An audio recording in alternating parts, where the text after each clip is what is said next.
You did push the blue button though, right? Yeah. We don't do rumors. We run facts. No smoke without structure. No noise without receipts. This is hit and run. Chopper 1, visual contact, vehicle heading northbound. I walk through deserts with boots full of sand. Carry more weight than most men understand. Steel in my spine, cold in my chest. You test what we built, you better come correct.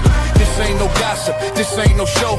We don't chase clout, we chase what you owe. Stand on the line, never cross it for fame. We say what we mean and we mean what we claim. Seen men fold when the lights got bright. See truth drown in the headline fight. We pull it back, break it down slow. Facts hit harder when the ego go. I've seen many lies dressed up like kings. Too many weekends pulling fake strings. So we step in the ring, no mask, no bluff. If it's truth you want, we call it rough. This is hit and run. Stand your ground till the job is done. No retreat, no second guess. We break it down, expose the mess. Hit and run. Hard truth overloaded guns. Say it straight, we don't sugarcoat none. We hit the face, then we run. Fearless from the field, learn how to bleed. Fourth quarter pressure is the air we breathe. Helmet cracked, ribs taped tight. Still showed up, ready for the fight. Boxing gloves, knuckles scarred. Discipline built in the backyard. Martial code, no cheap shots thrown. We don't bark loud, we hold our own. Marcus listening, I know your grind. Carrying weight on your back and mind. Bills on the table, world on fire. Trying to keep your name clean in the wire. We ain't here to preach or beg. Just sharpen the blade and protect your head. Truth ain't loud, it's cold and clear. That's why you tune in when we appear. I've seen men lose what they work to build. Over pride, over ego, over quick, cheap thrills. So we told that line, never settle our name. Legacy heavy, we guard that flame. This is hit and run. Truth weighs heavy, but we still stand strong. No mask on, no filter tone. If it's wrong, we call it wrong. Hit and run. Built from discipline, sweat and blood. Facts hit harder than a loaded gun. We hit the truth, then we run. Unit 1 airborne, scanning downtown grid. No emotion, just evidence. Be advised, all units go for located are moving at high speed through downtown Dallas.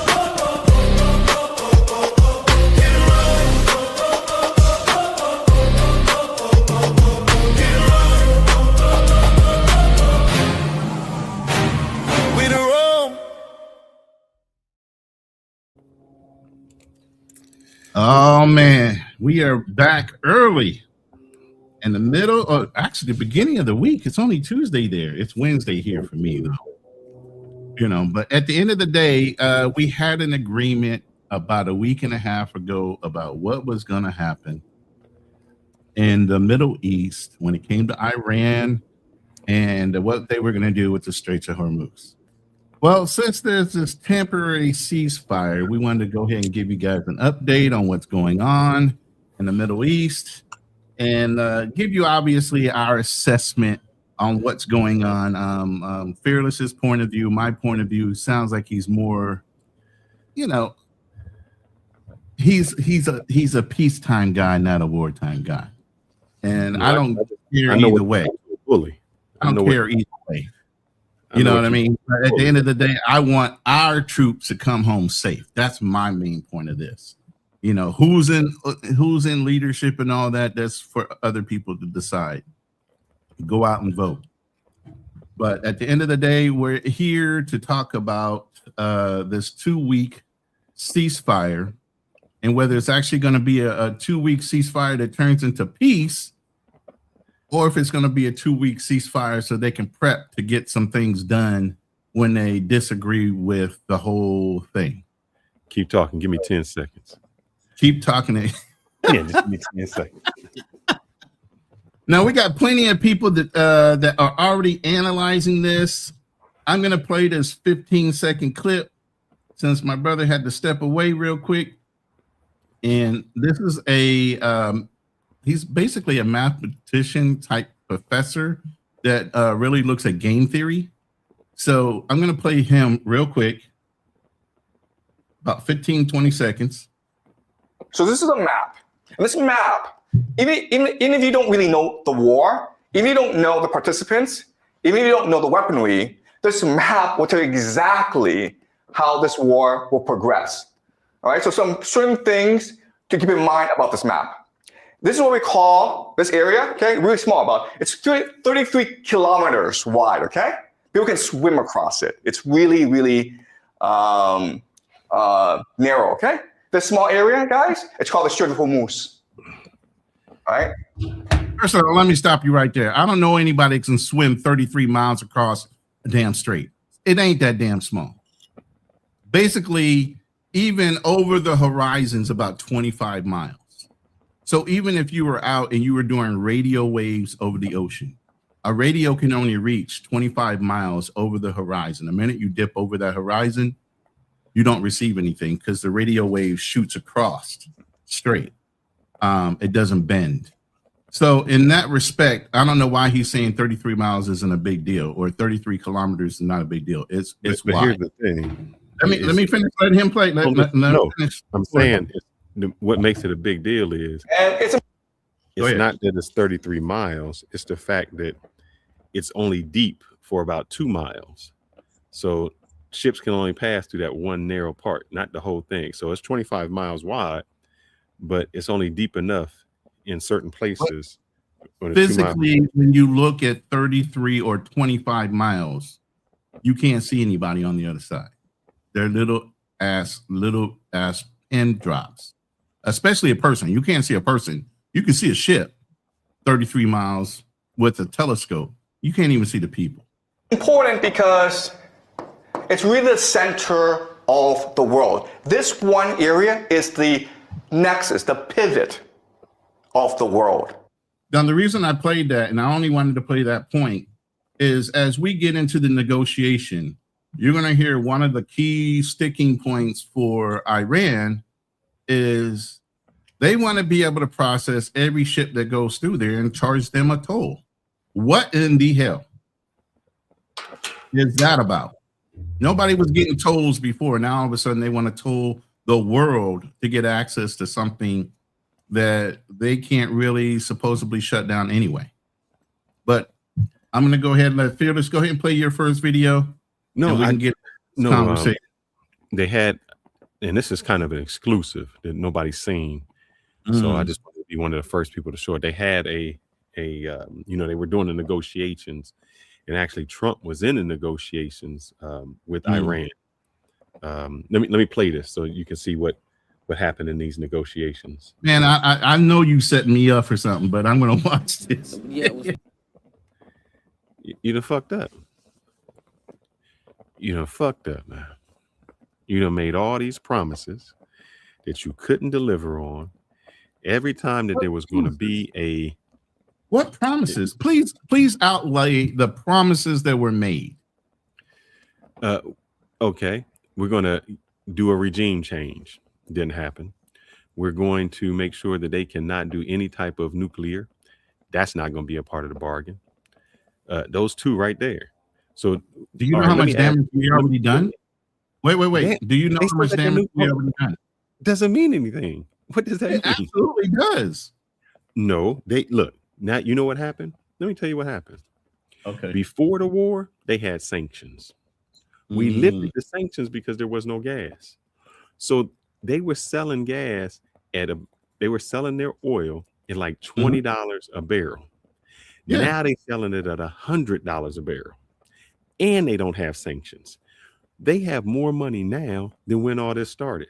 Not only that, they said, you know what? We didn't know we were as powerful as we were. We shut down the Straits of Hormuz and everything went haywire. Saudi Arabia makes money from ships going through. All of these other places make money. Oh, let us start making a toll. Now they're going to start charging a toll for ships to go through. They making money off of that. What are you talking? They're in a better position now than they were. Do you have the talking points on what they're negotiating on? I don't have those 10. I sent them to you, but Let me see. I can go over them or I can pull them up. Yeah, pull them up on the screen so everybody knows what you're looking at. I don't know if I had it. I didn't have it on a. I saw it on a news report. I didn't necessarily have the actual trade-offs. I can bring up the news report and freeze frame it, but that's just going to be me too. I screenshotted it from somewhere. Let me see if I can send it to myself real quick. So remember this. Trump said, and Trump tore up the agreement that I said Osama bin Laden, Barack Obama had. He said that was weak. It was bad. He couldn't do it. Nope, it was the best deal we had. This deal is even going to be better. Not for us. Not for us, for them. It's going to be better for them. So you tore up an agreement. You went into a place. So I guess when you say we got something out of we what did we win from this? Because if you can tell me what it is we gained from going in, then I can see. First of all, you talking to me like I condone this shit. I don't condone this shit. You're a military man. No, I'm a military man, but I follow orders, and that's the whole thing. The biggest thing that you're skipping over, even though all of a sudden the United States are responsible for everything that's being done, Israel started this. Oh, no. We're backing a partner in this. We don't have any direct need for Iraqi or of Iranian oil. We have the same crude that they have. And matter of fact, when we took Venezuela, we even improved our standing on the Western Hemisphere as far as how much oil we have available to us. So we didn't have anything or any need to mess with Iran. That was all Israel. That's why I'm telling you guys who are back in the United States think I'm in the Philippines. And yes, the Philippines was directly dealing with Iran for their oil. So they were getting it at that discounted rate. And so temporarily, that's why the Philippines went into immediate national disaster mode, is because with that being frozen like it was, they were looking at 60 days out. They initially got a deal. So I'm going to bring you up to speed what's going on in the Philippines. They initially got 2.4 million barrels of oil from Russia. Okay, you would think the Philippines deals with the United States. How come we're not getting no oil from the United States? Go figure. I don't know. I can tell you why. I can tell you why. Wait, let me finish. Go ahead. In the meantime, off the shores of the Philippines, there was another oil strike. So now there's a new oil well that is also pumping out oil that they got here in the Philippines. And then within the last couple days, Iran has a deal with the Philippines where they allow those ships to come through clean without any problems and come directly into the Philippines. So Philippines is straight now as far as oil and the prediction of oil shortages. So they're straight. Wait, repeat what you just said. You said Philippines got a deal with who? Iran directly. Oh. So obviously if Iran, listen, stop, let me finish. So obviously if Iran's locking up the strait, then obviously they can let certain ships free and clear, like the Chinese yuan that they want everybody to use in order to bolster their friendship with China. You know, but at the end of the day, yeah, they're going to be able to get their oil while this whole situation is still trying to be resolved. But obviously with this ceasefire, they opened up the straits anyway. So it's a nullified point. With the ceasefire, they opened up the straits no matter what. No. See, what they're not saying is you saying they opened up the straits. That's not really the news. They opened up the straits with these conditions. And one of those conditions is they about to get paid. You gonna pay them. Listen, you look, when you ask for a ceasefire to sit down at the table, you don't get everything you ask for just because you're sitting. It has to be agreed upon and signed upon. Nobody else has agreed. You think the United States can make an overall deal for the rest of the planet? Who said that UAE is going to agree to that? Who said that any other country is going to agree to paying a toll every time a ship goes in and out of the strait? So you're rattling off conditions that Iran is basically holding hostage the whole globe, and you think that that's going to freely be agreed to just because the United States said something? Sir, the reason what you said makes no sense is this is exactly Yeah, what you said. start chiming in the chat. First Hold of up, you all, cut me hey, off. I need y'all to interact with this conversation. Do y'all think that Hold up, Iran don't you has cut me that off. much Like, I power don't on the understand. global scale that they can stop all the other countries from disagreeing with whatever the United States says? Can I talk? But go ahead and make your point. Yeah. What you said was all of these countries have to agree. Brother, you don't understand geopolitics. All the countries did not okay. agree when there was when the United States and the G7 had an agreement with Iran. That's 7 countries. There's 198 countries.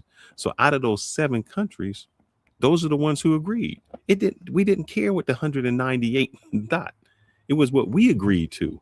So when you're saying all these other countries got to agree, that's never happened. When there was World War II and people came in and cut up Africa, the whole world didn't agree to that. It was those countries that were in power. It doesn't take the whole world to agree. It doesn't matter what the Middle East says. It's what we says when we go down there. Oh, man, bruh. Drew, brother. I'm in Frisco. That's a conversation. And he's right there. I wanted to talk about that. I told you, and this is just off subject, just addressing Drew. Go ahead and bring that up. I'm sorry. Let me bring this up, Drew. I have not seen the documentary, but I did see something that showed the most Indians that have come here are in Frisco and Dallas, Texas. And the reason is, and they're setting up these. I have not seen the documentary, so I don't know what the documentary says, but they set up their H-1B1 visas. I told you they showed the town hall, and they were honoring the Boy Scouts, and they were all Indians. No, there was. Hey, if you're in the room, please. Hey, we're not asking you to do anything, but just hit the like button. Just hit the like button. Hit the like button, please, in both rooms. So what the Indians are people in the room. Yeah, what the Indians are doing there, and I'm telling you, they got a system. Everybody's got a system, but they got a system, man. Oh yeah, it's a 33%. They've taken over. They've taken over in the jobs. They come here and they get sponsors. A lot of them don't know the work, and I told, and I don't want to get off subject. I'm sorry, we're talking about this, but this is geopolitical. If I was at my job and I just did contract negotiations with Tata. You talking about people that get every dime of every dollar, and when they negotiate, they make sure when we say there's an increase, they get their increases. They change the title of the people who work so that they can make sure they get the maximum amount, and they do not pay the contractors. They don't play them. They taking over. They are the. But we'll get back on that. But back to what you said, it doesn't matter what anybody else says, man, because the reason it doesn't matter is we negotiate without any of them. The same way we didn't tell them that we needed to go to war. Oh yeah, Tata, bro. I'm Drew taking me off subject, man. If I could show you this, and I don't know how much I can say. No, we staying on topic, bro. You're saying sorry. you only got a certain amount of time. I tell you what, Drew, let's talk about that on Friday, man, because I got a lot. They got a lot. But it doesn't matter what anybody agrees to. If the United States says this is how it is, that's how it goes. The same way that we did not negotiate or ask anybody when we got into this war, whatever agreement we have, we won't take anybody to get there, to get into it. So that's just how it's going to go. You say we got to ask their permission. We're not going to. We don't even want to be in this war. You know how much money? You said we did good. You know how much money we lost every day? We fired off how many? 1,000? I think we're at 2 billion right now. 2 billion or 2 trillion, something like that. 2 billion, and we in 30 days. 30 no, days. I understand that. Like I said, you're acting like I'm condoning this thing. You're talking to me like I'm the one that's instigating this and all for it. I'm not. But at the end of the day, I'm trying to tell a story of what's going on.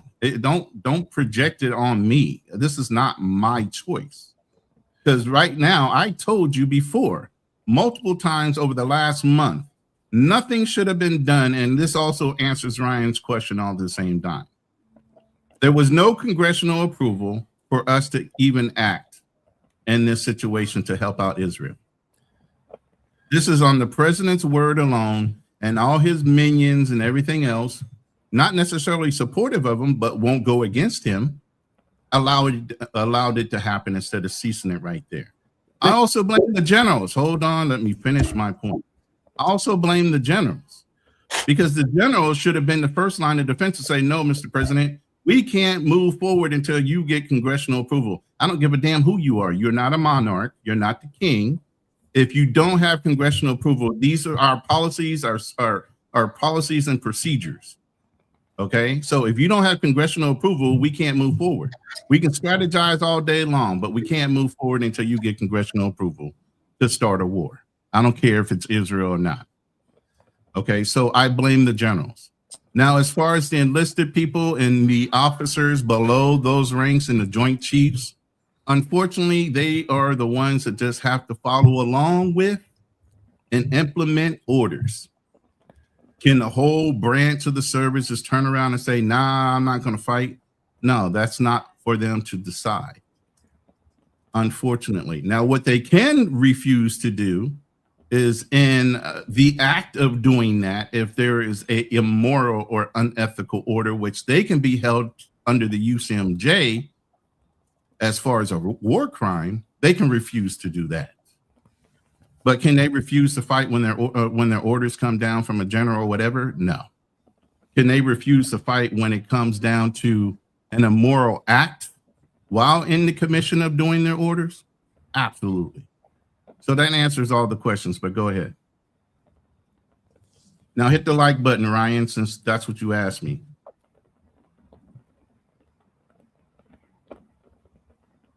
Go ahead. So here's the thing, two things. I know that somebody has said, you know how much war money China is losing? Not as much as the United States. The reason United States fell behind is we spent not only on the war, but helping out later on with war vets and all that, $10 trillion. While we were spending, I don't know why I went out, while we were spending $10 trillion on war, China was investing in their technology, investing in their warships, becoming better off, becoming Chinese warships are crap, bro. If you're thinking that's something to bolster, their warships, and anybody will tell you that's military, their warships are crap. So just because they built it, don't mean it's going to last. What's the first thing you know about Chinese built products? They are not built for long-term use, and that includes their warships and everything else. So just because they built something, don't mean they built it right. And just because we built something, don't mean it's the best. Because right now we got drones that are $20,000. We have the same drones. We have the same drone technology. So we may have the technology, we ain't got nobody to build them. We're not building them. Because we never needed to. Bro, you mean what let me tell you what I'm told up, Ronan. You asked what I'm talking about. Trump just sent his sons over to Ukraine to try to get the technology to say that this is what we're trying to do. We do not have that technology. We are buying those drones from Ukraine. We're trying to get them from Ukraine, bro. We don't have nobody over here is building.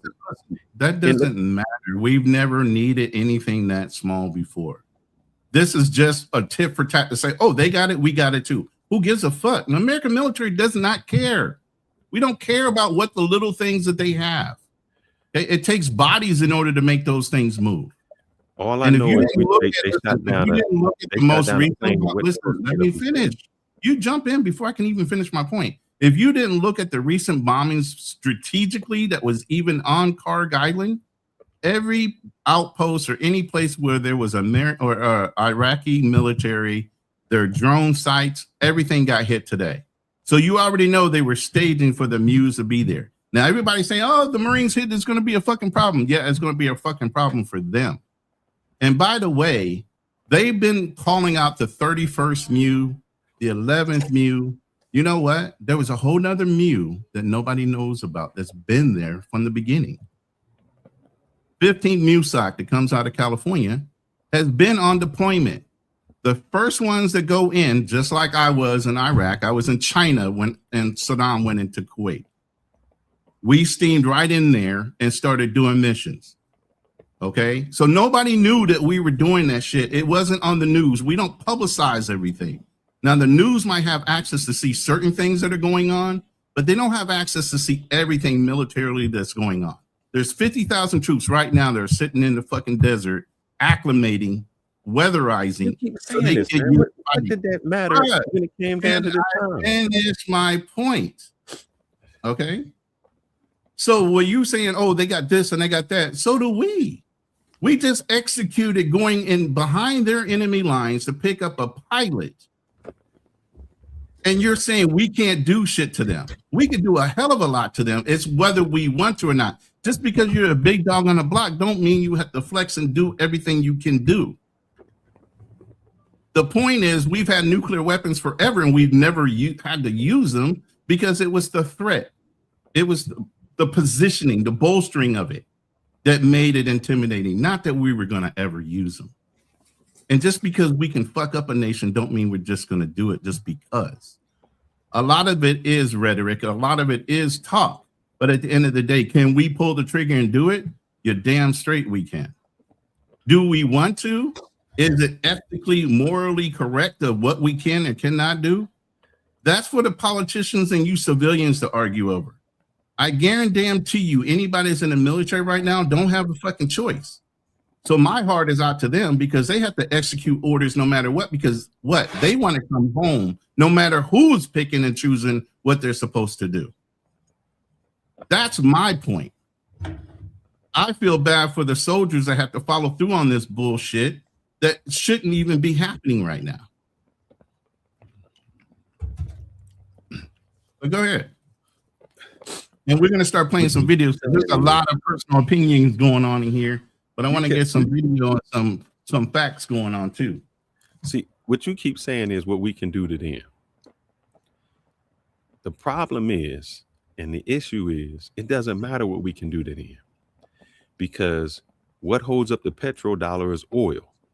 And the reason we got into the oil deal is because we said that we would take care of Saudi Arabia. Once Saudi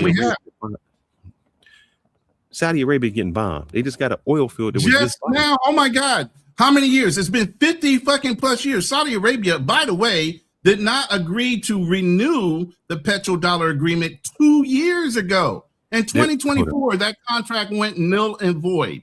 So Saudi Arabia has not renewed, but yet and still, we're still supposed to protect them. Maybe they'll come to the table now and say, hey, we know we dropped off for the last 2 years. We'll go ahead and agree to that shit now so you can continue to protect us. But go look it up. The agreement ended in 2024. It was not an agreement. I looked it up. I'm going to show you. It's not now. It ended in 2024. The original 50-year agreement ended in 2024, June. Look it up. I'm looking it up. I'm going to show you.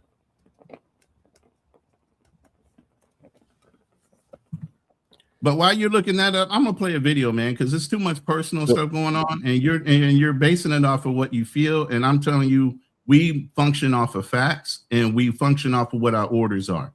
But I need to play this so that we can get some other interjection in here, aside for just me and you. And I want to open up the panel later, but he's not going to be able to be here. So I want him to get his points off before I bring some patriots or somebody up that's really gonna hammer the nail home. But here, yeah, man. I mean, to me, you're sitting here talking about certain things that are still, regardless of whether wait. You spent 20 years over. You spent 20 years of whether these troops have a choice or not. You're playing a choice. I don't know why you keep putting that in my mouth. You keep playing this dude, which don't mean nothing. Let me spent 23 years over in Afghanistan, and Iraq. What did you walk away with? What did you win? Look, we've had this conversation offline. I'm not going to bring it I online. won nothing. The American military does not go somewhere to take over a country. We're not colonizers. That's What a did you win? colonizer. Listen, that's not a colonizer's mindset. An American military person goes over to achieve objective or a mission, and then they pull the fuck out. That's political shit that goes on when they for 23 years. That has nothing to do with the American military. That has everything to do with politics and political leaders wanting to overstep their ability. And as you can see, every time they try to overstep, what happened? They couldn't fucking sustain it because that's not our mission. Can you tell me what the mission was in Afghanistan? You would have to ask the people that had to execute the Afghanistan fucking issues. I was not in the military then. So how can you say that we won or we achieved an objective? It's not about winning and losing. This is the thing with War you guys. is always about Billions. winning. No, it is not. What's war about? It is never about winning and losing. What is war about then? Oh my God! To actually explain that to you, you would never understand. I've been sitting here for the last two. No, I've asked you. You've asked me offline for the last 2 weeks. What is about? I told you it's not about wins or losses. It's about missions and completing different things. You're acting like a win would be to take over. We don't do that shit. We've never been colonized. The objective was. Go talk to Britain. Go talk to Leopold. Go talk to all these other nations that went in and tried to colonize a nation. That's what they were built for. United States of America was not built to be colonizers. Yes, we are. The military or nothing. No, we are not. Why do you think we got Puerto Rico? Why do you think we got Guam? Those are territories. Yes. Tell us exactly. Those are not colonized. Puerto Rico, Hawaii, Guam. Those are territories. We colonized them. What do you mean? We took them over. And look, if you want to say that, then why is the Philippines and not still United States property? Then why do what does this have to do anything? Why is Hong Kong? You just brought up all these other points. I just told you about the Philippines. Explain that one. We just gave it back. That doesn't mean we hold up. By your recognition, you're saying Britain isn't a colonizer because it gave back Hong Kong. Is this the topic we talking about? Are we just going to go ahead and downfall anything done by the American military for whatever reason? Is that the reason why we're here right now? Saying we did something. So I'm trying to figure out what it is we did. Whatever missions we were told to do, we did. Now, whether you want to get behind them as somebody looking at it, armchair quarterback, and never fucking did it yourself, that's like you being a wait. No. That is exactly how you would feel when you played football at D1 level. You went on the field and played, and everybody started talking about how you guys performed or how you did like they were on the fucking field. They weren't. They didn't put in the hard work. They didn't do any of the shit that it took in order to get on the field to earn the right to play. But now you're talking down like anybody. Network. Wait, where did you win? Did you win? Did you win an NFL contract? What did the school do besides use your body at the best of its ability for their benefit because they got paid off of your performance? They got paid off of your games. What did you get besides an education and a hurt body? That was the best thing I ever got. What do you mean? It was a free education. Okay. It was free food. So then don't doubt or don't fault the fucking guys that are in the military doing what they're doing in order to get ahead of life. You always answering questions that I never asked. I never said that. But that's the roundabout question that you're asking. I did not. I said what? I didn't roundabout nothing. I said, What is it? You kept saying we did this. We got this strength. We got all this stuff. You keep saying all these things that we have, all this material stuff, these bombs. We got the greatest things. And I'm saying, what did it win? It don't matter if you got the biggest bombs. What did you win? You're a football player, right? You're thinking wins and losses. That's not political or that's not geopolitics. It's not about wins and losses. It's about gains and positioning of power. That's geopolitics. Then it's not about wins and losses. What gain and what power did we do? Yeah, you got to ask the politicians and look at your history books. The army, the military. You keep telling me to ask a politician, and then hold up. Let me talk.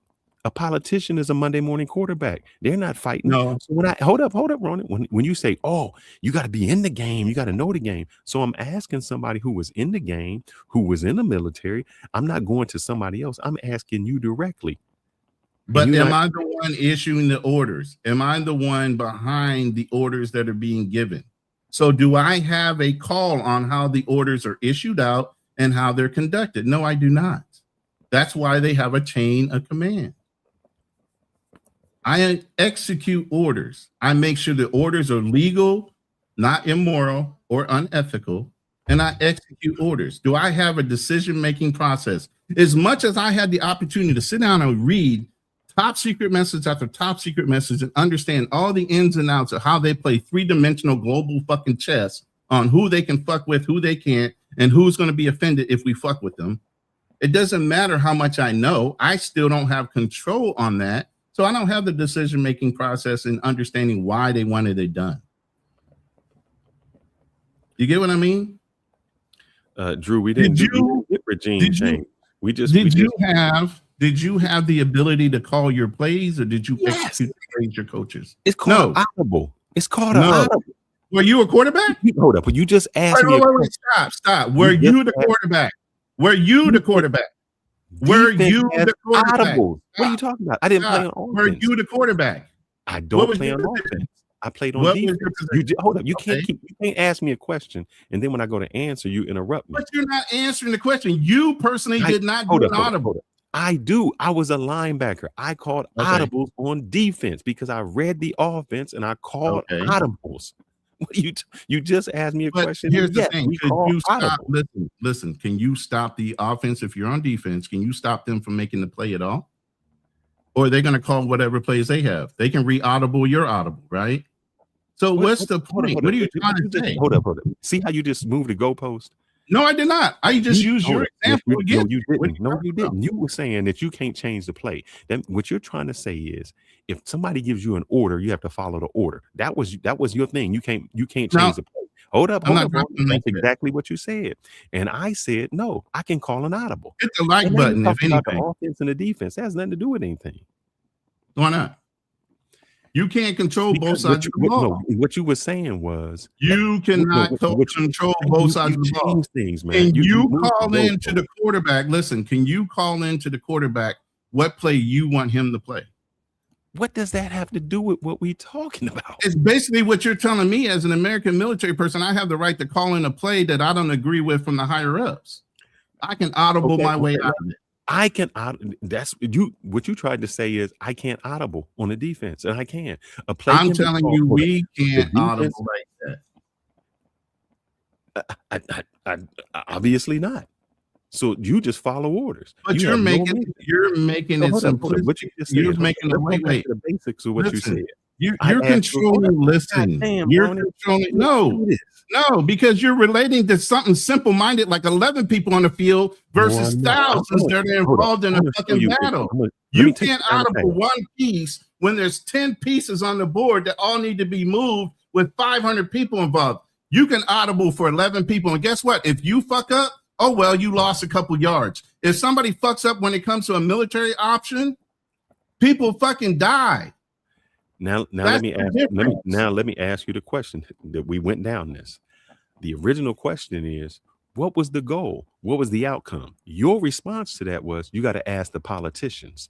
And I said to you, well, you didn't make any sense, Ronnie, because you kept telling me on Monday morning, your mind will ever make sense. Why you interrupted? You want me to talk? You're trying to make logical sense out of something that's not going to make logic to you. So you go ahead and talk. Because you're not going to let me talk. Unless you serve, you're not going to be able to logically think out why the American military does anything, because you don't see any feasible reason why there should be a military. Hold up. So can I speak? You finished getting it out? Yeah. All right. When I asked you what was the purpose, you said ask somebody in politics. Just before that, when I said, what about somebody in politics? You just said they don't serve. They don't know anything. So instead of asking somebody in politics, I'm asking someone who serves. And what you did was you just gave it to the Monday morning quarterback. So on one hand, you keep interrupting. On one hand, you say people in the Monday morning quarterback don't know anything. They don't know anything. That's on one hand. And then on the other hand, you say, I got to follow all the politics, the people who don't know anything. What kind of sense does that make? You're saying Monday morning quarterbacks and people who never played the game have no conscience of what war is like. But those are the people you listen to. You don't, because you've never had a bullet flying near a person who has no skin in the game, who's never served, who never done that, who gives that to you. That's like me listening to somebody who sits on their couch following the chain of command, and they're elected officials, whether you like the elected official or not. You promise to serve your country, which means there's a chain of command, and those politicians are on the upper echelon of that chain of command because they make the decisions overall through congressional agreements and everything else on what we do and how we're implemented and used. Then so if there's a hierarchy, just like you have a coach, an assistant coach, and everything else, there's a hierarchy. But they play the game. So what you just said to me makes no sense, because what you tried to say to me, play the game. What you tried to say to me was, as a person who is not in the military, I have no reason to say what's going right or wrong. And then on the other hand, you say politicians who are not in the military have every reason to say what's right or wrong. Don't they make the laws? Don't they make the law? Yeah. Y'all don't follow the law anyway. What do you mean? Who don't follow the laws? The military. We absolutely have laws, regulations, and different agreements. The Geneva Convention.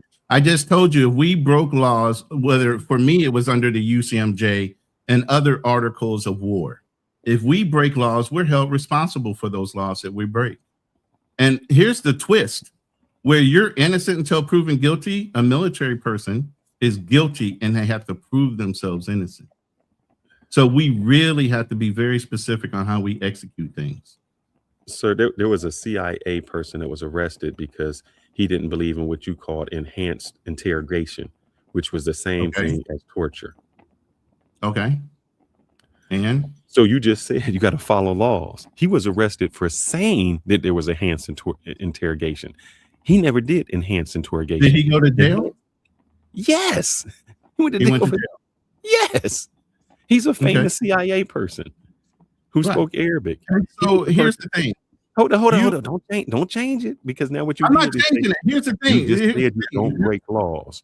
You can't. Can politicians break laws and get away with them? He was not a politician, sir. I understand that. That's the point. He went to jail, but most politicians can get away with shit like that. So that shows you hierarchy does matter in any country.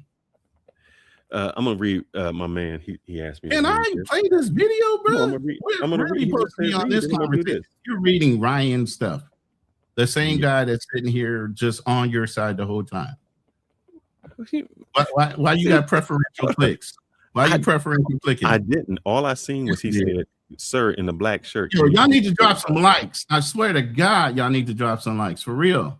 The United States is considered a colonial power by many historians and political analysts, having expanded from 13 colonies to a continental nation through the displacement of Native Americans. What's that got to do with right now? You just said we wasn't a colonizer. Oh my God. No. Hey, the chat is calling you out, brother. This has nothing to do with what we're talking about right now. Like you keep playing with Ryan's clicks. Please stop clicking. Hold up. I think you get lost somewhere. I think you get lost. Are we not supposed to be talking about a ceasefire in Iran? Are we talking about all global history? Are we supposed to be? No. See, this is what happens. You get a little lost. So I'm gonna bring you back to why. That has nothing to do with right now Iran. And no, you can't cross-associate something from the past to now. We're talking about speculative ideas on whether after just 2 weeks we're going to have peace or not peace. We're not talking about all the global decisions the United States have made up to this point. That's not the topic of the conversation. Now, you finished? Go ahead. All right. So let me help you. Let me show you why Ryan was bringing this up. My question to you was, what did we win? It's not wins or loss. You just interrupted me. Because you keep saying win, and I said stop using wins and losses. Did you finish? Stop using the word win, and I'll listen. Stop using the word win. Stop using the word wins. I just Because the military you gonna don't let me function talk? as wins. I can't talk. See, there Can you you go. stop using wins? Can you stop using What wins we as a gain? All part right. of the conversation? I asked you, what do we gain? Your response was, we not colonizers. That's We're what not. you said. So Ryan was showing you that we are colonizers, and he's giving you evidence to show why we are colonizers, because your thing was, we're not colonizers. We don't do that. And I said, yes, we are. And his response is, yes, we are. Going back to saying what your statement was not true on what you said.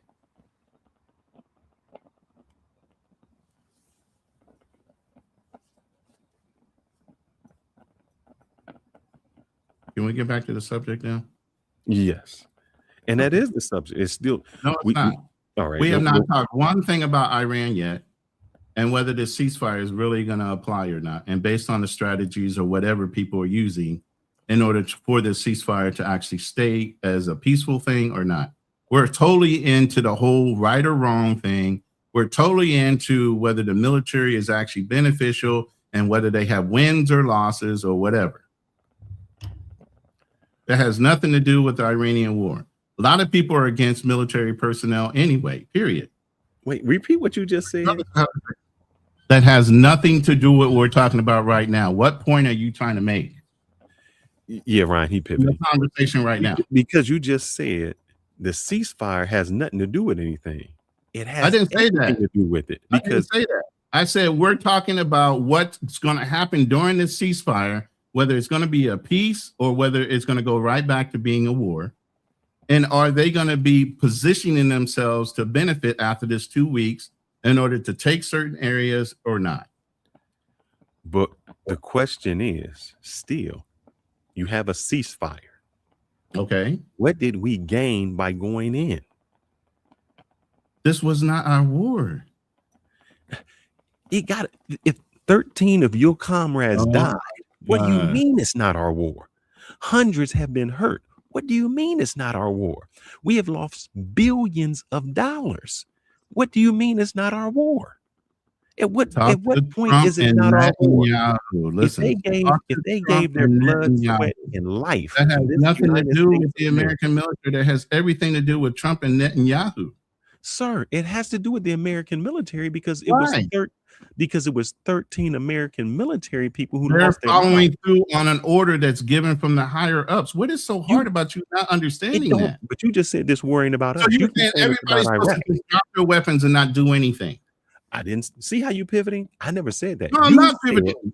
You're you said saying the war this is not all about on us. them. It's not about us, Sir, was the World War II about us? brother. Hold up, was World War That's a II about whole us? other different type of scenario. No, what you just said, it wasn't about us. Was World War II about us? Because I don't remember Germany doing anything to the United States. Again, where does this have to go with Iran? Because you said that this war that has nothing to do with us. That's why it has to go. Why don't you follow it? You said this has nothing to do with us. And I said, why doesn't it have to do with us? And you said this is We were pulled into this war by what? You tell me who pulled us into this war? Did we initiate this or did Israel initiate this? Tell me that fact first. Who initiated this war with Iran? What do you mean who initiated? It doesn't matter Who initiated the war with Iran? America or Israel? I'll even go with you. Israel threw the bombs. Now what? Okay. Now what's So that mean? then whose war is it? Hold up. No. Answer the question. Whose war is it if they threw the first volley? United States. No, Israel. Okay, can I ask you a question? Did Israel bomb Gaza? Did Israel bomb the Palestinians? It's just a question. Why aren't we there? Because they didn't need any help. Palestine? They didn't need any help. Hold up. They didn't need any help. So we have a choice whether we wanted to be there or not. Because here's the big thing, and I told you about this offline too. Wait. You see how you don't answer the question? No, I'm answering the question based on your question. I'm answering your question, but I'm doing it in a roundabout way like you and Ryan are doing. So here's the big deal. I guarantee you during midterm, whoever is on AIPAC right now is really shaking in their boots. because every politician that's taking AIPAC money is subject to be losing their seat that's up for election during the midterms. And that's from the right and the left and straight down the middle. Anybody's running on an AIPAC ticket is not getting reelected because Israel does have that much control on their politicians that they can use our sons and daughters to go fight a war that has nothing to fucking do with them. Israel has been able to come in, Netanyahu himself, and address the House. No political leader in any country has been allowed to do that indirectly on their own. But Netanyahu has? So what are you telling me? You're saying that AIPAC has nothing to do with what politicians are allowed or allow the fucking president to do on the benefit of Israel? You know, JFK did not kiss the wall. JFK, it was called something else. They calling you. For They the calling benefit, you. Goalpost shifts. for again. the benefit of Israel, they had this whole AIPAC type system. JFK said, you either need to leave this country or change your name. We're not here to benefit your country. We're here for Americans. This is JFK. Hold up, Ronan. Did not kiss the wall. Why you going back to 1962? Because you're sitting here throwing history at me. I got to go back and throw history at you, correct? You're able to use it, but I can't, right? No. I have no problem with it. But when I do it, you say we got to stay here. But when you No, do it, but it's I okay. have to base it. Look, What I have does to that go have- back hold up. and base it off of what you said. What does that have to do with us getting in this war? Israel has control on our politicians. No, we didn't have a choice. And when I say we didn't, I'm saying the American military doesn't have a choice when the politicians that are run by AIPAC are pushed into fighting this war for Israel. We have a Is choice. what I'm saying. We have a choice. And by the way, you do know that there was a Joint Chiefs of Staff general that basically resigned because he wasn't down for it, and So some that- other hold on. politicians So that he had a resigned. as choice. well. So he had a choice. So you want the whole American military to do what? Resign? You have a choice. If you don't No. listen, what do you No. hold up? You okay with one person resigning in protest, but not everybody resigning in protest? So here, let me position this in a certain way. Don't keep No, saying no, no. here. You never No, answered the let question. me position this in a certain way. So if everybody in the American military resigned right now, what Hold would up. that make us stronger? Wait, would that make us stronger or weaker as a people in the United States? Probably stronger. Oh, so we would be stronger with no military. You think so? We would be stronger with the military saying, I'm not going to follow this fool to anywhere you want to. And anybody he does, we're not going to follow this They fool. do not have a choice. They're going to follow orders. You can't keep saying he don't have a choice when you just told me that somebody I just resigned told because they you had a do choice. not have a choice, and because you don't understand what your you oath just said is, that somebody had a choice. because you don't understand a military oath, you do not have a fucking choice. The You whole just- military cannot stop serving. Oh, That ain't would what you weaken the said. country You said- instantly. you I just did said- say that. I did say You if the just whole said military resigned, it would weaken our position globally.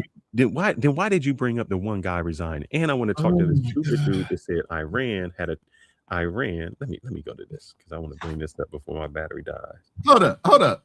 First of all, don't bring nobody up that ain't paying. No, all right, yeah, you got to pay. I'm done with that.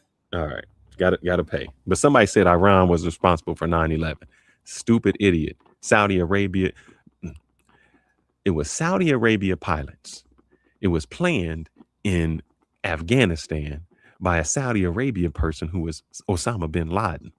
We went into Iraq that had nothing to do with the war either for weapons of mass destruction that were not there. Iran had nothing to do with it. Come on, brother. Y'all got to be smarter than that. Go ahead and read this. Okay. You say these things, but yet and still, who's making the decisions at the top to do these things? Companies and politicians are making decisions that the military and our sons and daughters have to pay for. And it's a shame that this happens. And people are not moral or ethical, and they're risking our sons and daughters' lives. But that's exactly what happens. Okay. Question for the host. USMC can take Parg Island and invade from the sea, can attack from the west, and we can win the light to moderate opposition. Yeah, I know this. That's what I'm trying to tell him. He doesn't understand that. Win with But light. how do we afford it? I doubt Congress will approve military action, let alone pay for it. It would be real easy. As a matter of fact, I would think Carg Island would be taken within a matter of 12 hours at the most. And I actually put out a simulated video of what would happen on Carg Island if the American USOCs were allowed to go in. Right along with Delta Force. What you don't understand is this. But see, here, you're not letting me finish answering the question. Go ahead. Man, $50. Thank you, by the way, Darnell, for the $50 super chat. I really appreciate it. And the support of our channels. But yeah, at the end of the day, we are always put in handcuffs when it comes to the American military of doing our job. Okay. The first Gulf War, I was there. We ran all the way up into the palace where fucking Saddam was. You know what the president said once we got him? Let him go. Why? Because we're always trying to meddle in the fucking politics of other countries. But did the military do what they were supposed to do? We whipped fucking Saddam's ass the first time around. Ran all up in their country, all the way up to their capital, all the way up to the palace, and had Saddam in handcuffs. And they said, let him go. So you tell me if the American military can do that kind of shit, and then they're turned around and said, oh, politically, we need to let him go because we still want him to run the country. We can get him under control now. We propped up Saddam, correct? We used Saddam in order to fight against Iran. So we propped up that regime. But then when they go and they start acting up, they send the military in to go and slap that fucking political leader's hand, take him down, do some CIA bullshit, and so all of a sudden he falls asleep and has a fucking heart attack, whatever the fuck we do. But who's dictating those orders? The individuals executing them or the ones above that? And for a Monday what morning quarterback, the person you said this shouldn't. It seems like they're not Monday morning quarterbacks if they're elected officials and they're in that position. They're involved in everything. They might not be executing order. Your fucking coach calls in an order, but he doesn't execute the order. The players execute the order, but there's still a coach sitting on his fucking sidelines telling them what the fuck to do. Now, what are you talking about? All right, now I get to talk. The example you gave isn't actually correct because okay, I don't even know what the fuck I'm talking about. Here's the thing: a coach, yes, calls in an order, but if a fan from the sideline told the coach, this is what you need to be doing. Politicians are fans. Goddamn, you tell me not to interrupt you. Because you're saying fucking shit. You can't do that, man. You can't do that. They're not a fucking general civilian. They're not civilian. You're not equating apples to apples. You're using an orange and an apple. Let me finish my sentence. Go ahead. If you let me finish and you disagree, then disagree. You tell me not to interrupt you and I hush up. But then I go to talk, you keep interrupting me. What you said is, if a politician can't do that, but it happens, your analogy isn't right. The analogy that would be correct is this: if the coach is going to call in a play, and instead of calling the play, he listens to someone in the stand say, "Coach, this is what you need to do," and the coach follows it. That's what's happening when you have somebody who isn't with the military, such as Lindsey Graham, Ted Cruz, Mark Levin on TV. All of these people are telling the president, this is what you need to do. And he's listening to these people. These people are not a part of the military. They don't make the decisions, yet he tells people he's listening to them, because even Lindsey Graham said, I met with the president. And when I met with the president, I told him that this is what he should be doing. And the president listened. So that's like a head coach listening to these people in the stands and then following their orders. So your analogy didn't make sense. It didn't make sense to you, but even the people in the audience are saying, "Bruh." Can I finish? Go ahead. All right. It doesn't make sense to you, but the example you used was a civilian versus an elected official telling somebody to do something. Okay, and once you're an elected official, you're always an elected official. So the people you brought up were elected officials or prior elected officials that still have relationships with people in power. Why is the So yeah, president? you sometimes have the ear of certain people that you can have a conversation. And just because somebody says, "Oh, I said this to this person and he agreed and this is what he's going to do," doesn't make it necessarily true. You could have a conversation with somebody all the day long. And obviously, a lot of people thought they could control Donald Trump the first term. And they realized that he'll jump off the rails quick as shit. He don't listen to anybody. So all of a sudden, Lindsey Graham says one thing, and all of a sudden, President Trump listens to Lindsey Graham above and beyond his own conscience, right? Nobody believes that. But he'll say it to a press reporter so that he can have some kind of like pump my chest moment. But I want to read Alex Bam Bam because that's my brother right there. He goes, Big Alex argues to argue. I do. I have to. You know, yes, they do have a choice. And I said this earlier. You might not have been in the room. But choices come with consequences. Absolutely. Anybody that refuses to serve, you can be prosecuted. There is a process that you got to go through. There are choices that are made. Yes, you have a choice, but you also signed a contract. That contract has stipulations in it. So if you refuse to serve for whatever reason, because you're scared all of a sudden, you don't want to fight, then yes, there are consequences to you saying, I don't want to do this. Yes, and there are what they call conscientious, I can't say that word, objectors. Thank you. Somebody say that. I can't say it. Yeah, there are COs. And yes, there's a process to get out based on being a CO. And it's a legal process that you had to get out. Why? Because you signed a contract for 4 to 8 years, depending on whichever contract you signed. And you obligated yourself to service, no matter who was the fucking president.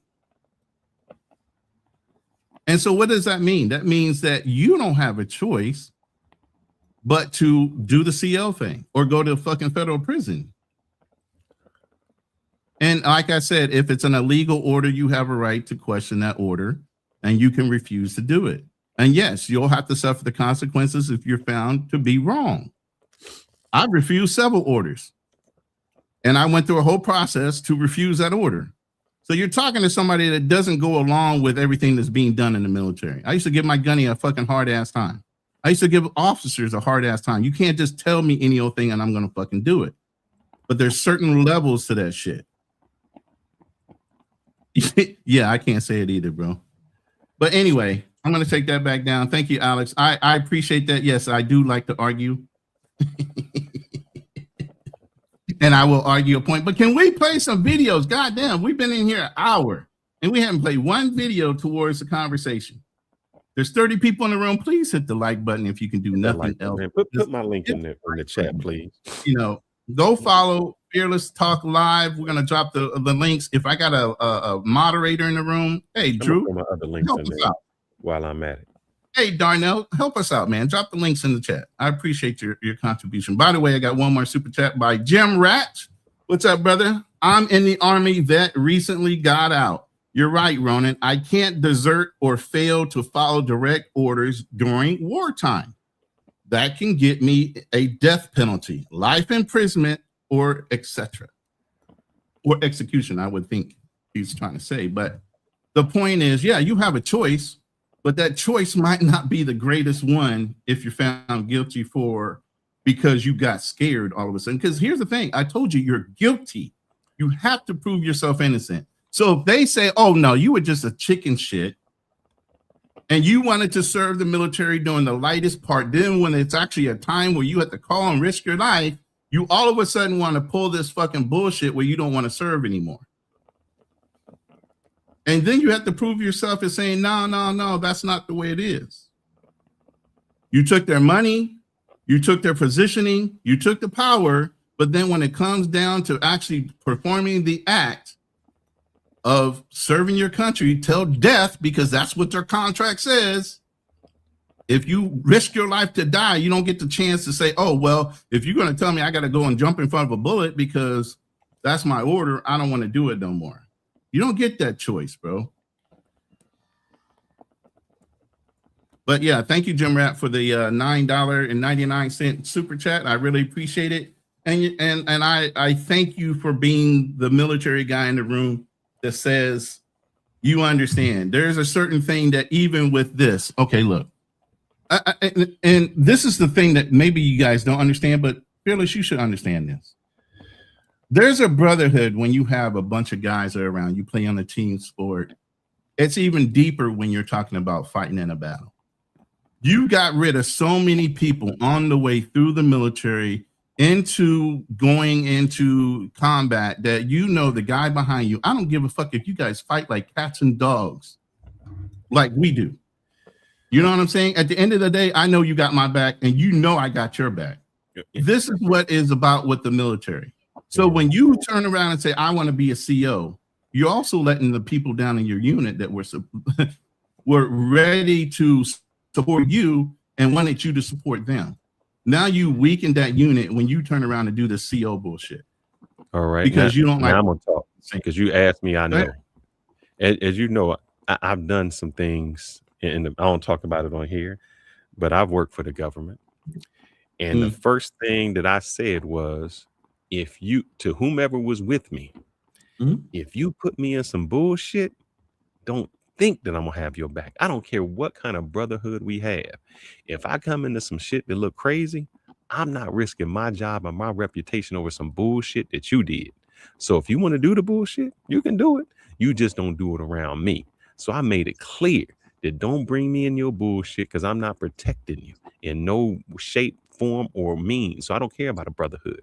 The same, and that's on the government level. So let's even start to where this happened. When I pledged Cap Alpha Science and people was doing dumb shit when I pledged, when I was the person who was pledging people, I said, I'm not doing that dumb shit. I'm gonna go hit this dude and do that. That's not what it's about. So hazing, you had a problem with hazing. I wasn't hazing nobody because I didn't see the form in that, because there were people who were just hitting for no reason, who was just came in on drunk and wanted to do something. So I was a person that said, look, not only am I not doing that, when I'm on the line today, nobody does that.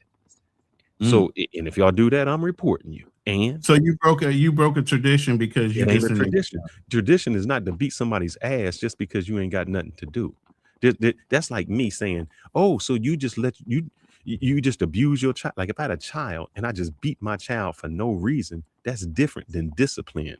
So I say, yes, there's a certain section of discipline, and there's a certain way to get people to do stuff that you don't have to beat their ass and you don't have to put them in harm's way. And yes, you want to say I broke tradition because that's not the tradition I signed up for. And see, if you was the person you saying you military, there's certain things you said I'm not signing up for. I don't care what kind of brotherhood you have. And the first person who says, you know what?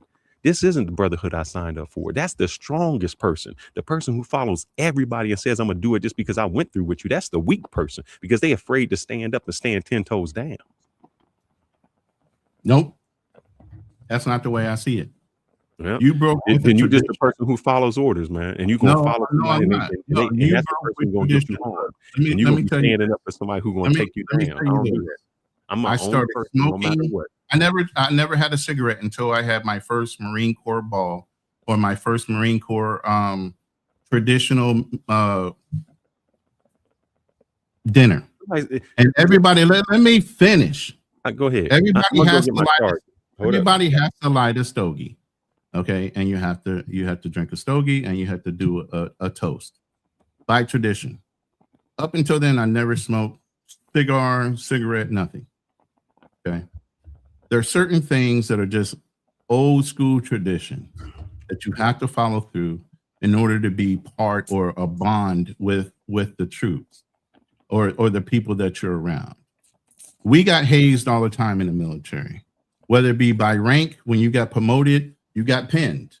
Your rank got pinned on your shoulders. If you picked up NCO, especially in the Marine Corps, you have that stripe that goes down your pant leg, right? So you get pinned on your arms if it's just anything under an NCO, and you get the pin stuck in your chest up the top of your chest where the lapel is. Okay, if you get NCO, you get the pins, you get hit in both arms, and then you get hit in both legs. That's to symbolize you moving up in the ranks as far as, and it's just a simple hazing tradition. Nobody's being too brutal about it. But then there's another tradition in the Navy. When you go over the equator, it's called becoming a shellback. You're a polywog up until then. So you're on a naval ship You literally crawl through the whole well deck all the way up to the top of the ship while they are hazing the shit out of you. And I'm talking fire hoses. You're getting hit. You're getting all kind of things done to you. You have to crawl through this maze, dunk your head in some fucking shitty ass water with some putrid ass fucking shit in it. You got to pull a fucking cherry out of some fat man's belly. You got to do a whole bunch of bullshit all the way through it in order to get your shell back. Now, everybody had a choice. You could do it or not do it. But did it make you part of the unit if you refused to do it? You were treated a little bit differently, especially if you went on a couple Westpaks and you never did it. That's just what they call traditions. You fall in line in some things, whether you want to agree to it or not. That's fine. That's your choice. So let me clear up what I was saying. Traditions are not bad traditions, and I'm just saying I do follow through.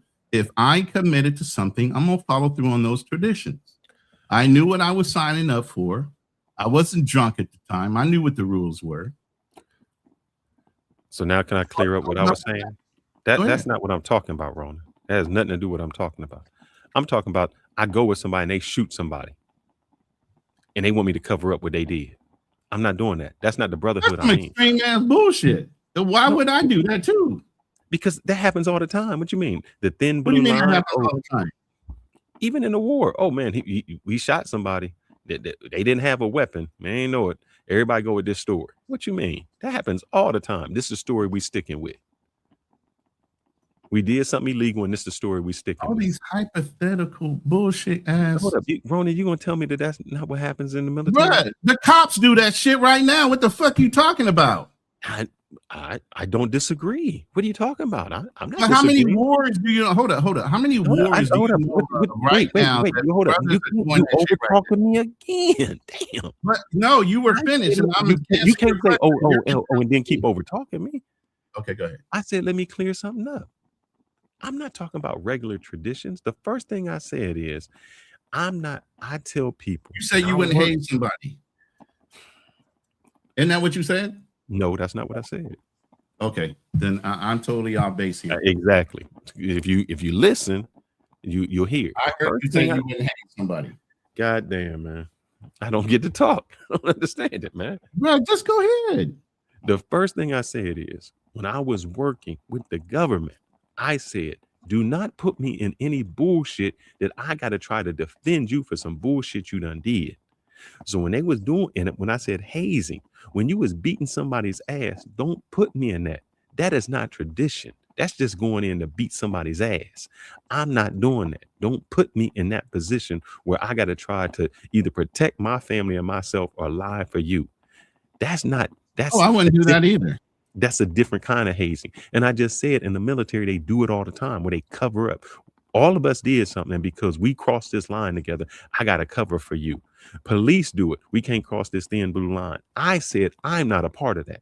I can make my own choice. And somebody on here said, you won't pull the trigger when your brother in arms is falling by your side.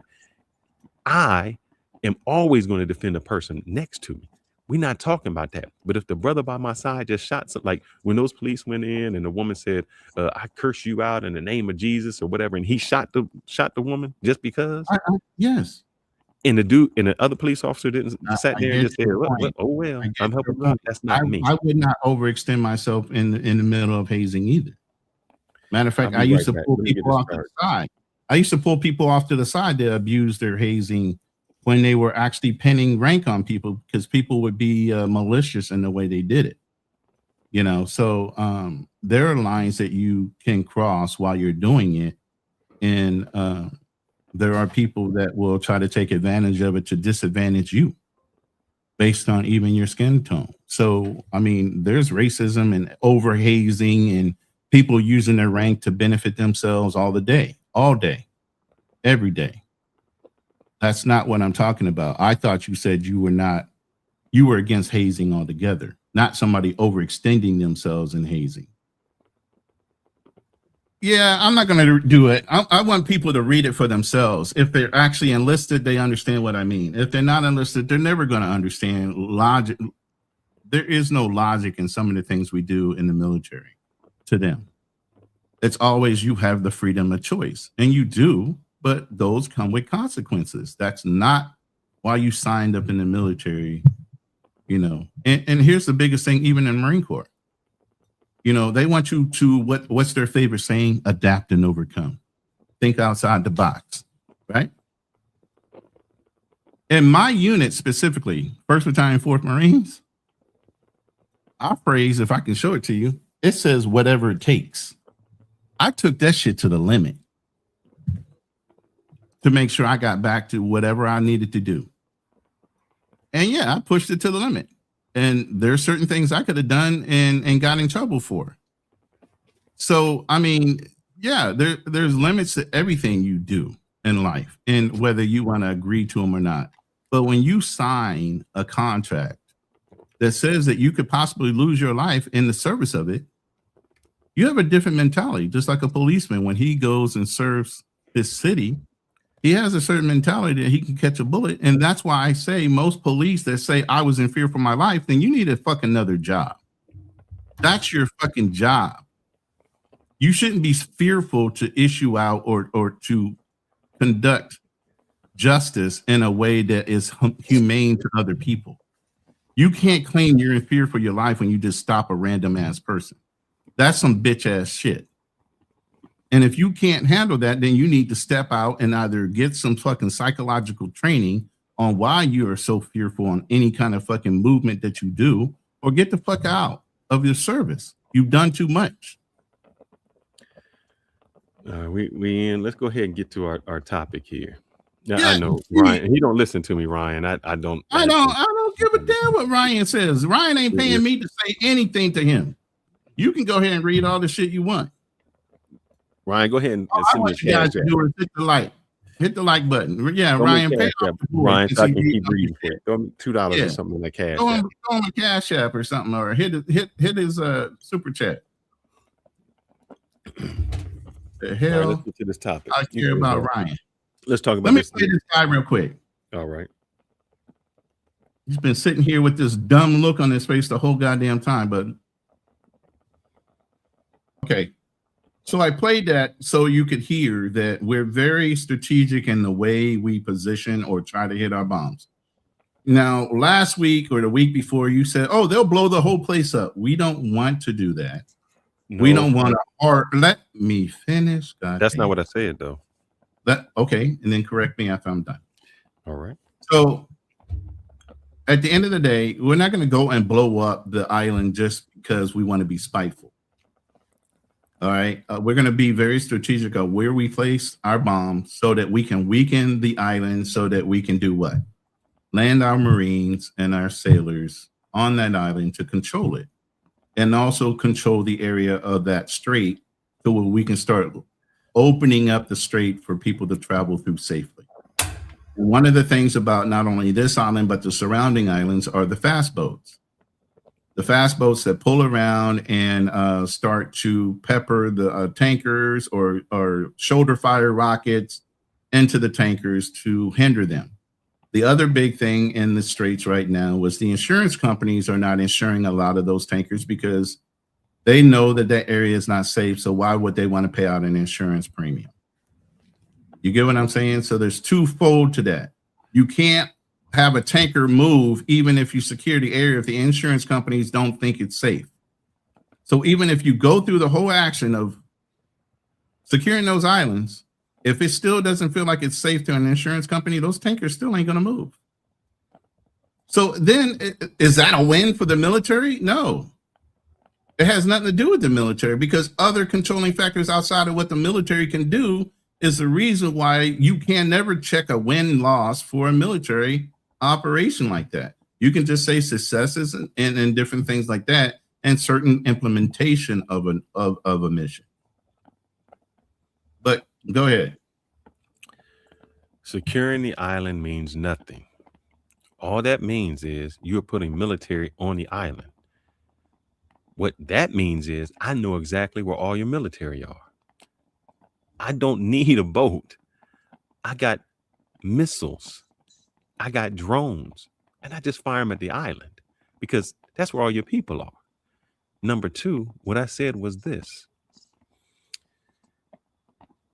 Iran has already said we're willing to sacrifice ourselves for our country. Meaning, what they sent their youngest people to the island because they saying we're willing to die for it.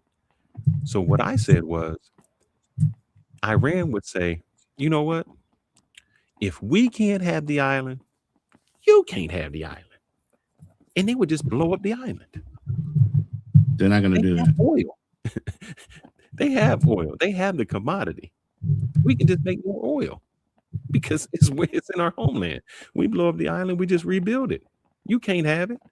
And by blowing up the island, that gets rid of the whole Strait of Hormuz, and you still haven't solved the problem. They still blow up anybody who comes through it. They have already been sanctioned for 40 years. They don't lose no money from the United States not going through it. They say we will wreck because they already said it. We will wreck the entire economy because the economy doesn't affect them.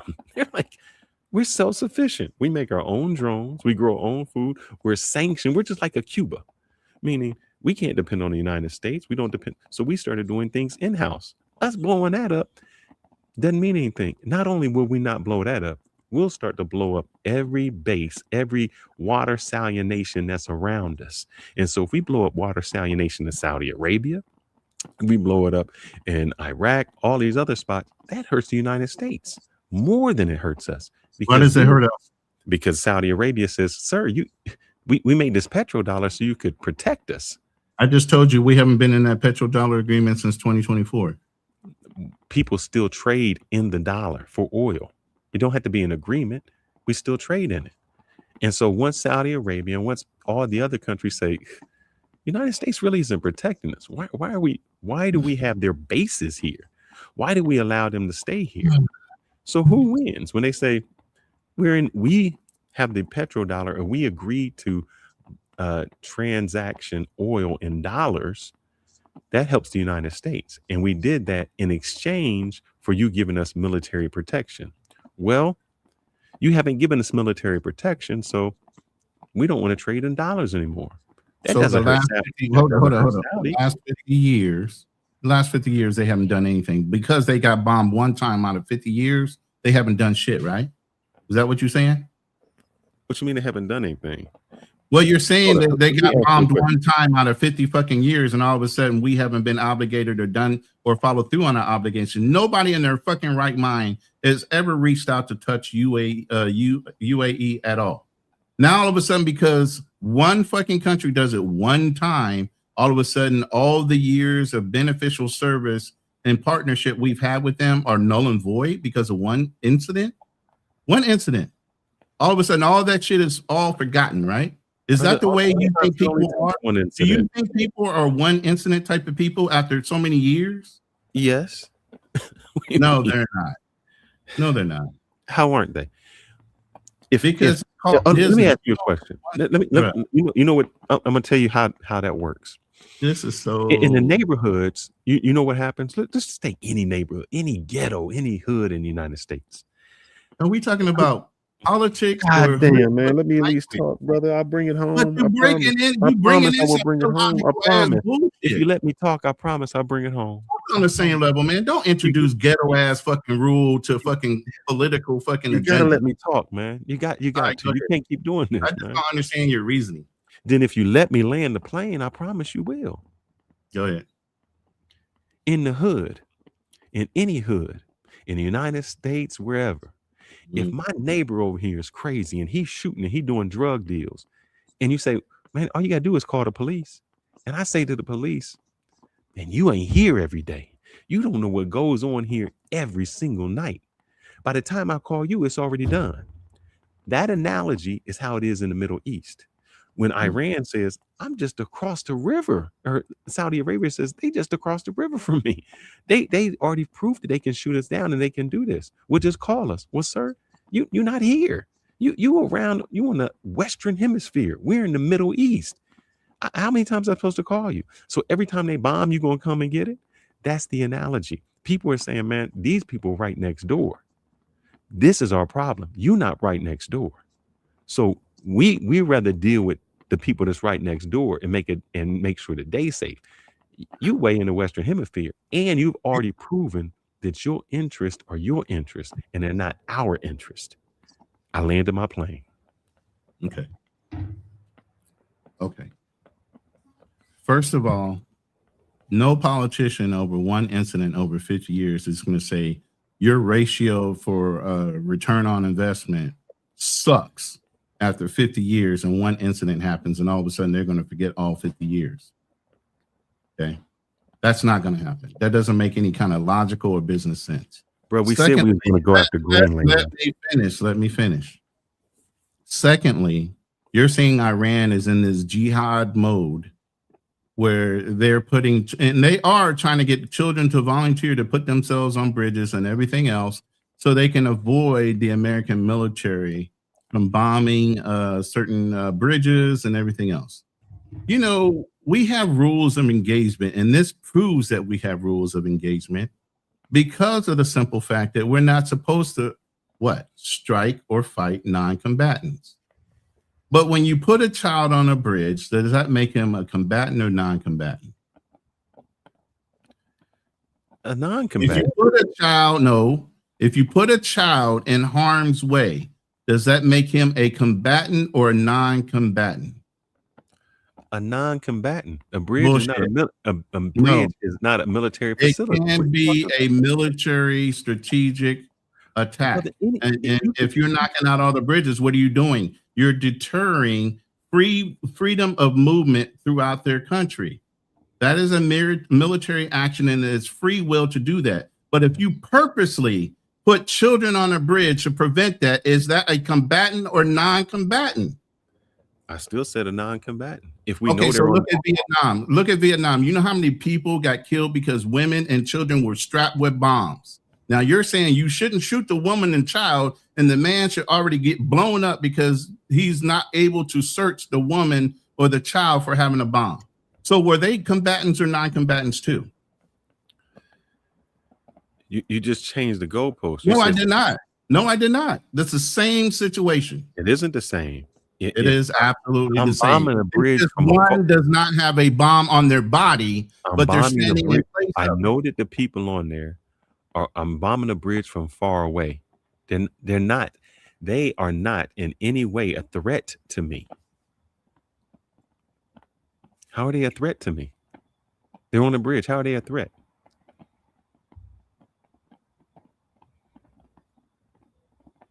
Answer the question. It has nothing to do with a threat level at that point. It always has to do with a threat level. What do you mean? A child with a bomb is not a threat until they walk up on you, right? But they're still a threat.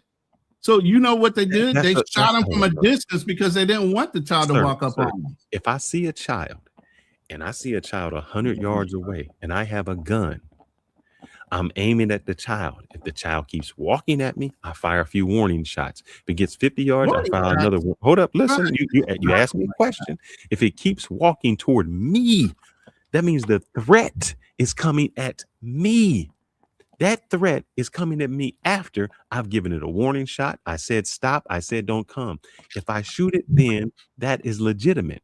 If I'm bombing something from 2,000 miles in the air, 2,000 miles away on innocent people in the bomb, that bridge was no threat to me. What are you talking about? Come on, man. You're in the military. Stop. You you're not using any kind of hold up. So you have to know that makes no sense. No, it does make perfect sense to me because I was in the military. You were not. And let me tell you why. No. Let me tell you why. Because that same child in Vietnam, or that woman that was in Vietnam that had a bomb, say she wasn't a direct threat to you, right? So she didn't come near you, but you knew she was still bombed. What do you do? How do you disarm her? How do you disarm her? No, stop and answer the question. You're making too many things. How do you disarm her? I'm not going to let her get close to me. What are you talking about? Okay, so then you don't get near her and she doesn't get near you. So you carry on about your business. She walks up on the next serviceman coming up behind you, right? And then she blows him up. Because you let her get away, right? From a distance, you wouldn't let them walk up on you. What are you talking about? So what do you do to disarm them? Because they're still a weapon. I just told you. Do I got to repeat it? I'll repeat it because I'll repeat it very slowly. If they're 100 yards away, stop. The same way they see trucks coming. Stop. Stop. You fire a warning shot. You fire They stopped. I told you they stopped. You keep doing I already told you they stopped. Then if they stop, what you gonna fire on them for? Because they're still a fucking weapon and they're still a danger to Hold up. How do you know there's a weapon? Oh my God. Hold up, Ronan. Somebody's walking up on you. They're 100 yards away. And I they're just said they walking. clearly No. We gonna talk about it. They keep walking. They have 50 yards, and you say stop, and then they stop. Now what? You gonna shoot them? What are you gonna do?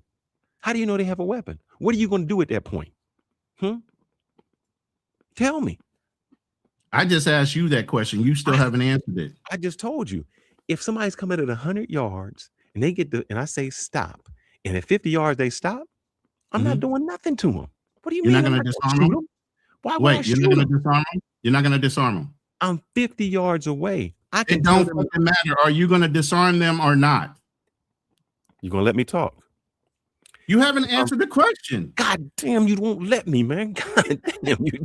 If they 50 yards away, I personally don't have to disarm them. If they have a jacket on, all I gotta say is remove the jacket. They had 50 yards. They had 50 yards away. Remove your jacket. What if they don't? If they don't, and then they just stand there, I'm not doing nothing because you can't do anything. You can't shoot that person. If you shoot that person, that's a war crime. What are you talking about? Not. No, it's not. Brother, there's no way you can shoot that's somebody. Why you don't. That's why I said you do not. You don't know. Shoot an unarmed. You don't know it. How do you know it? They didn't. You don't know it. They armed. You just said it. You do not know they armed. How do you know they armed? How do you know they armed? Ronan? They 50 yards away. They stopped. How do you know they armed? Tell me. I just said. I really want to know this. How do you know they're armed? I just told you there was a clear indication that they were mined. They have a bomb on them. You did not say. You just said I have been saying that the whole time. Damn, I'm not saying it was assumed. I said it's known. So what do? How do you disarm? You know they got a bomb on them. Yes. Then you would have shot them at 100 yards. What are you talking about? That's what I said. No, you didn't, Ronan. You said you gotta, man. This dude, man, brother, please throw this shit back later, please. You have selective hearing. You have selective hearing. Please, I know that I'm just not. You have selective hearing. You just said you could hold up. We talked about the bridge, and I said, how can you bomb innocent people on the bridge? You said easy. It's just how you can bomb a woman. You can blow up a woman with a bomb. I said, well, how do you know she has a bomb? That's an immediate threat to you. The people on the bridge are not an immediate threat. And you keep talking about somebody who is an immediate threat with a bomb trying to walk on you. The people standing on the bridge are not an immediate threat. Do you know, because of the Geneva Convention, there are unethical war fighters that will put known weapons. They will have their headquarters and different things that actually are part of the combatant arena inside of schools, hospitals, and everything else because they know they won't be bombed. You do know that, right? Okay. And? So if the intel says that that person or that building has something in it that makes it an eligible target, because it says it's a school, you're not supposed to hit it. Is that your logic in this? That is my logic. Let me ask you this. That's not the way it works. Let me just ask you this. I robbed a bank and I got everybody in there hostage and I'm there with a weapon. Do we blow up the bank? Do you ever blow up a bank? You never blow up the bank. Why? Because to get one person, we don't kill 1,000 people.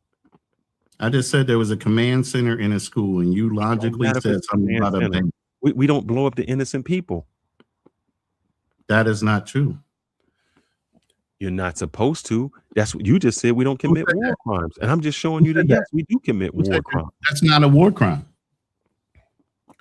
If 1,000 people, I don't care if they bomb. Let's say everybody on this bridge got a bomb strapped to them. What immediate danger are you in? Jesus Christ. You're You're talking about immediate danger versus achieving an objective.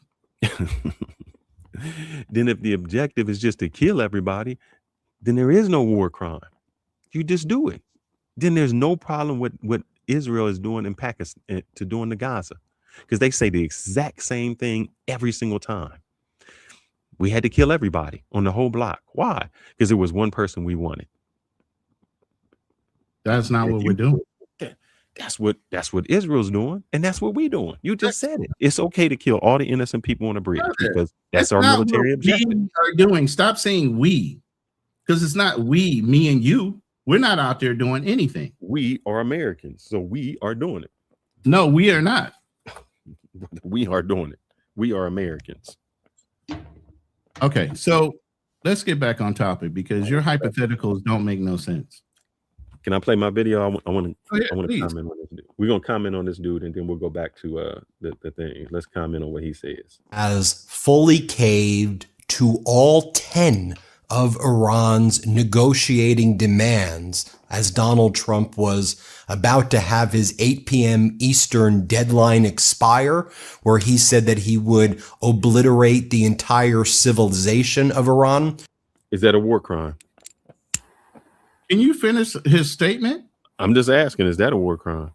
Can you let him finish the whole conversation? I'm not answering a half a question. Iran didn't budge for weeks now. If you've been watching the Midas Touch Network, we've been saying Iran put forward a 10-point plan for its negotiating framework. The Trump regime put forward a 15-point plan for its negotiating framework, and Iran had always rejected the 15-point plan and said, we will only agree to a ceasefire or any deal with our 10 terms. And previously, the Trump regime said it was maximalist, that they would never agree to it, but Iran never budged. And moments ago, when Donald Trump announced that there would be a ceasefire, as we were hitting up against that 8 p.m. Eastern deadline where he said there would be total obliteration, Donald Trump confirmed that he would negotiate within the 10-point framework of Iran. Now, Iranian media is saying this is a crushing defeat for Donald Trump and the United States. I mean, as part of this 10-point framework, Iran gets to continue enriching uranium. It recognizes that Iran has full control over the Strait of Hormuz and will make $2 million per ship that passes. It recognizes that Iran gets to keep all of its ballistic missiles and drones.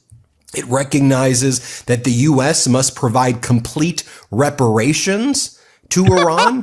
It recognizes that U.S. must immediately abandon its military bases in the Middle East. Folks, this is a complete and utter capitulation by Donald Trump. And I don't want you to think I'm being... What you said was before... It will never fucking happen. I don't give a fuck what this guy is saying. It's not going to happen that way. My question is, the reason we went into Iran was to do one. We said we weren't doing regime change. That was Israel. There is no regime change. We said that we were going to stop them from making uranium. We haven't done that, and this is part of their deal. They still control the Straits of Hormuz. They're going to charge a toll. So when you say what will never happen, what exactly won't ever happen? Any one of those points that he brought up that makes Iran have some kind of power or positioning will never happen. Hasn't happened. Wait, go into points. Here, I'm going to bring up the points. I'm going to bring up the points. I want to know, out of these points, what do you say that's not going to happen? So the continuation of Iran's control over the Straits of Hormuz. You're saying that's not going to happen? No. So when you say they got control over it now, they've never since right now. Listen. You know what? You can say they have control over it right now because they froze our assets because of the ceasefire. But believe me, they wouldn't have held on to it much longer. I told you 2 weeks. And I guarantee you by Friday of this week, that shit would have happened. Well, it didn't. They were already peppering. You saw from the last video I just played. They were already peppering what? Karg Island. They were softening that still target doesn't up. mean anything. But You- you're okay. not looking at the bigger picture. You're only looking at a limited area. And so the Straits of Hormuz would not have been controlled by them much longer. So no, that's How not would going to you have happen. gotten this shit by? Point three. How would you have gotten Uranium this shit by? enrichment. That's not going to happen.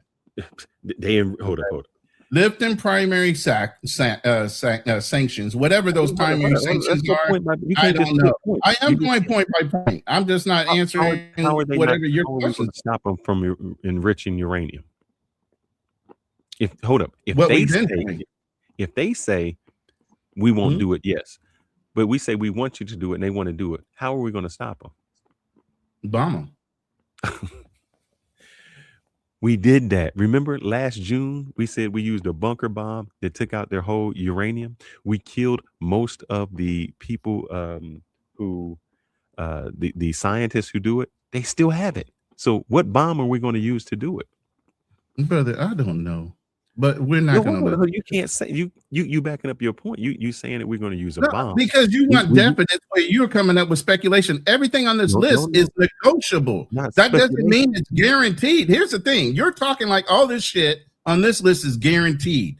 Nothing is guaranteed. It's open for negotiation. It's all on the fan is this. Guess what? After 2 weeks, listen. After 2 weeks, if they don't come to an agreement, we're right back to where we were. And you think everything on this list is going to get agreed to? It is not. Just because they said, okay, we'll do a ceasefire and discuss it, it does not mean they're going to agree to every fucking line item on this list. Sir, you guys are talking like it is already agreed upon, rock silent, and this is exactly the way it's going to go down. And it's not. All I know is Trump said he had a 15-point deal, and none of his points are on this deal. How do you know? The deal is not done. The negotiation is just open, but you're already making determining statements like everything is already done. What Trump you are basically saying all these items are guaranteed, and we fucked up.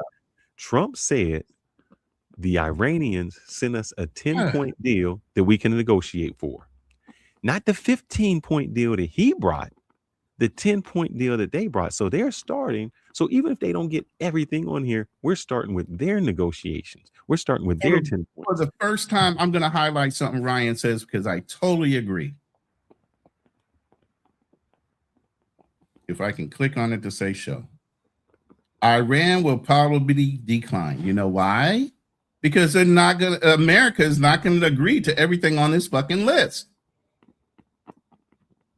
And that's the only way Iran will agree to have a ceasefire. They have to agree to everything on this fucking list. So it's going to be a non-moving point. It's just going to be a 2-week ceasefire, and we're going to be right back to where we started. They don't have to get everything on the list. That's not how negotiate goes. If they get 70, but you just said it was. I did not. If they get 70 things, if I said Trump gave his 15 points, not even on the list. Iran gave their 10 points. Even if they get 7 out of the 10, they still at a victory. They still win. They still got what they wanted to. And why did they get what they wanted to? Because they can say, nah, we weren't going to enrich uranium, but now we are. Through the Straits of Hormuz, everybody else charges a toll. We're going to charge a toll. What are you going to do if they don't? Here's the thing. You just told me before that we are not colonizers and our mission is just to go. Mm-hmm. So Iran just says, all right, we'll just fight it until the end. Okay. 10 years, 20 years, one day you're going to leave. And the day you leave, we're going to, just like the day that the United States left, Afghanistan, the Taliban took over. And so what they'll say is, as soon as you leave, we're going to do it again. And there's nothing you can do. As soon you know what's so funny about that? There's been plenty of videos, and we were supposed to be in Afghanistan to teach the Afghanis to defend themselves. Okay. But they never wanted to do that. We stayed there because we were the only ones fighting for their freedom. We were the only ones fighting for whatever they didn't want. You have so many videos out there of Afghanis just sitting there smoking hashish instead of training. Those guys did not want to fight for their own independence. At a point, You can lead a dog, a horse, or whoever to water, but if they're not going to drink and want to learn and fight for their own, then so fucking what? All right, so you just agreed with me. What do you mean? But here's the thing: what you're saying is, if they don't implement all these, or even some of these, but a lot of these have global ramifications, and even We've though already- wait, stop. Let me say my point. You said this. So even though you say the United States has all the power in the world to agree to whatever, doesn't mean all the other countries are. So even if we negotiate our best terms, what if all the other countries say, no, I'm not paying you a toll for shit? We just blow them. They just blow them up. What do you mean? They just start right back. Okay, so then they'll start a war with that country until they resolve it, whatever they want to do, right? But those countries have no military like that. Who? Oh, they don't have any military. So who's going to fight for them? Exactly. We just got kicked out, right?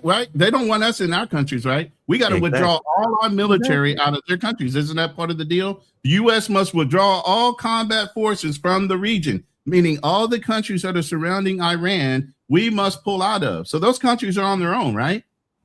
That would make sense. You think they really want that to fucking happen? They're not getting anything for it right now. What do you mean? Oh, okay. They haven't been getting anything. We haven't done anything for a global community at all. What have the they American got? military hasn't done anything. We haven't fought for other people. We cause havoc where we go. We don't fight for freedom. What freedom do we fight for? What havoc? What havoc do we cause? What havoc? We bring havoc. We don't bring freedom. Tell me a country that got their freedom because of the United States. Everywhere we go, Vietnam, havoc. Korea, havoc. So we shouldn't even have a military at all in your mind. Right? In your mind's eye, we shouldn't have a military at all.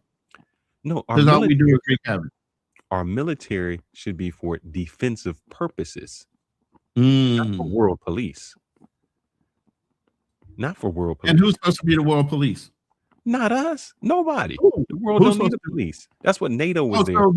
So then when other regimes that are strong, wait. So when other regimes like China and Russia want to push into like Ukraine, and China takes over Taiwan, and then you have this whole thing that looks like Germany all over again, because those powers that are over in Europe are way stronger than some of those same European nations that don't want to volunteer their troops to help. But yet and still, when they get in trouble, who has to come and bail them out? Like you just said, they don't have NATO military is developed for. NATO is a defensive. Who developed NATO? Do you know that? It don't matter who developed it. It's a defensive place. Who developed NATO? The United States. You know why? Because we try to get them to also help fight their own fucking wars. You just asked me a question. We are defensive. We should not be offensive, blowing up people. And I told you. How do you run a good offense? How do you run a good defense if you don't have offense? Easy. You don't go. China. What is China doing? China's not blowing anybody up. Hold up. China's not blowing anybody up. Who is China fighting? They're not the world police. China has border skirmishes all the time with India. China has issues with Taiwan. China has issues with a lot of countries. I listened to the Chinese person, and the Chinese ambassador said, yes, but you know why that started? Nothing to do with us. That's because of Britain. When Britain came in and did that to Pakistan, they didn't do it. That's why we have the skirmishes, because we said it, China saying we said this was our territory, and the Britons tried to take it over. So you would think with Britain not being involved anymore, India and China would already made an agreement. Okay, we'll just draw a new line and we'll both agree to it, right? How come that hasn't happened yet? But they're not spending trillions of dollars doing it. What do you mean? China hasn't spent trillions of dollars to take over that. They're not been a world police. So what do you imply? Who spent trillions of dollars to do something? They're fighting for what is on their border. The analogy that you're trying to say is if Canada or Mexico came at us. What? Yeah, we would fight Canada or Mexico. Iran and Iraq and Saudi Arabia are not on our border. They have nothing to do with us. They A have lot nothing of the to do things, with listen, a lot of things have nothing to do with the United States. Why? Because we're You just- isolated. you I've just- already said this. Listen. No, you just asked me. You No, should be the listen, world at the police. end of the day, at the end of the day, we're so isolated being where we are on the globe. It takes way too long for somebody to try to get here unless they come through Canada or up through Mexico. You're not coming over the ocean and getting to us before we see you a long way off. Only way you can do is infiltrate through our borders. Just like you And let said. me tell you how much we are. So the world. here's the thing. How did they draw us into World War II? They fucked with Hawaii, right? They Sir, brought us in. hold up. Let me take you on a history lesson. Oh, please don't do that. Don't do that. I know history. Get to the point. All right, get to the point. Why did Japan attack Pearl Harbor? They attacked Guam first. Why did they come after Pearl Harbor? Why did they even come after the United Tell States? me your analysis of why they did it. Stop asking United States on the Pacific side was doing oil embargoes. Japan was fighting against China. And then we stepped in, which we shouldn't have, and got our nose into something we shouldn't have. And that's why Japan bombed us. If we would have stayed out of it, Japan wouldn't have had nothing to worry about it. It's us that always goes through it. Let me ask you another question. You know why? You say we're the world police. Do you know currently we are? When Kuwait was getting invaded, the first thing that we said was Arab war, that's our conflict. But when it came to the oil, we were so worried about the oil. Nothing to do with us. Still nothing to do with us. We're not. None of that shit has nothing to do with that. I just said we got pulled in the Iran war because of who? Israel. Our loyalty to Israel. I said this from the jump. You're not telling me nothing I don't already know. I already said we shouldn't be there. But you're saying, well, where are the wins? It has nothing to do with wins because who pulls us into shit but politicians? And then our sons and daughters have to fucking pay for it. Not theirs, because most politicians don't have kids in the military. And if they do, they're officers and they go right in and they come right back out just to say they served. So the people who don't know, I'm going to share this because I told you we always getting involved. Ryan said Japan bombed Pearl Harbor, but the problem is we never understand why. A lot of people and what? Yeah, Ryan, I know they're losing a lot of money, and that's why they try to use the Chinese yuan as a standard to get ships in and out to help out their buddies. What we do is we always hear it from the United States perspective, like we were just sitting there and Japan just ain't had nothing to do and they bombed us. So let's see, I'm sharing this. To halt the Japanese aggression to China, Japan was fighting China, nothing to do with us. The United States imposed severe economic sanctions, including an oil embargo, threatening to paralyze Japan's military. This is why Japan was added against China. And we came in and said, we're putting the oil so they can't get it. That's why they did it. Nothing that you see. So we always say it like we were these innocent people. No, we got involved in something we shouldn't have got involved with anyway. So again, was China at the time a communist nation? Yeah. And was Japan a communist nation? No. Well, were they imperialistic? Okay. And so when they partner up with Germany and Italy, because Italy was involved in this too, right? They're known, with Mussolini. When you have those factors pushing into enforce indirectly their way of life, obviously a democratic coalition has to be resolved, or you'll let those powers that be take over all of Europe, and then what other choice do they have but to come across the ocean? So would you rather fight your war? We got in the war. Let me finish. God damn. You do me just the same way. So here's the thing. Would you rather fight wars on your shores or on foreign shores? That is not why we got into war. I asked you a direct question. Would you rather fight wars? But so when they brought it all the way over to Pearl Harbor, we were happy with fighting it anywhere else. When they brought it over to Pearl Harbor, we had to get involved. They bombed Guam just as much as, they bombed Guam too. We didn't overreact over Guam. We always do it for oil. I'm just showing you that every I'm time talking we about get in- World War II. You used the instance of World I'm War saying II. World War And you II was said about oil. We got involved. We got involved after they hit Pearl Harbor, but it was about war. Sir, I mean, oil. Let me finish. You said it was about oil. Let me finish my thought. Mhm. But they hit Guam first. Did that initiate us getting into the war, or did it take it a further step once they hit Pearl Harbor? Because they hit Guam first. They're closer to Guam. Okay. So when they bombed Guam, did that get us involved? No. Apparently not. Okay, so it had them, they had to reach all the way out to what? Our Pacific Fleet and try to hurt our fucking ships, which they did a great job at doing. But they bombed ships in Guam too. Hold up. There were battleships and everything in Guam. There are fucking memorials in Guam, just like there are ones in Hawaii.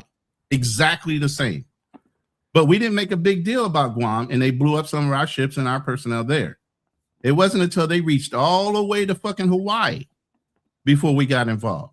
Don't minimize that factor that they came all the way over to continue to poke the bear. They didn't poke the bear. We poked them. No, we did one action that was indirectly something. No. We cut off all oil passage, and because of that, did we blow up any of their ships to do it? It doesn't matter. Hold up. When you cut off all oil, you don't have to blow How up. did we do it though? How did we stop it? You cut them off militarily. So by doing that, they would lose the war because they would not have any oil resources. So we poked the bear. Oh, did we? Yes, we poked the bear. Mm. I did. Do I got to show you that again, man? I just asked, why did they? Here, I'm gonna do this because maybe you a war. You just said you know about the history. Don't bring up history with me because I knows my histories. But what's that got to do with anything? Japan attacked Pearl Harbor to cripple the U.S. Pacific Fleet, preventing interference with Japan's planned Southeast Asia to secure vital oil resources like oil. You go down. But do you know what else is sitting over China?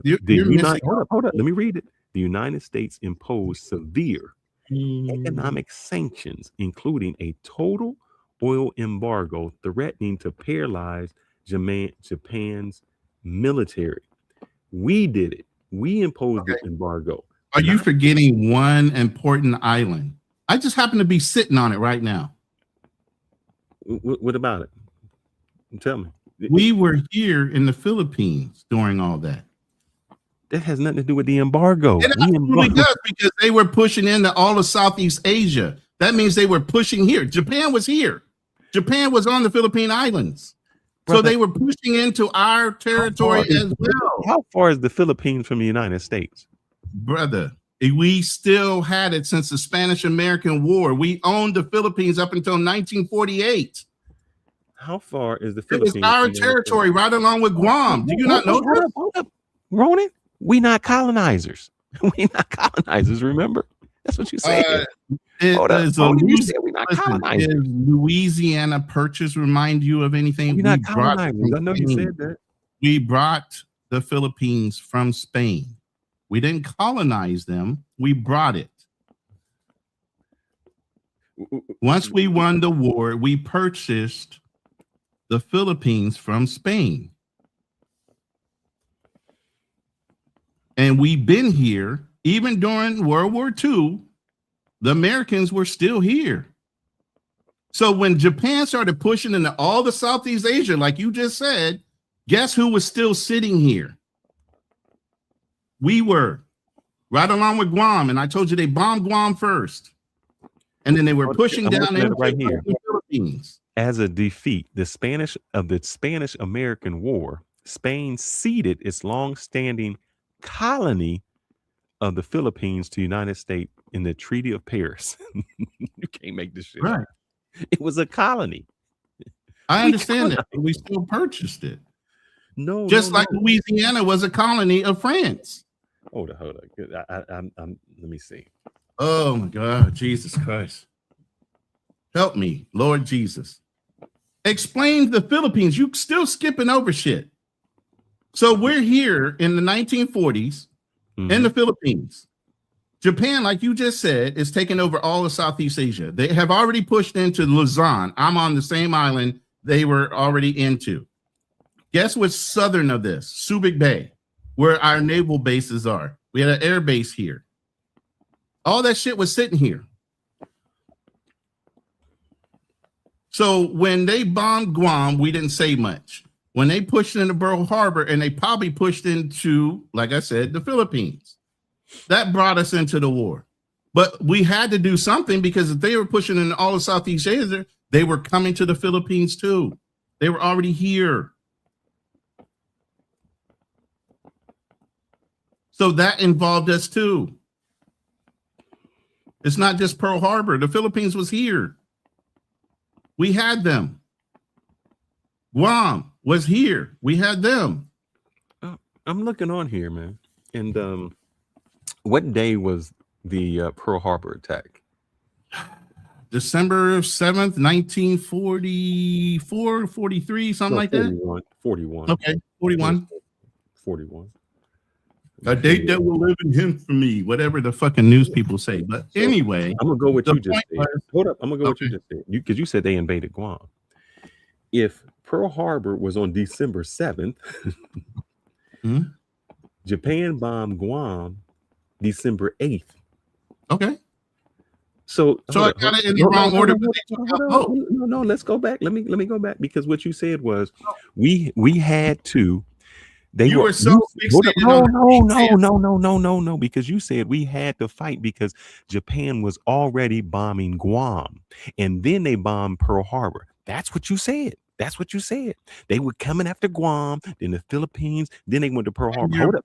No, Ronan, that's what you said. Don't try to get out of this. Okay, I admit to what I said. Maybe I said it in the indirect order. I'm sorry, I have PTSD. I don't get everything right all the time. So here's the thing, though. It doesn't negate the point that we were being bombed and then we got involved in it. You're saying because we put sanctions on these people.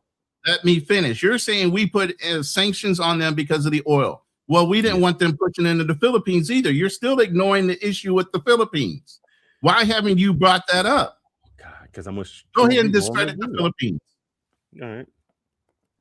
And by the way, let me go ahead and read this super chat. Thank you, Darnell, for being involved and contributing to the channel. He said, no, China was not yet communist during World War II. They were just a state of civil war, communists versus nationalists. When Japan invaded China twice, it was technically a republic, but the ROC, I don't know what that means, ROC, was authoritarian. What does ROC stand for? Republic of China. So once again, you just told me, why am I ignoring the Philippines? Can you tell me what day was Pearl Harbor? What day was Pearl Harbor? You said the 7th, and it was December 7th, and Guam was December 8th. So what day did they bomb the Philippines? It looks like the same day that they did Guam, because they're right next door to each other. Well, hold up, sir. You just said that we had to stop them because they were bombing the Philippines.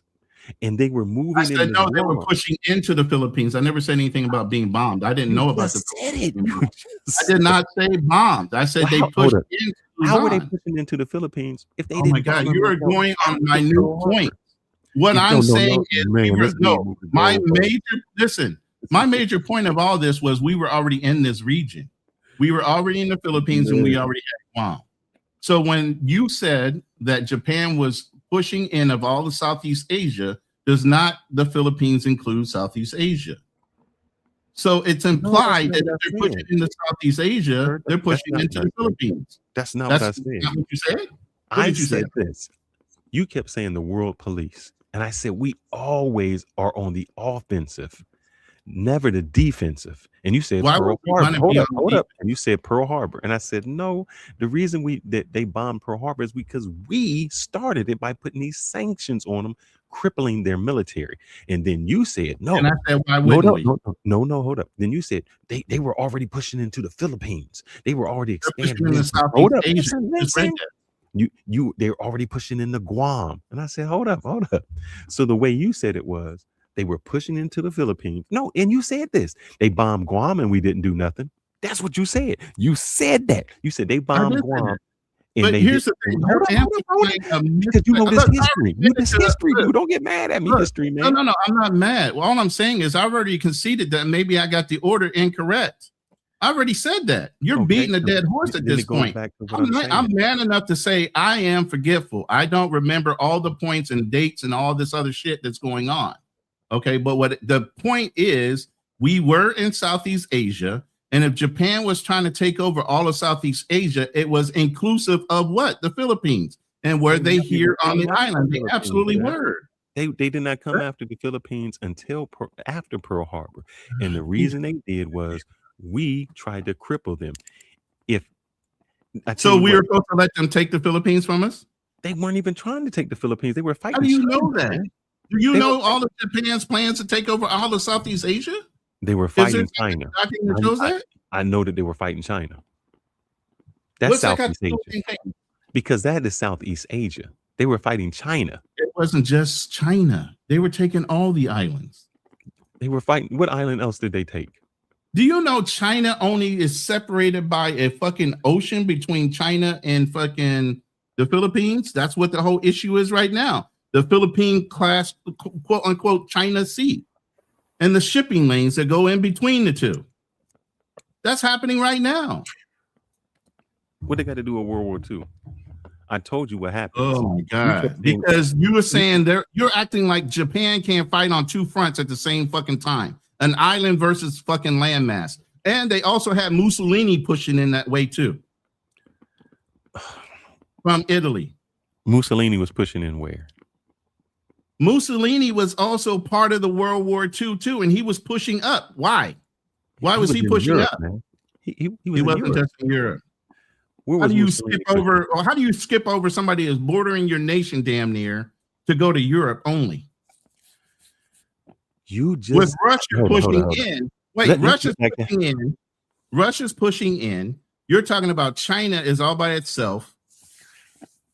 You get what I'm saying? That don't make any sense. Because you kept saying, I said, we are not the world map, bro. We don't have to go anywhere. We don't have to be in Iran, Middle East, Iraq. We are our own people. We are here. This is what we need to take care of. Your point was, well, when we was here, Japan bombed us. And I said, the only reason Japan bombed us is because we stuck our noses and meddled in somebody else's business, which we always do. We keep meddling in other people's business. And you said we are freedom fighters. Hold up. You said we are freedom fighters. And I said, sir, please tell me anybody we gave freedom to. Who have we given freedom to? Bro, I said that we try to minimize countries converting into non-democracy kind of countries. That's our motivation, if anything. Now, let's get back to what we were talking about. These agreements that you think are so solid that they're going to agree to everything on this list. And you say even 7 of them is a win. They're not going to get these. I don't know how many is a win. All I know is, let's just say they get any of it. That's still a win. How is that a win? If let's just say they lift all primary sanctions, they've already gotten that. We've lifted sanctions from them so they can sell their oil. That's why they're selling their oil. This is a 2-week reprieve because some other country wanted to say, please help us. Don't do it. You keep saying somebody dragged us in. Nobody can. Israel did not drag us into Gaza. Israel is not dragging us into Lebanon. Let me see if Israel's not dragging us into Yemen. Hold on. So how can they drag us in somewhere? I'm gonna play this other one. If I can get my PC to move. On mine. This was just a process of my 10 steps. So can I finish? Go ahead and play your guy that's hyperbolic. So let's just go through the language. Let's see what Trump said. Let's see what Iran said. Remember my reporting on this 10-point framework. I mean, for weeks now, Iran's been saying 10-point framework, 10-point framework. And what I've been saying here on the Midas Touch Network is the only way I could imagine that there would be a deal is if Donald Trump basically fully surrendered and agreed to all 10 points. And that's exactly what Donald Trump did here. Let me just go through the 10 points for you that Iran has been saying for weeks now. Number 1, a commitment to non-aggression against Iran, Hezbollah, the Houthis and the Iranian Shiite groups in Iraq, continuation of Iran's control over the Strait of Hormuz, acceptance of Iran's uranium enrichment, lifting all primary sanctions from Iran, lifting all secondary sanctions of Iran, termination of all UN Security Council resolutions, termination of all Board of Governor resolutions, payment of compensation to Iran, withdrawal of U.S. combat forces from the region, cessation of war on all fronts, including against Hezbollah in Lebanon. That's always been the 10-point framework. So here's what Donald Trump said before as he announced the ceasefire. Now, Donald Trump and Hegseth and others from the regime may go on propaganda media like Fox and say, this was a win. Donald Trump's a negotiating master. This was a complete and utter surrender. The biggest wipeout in American history, period. The biggest loser of America ever historically. I'm trying to explain to you the gravity of the loss right here, because I know American media is going to be like, oh, a deal's been reached and look at the stock market. Folks, America just said, we are out. We are done. We lose. Utter surrender. Just watch what Donald Trump says. Let's see what Donald Trump said. Based on conversations with Prime Minister Shahbaz Sharif and Field Marshal Asim Munir of Pakistan, and wherein they requested that I hold off the destructive force being sent tonight to Iran and subject to the Islamic Republic of Iran agreeing to the complete, immediate, and safe opening of the Strait of Hormuz, I agree to suspend the bombing and attack of Iran for a period of 2 weeks. This will be a double-sided ceasefire. The reason for doing so is that we have already met and exceeded military objectives and are very far along with a definitive agreement concerning long-term peace with Iran and peace in the Middle East. We received a 10-point proposal from Iran. And wait, I know I need to play that again. Donald Trump said he received a 10-point proposal from Iran. I heard what he said. We're very far along with a definitive agreement concerning long-term peace with Iran and peace in the Middle East. We received a 10-point proposal from Iran and believe it is a workable basis on which to negotiate. Trump is saying the 10-point plan is a workable basis on which to negotiate. And that had all of those 10 features that I just read for you. Almost all of the various points of past contention have been agreed to between the United States and Iran. So Trump's saying there, he's already agreed to most of these 10 points that I just read for you. But a 2-week period will allow the agreement to be finalized and consummated.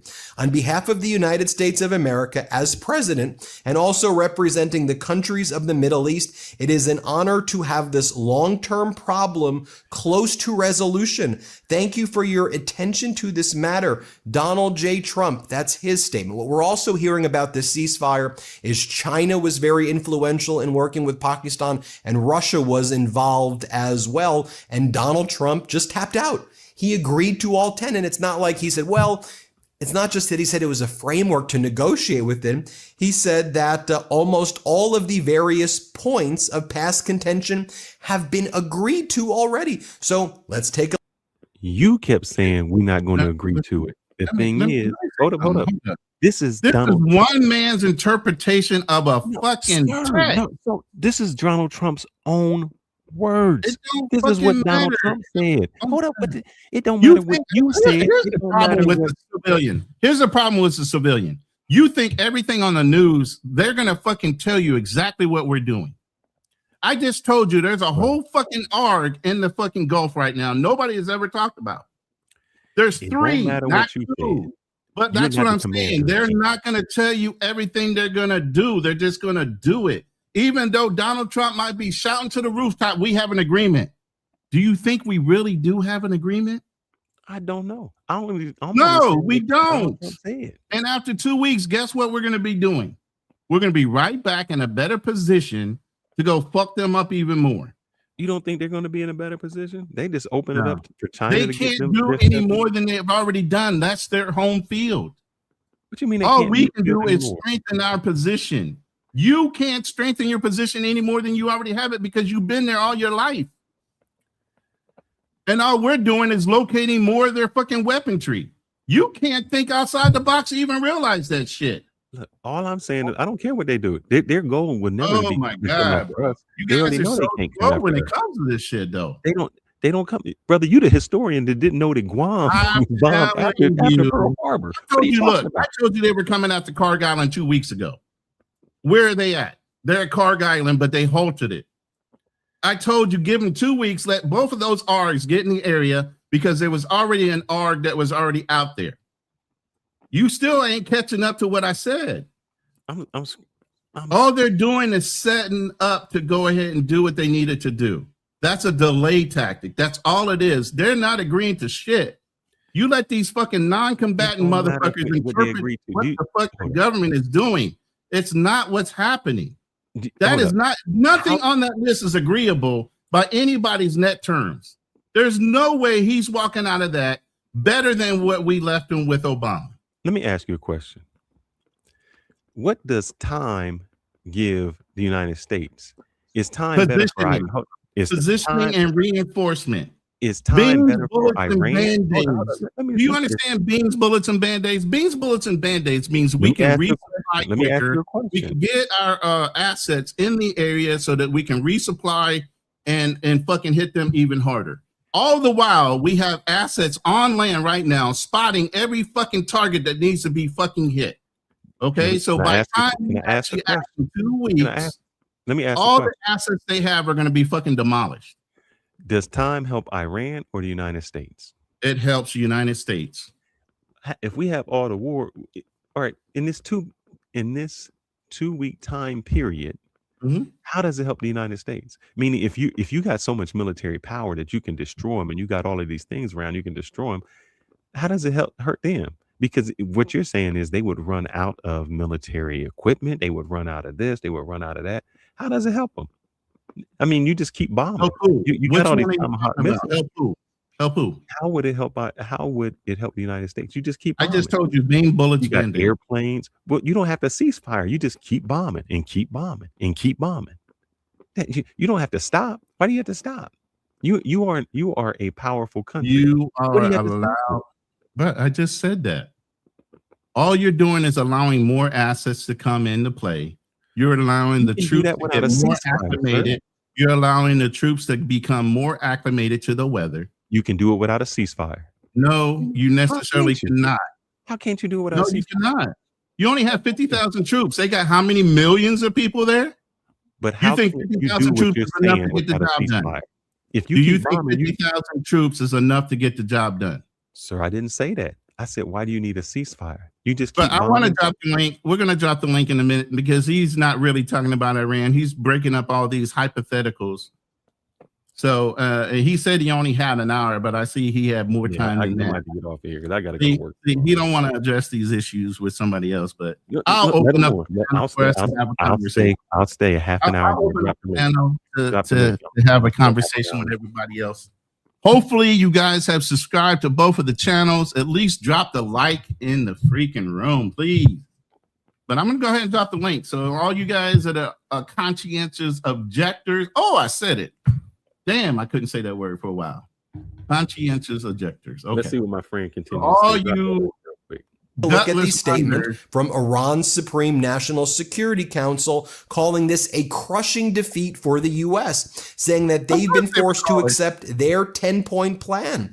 Iran claims U.S. has agreed to continued Iranian control of the Strait of Hormuz, continued enrichment of uranium, war reparations, full reparations, and U.S. leaves its military bases in the region. Statement of the Supreme and prudence drones and missiles. So it claims that while the ceasefire is in place, Iran drones are striking UAE. Are they just saying that because they want to break the ceasefire, or is that really happening? Israel says it's detecting missiles.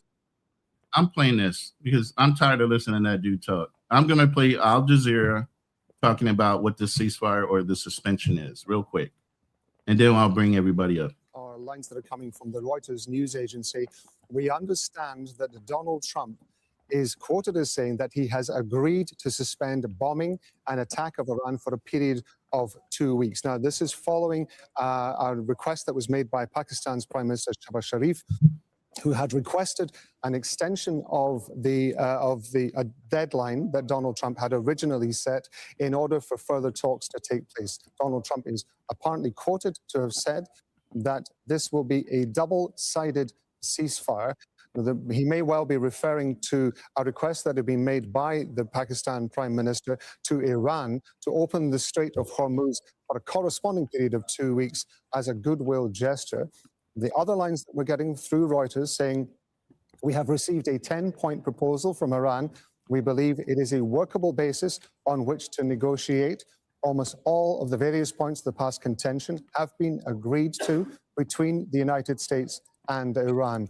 He then goes on to say, we are very far along with a definitive agreement concerning a long-term peace with Iran. I want to go to Osama bin Javed, who's our correspondent, who's joining us here in the studio.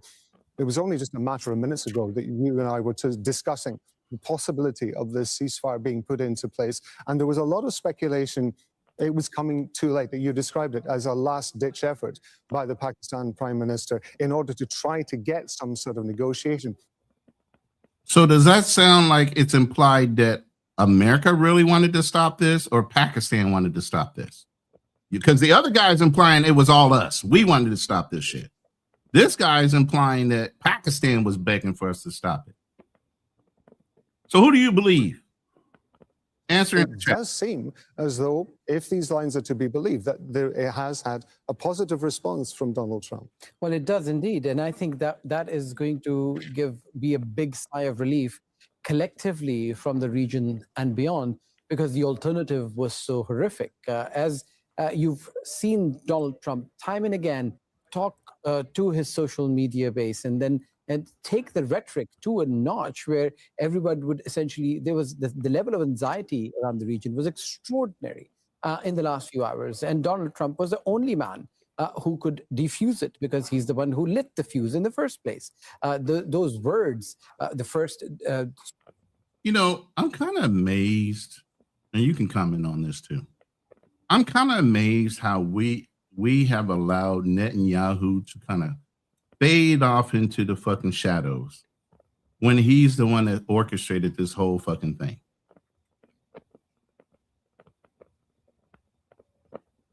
You have no comment about that? You have a choice. Donald Trump had a choice. That's your best answer? Why haven't all these news agencies brought up Netanyahu once?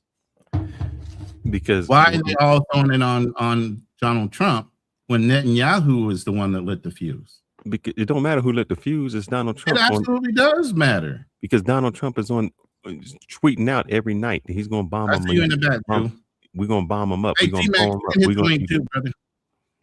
going to bomb him. We're going to blow him up. We're going to do all of this stuff. But with the encouragement of who? His buddy, right? Netanyahu, right? Netanyahu can't. So Netanyahu has nothing to do with this. Now, it's all on us. No. It's all on us. Biden said no. Obama said no. Trump said yes. So it don't matter what another country says to do or what they do. We have a choice. We were our own country. Like I said, we didn't go after them when they went to Gaza. We didn't go after when they went to Lebanon and Libya. Nobody ever said Donald Trump was the smartest one in the group, and nobody ever said his foreign policy was rock solid. But that's the commander-in-chief you would follow. No, it's not the commander-in-chief I follow. I'm not in the military anymore. No, you would follow. If you was in the military, that'd be your. I would have no choice. I would be under contract. You're absolutely right. Idiot. And then the only thing I would have an option, if I didn't want to do my 20 years, then I would have had the option of getting out. You're following. So while I'm in, then I would have to follow an order. But here's the thing: everybody else elected that idiot. Why are you trying to make the American military feel bad for it? I'm not. Well, that's the way you're saying it. Is like they had a choice too. They didn't have a choice. Brother, you always have a choice. Okay.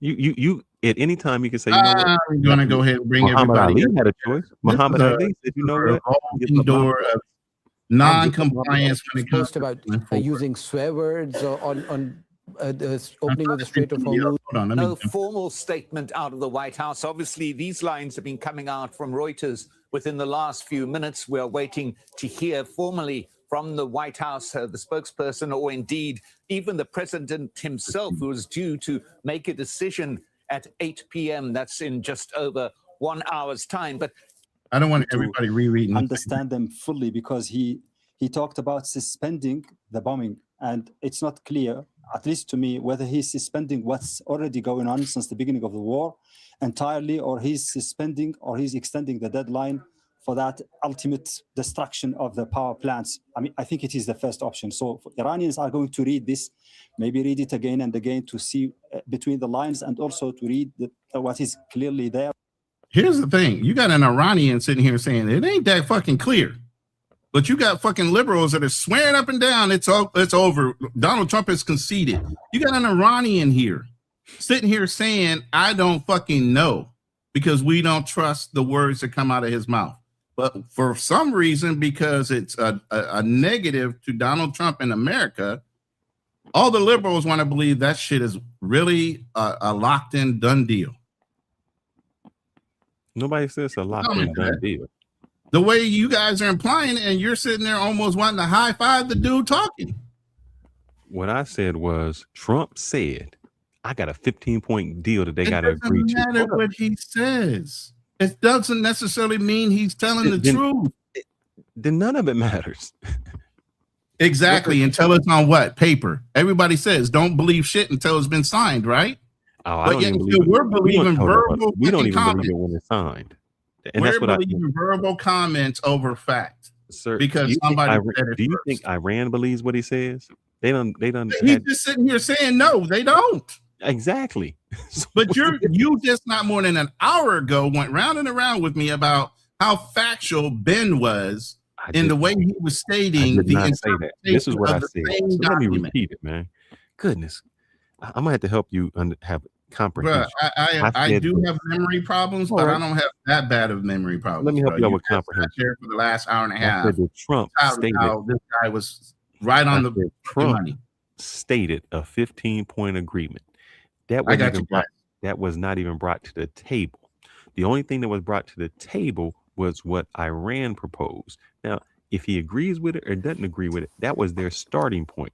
Iran is saying, look, it doesn't matter if you don't want to go with us or not, because we in it to win it. We in it for the long run. So whether you agree with this or you don't agree with it, we still ready to go to war. We not going to stop fighting. So okay. And you wouldn't either. If people came into the United States, you wouldn't stop fighting either. And that's understandable. Understandable. If you're invading our country, you're going to have the same level of aggression that Iranians have. Exactly. You're not going to get no peace. Exactly. And I agree with you there, but that has nothing to the panel. What's up, Drew? Hold on. That has nothing to do with what's really happening, though. But go ahead, Drew. Hey, I wanted to, I mean, we know we're talking about Iran, but I just want to clear one thing up. And I was trying to tell you in the chat, Ronan, you forgot the international date line. Yeah. In Guam and Hawaii. They happen on the same day. Thank you. But see, I told you my memory is the same. Brother, you told me that they was invading Guam. This is what you said, Ronan. They bombed Guam and we didn't do nothing. Hold on, Ronan. Don't try to revise history now. I already admitted to being wrong as far as accuracy, but Guam was still hit. Guam was still hit. The Philippines was still hit, and so was Hawaii. Those facts are true. Whether I got the time right or not doesn't matter. No, yeah, it actually happened on the same day. Hold up, Drew. I gotta when get it's the 7th in Hawaii, it's the 8th in Guam. Hold up. It happened on the same day. Drew, that wasn't his intention, because this is what Ronan said. Ronan said they bombed Guam. I already said if I got the dates wrong, I'm okay with it. Let the brother talk. We got that point down. You like to beat shit to. Because you keep trying to say thank you, like you was right. So moving on. The other point was that like two brothers, the guy Ben that was talking, words matter, guys, and he said this was a proposal of a basis. Correct. So proposal is not an agreement. You look at the proposal, just like a contract, and you say, well, yeah, your proposal is good, but what can you do better? No, Drew. Let me tell you something. If I come to you and I say, look, I demand these 10 things, and you say to me, nope, that's a no-go. And then you say, in order for this deal to even start, Here goes my 10 items. Who is in the position of power? So you brought me. Say that one more time. I just want to make sure I understand clearly. Your girl gives you 10 demands. You got to marry me by this time. You got to do all these demands. And you say, that's a no-go. Here goes my demands. Who's in the position of power? You just told her none of what she said meant anything. But here goes my demands. And her reply is, this is a good starting point. Who's in the position of power? The position of power. It's almost it's like a neutral. Like it's not. You wanted to see what that person's proposal was. Leave and come back down. Come back. Everything that she said, everything I that took he down said, a video and it might have messed you up. So you might want to leave, then come back in, and I'll bring you up real quick. But yeah, can you take down all your videos real quick, Fearless? Because when we take down videos, it knocks out some people's hearing. All right, T-Mac, if you leave and then come back in, I'll bring you right back. Brian, the man is in power because it doesn't matter if Trump brought his 15 points and they said, that's not even a negotiating tactic. We don't agree to that. He's not going to admit to that right away. He's going to start. That's not it. And then what happened is they said, here's our 10 points. And then Trump said, that's a good starting point. Yeah. They are in a position of power because it's all of their things that we are negotiating for or against. None of our things. That's pure negotiations. If somebody says your proposal means that is not, it's a perceived position of power. He only agreed to say, because yes, we can attack today, but would we be stronger in 2 weeks? Absolutely. So if you want 2 weeks, fine. We'll give you the 2 weeks. We'll just be more reinforced. Stronger to do what? Okay, let's go with this. I already said this. Drew, go ahead and answer him, bro, because I already answered. Well, I think they're both in positions because you want to see each person's point. You want to see, okay, this is where they stand, this is where I stand. All right, where do we meet in the middle? And that's why he said it's a proposal. Because there's no communication. They said, oh, we knocked out all communications. We've been killing leaders. You know, who are they really communicating with? And it's a fractured government because one person saying one thing and one person saying another, and their own regime. This is President Trump saying, oh, we got a deal. I've been talking to him. And then people are like, who are you talking to? Talking to Pakistan. No. You ain't been talking to them. Prior to that, Trump was saying, I'm talking to him. And Iranians was like, that ain't directly true. I don't know why you hold this man to the fire every time he opens his mouth. He don't say everything. Don't hold him to the fire, brother. I'm just saying that what he's saying isn't true. So if Trump is saying, yeah, I'm talking to him, we all know we almost negotiating, and Iran is saying, yeah, he's a crazy idiot and he's a fool, who's the person that's really controlling things? It's not Trump, because what they're saying is everything you're saying is not true. And unless it comes for us, that's the only time you can believe it. Well, go ahead, Drew. He's asking you because I've already. I'm about to say that's the propaganda of everything right there. Is like, who do you actually believe? You believe your own government, or you believe the government of Iran, who basically I somewhat believe them, because it's like, hey, they're not backing down. It's not one time that they've come up front and said, hey, you know what? We ain't no punk. Come on, come forward. You want to change the regime? Come on, boots on the ground. Then we'll take you on. That's what I'm saying. I don't believe our government. One, because we've kind of fudged the numbers on what happens, how many people may be hurt, what our things are. You know, we're in and out. I'm talking to people. So I don't think our government, I don't think that they're as honest as they would want to be.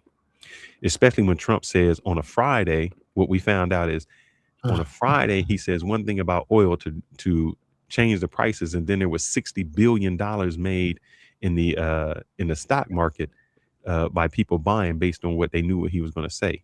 That lets me know that what you said wasn't about the truth. It was about who can make some money off of it. So I can't really believe our government. And all I'm going to say is you shouldn't believe the government, because the government's not going to tell you the 100% truth, especially in a time of war. They're not going to tell you everything that's available. They're not going to tell you where everything is positioned. They're not going to tell you any of that bullshit. Now, press has been able to locate certain things because of satellites and everything else. But there's other things that are going on right now. You have no idea that are fucking happening. So you're never going to know 100% everything that's going on in emotion when it comes to preparation for war. Brother, agree. here's what I say. I don't, and you say there's two things. One, I may not expect my government to tell me the truth, but I don't want them to lie to me. That's number one. Number two, when Vietnam was coming, we were told, oh, everything is all right. Everything is good. And that all changed when the press, because we say the press lied, but when the press went to Vietnam and found out what was really going on, then they seen the real truth.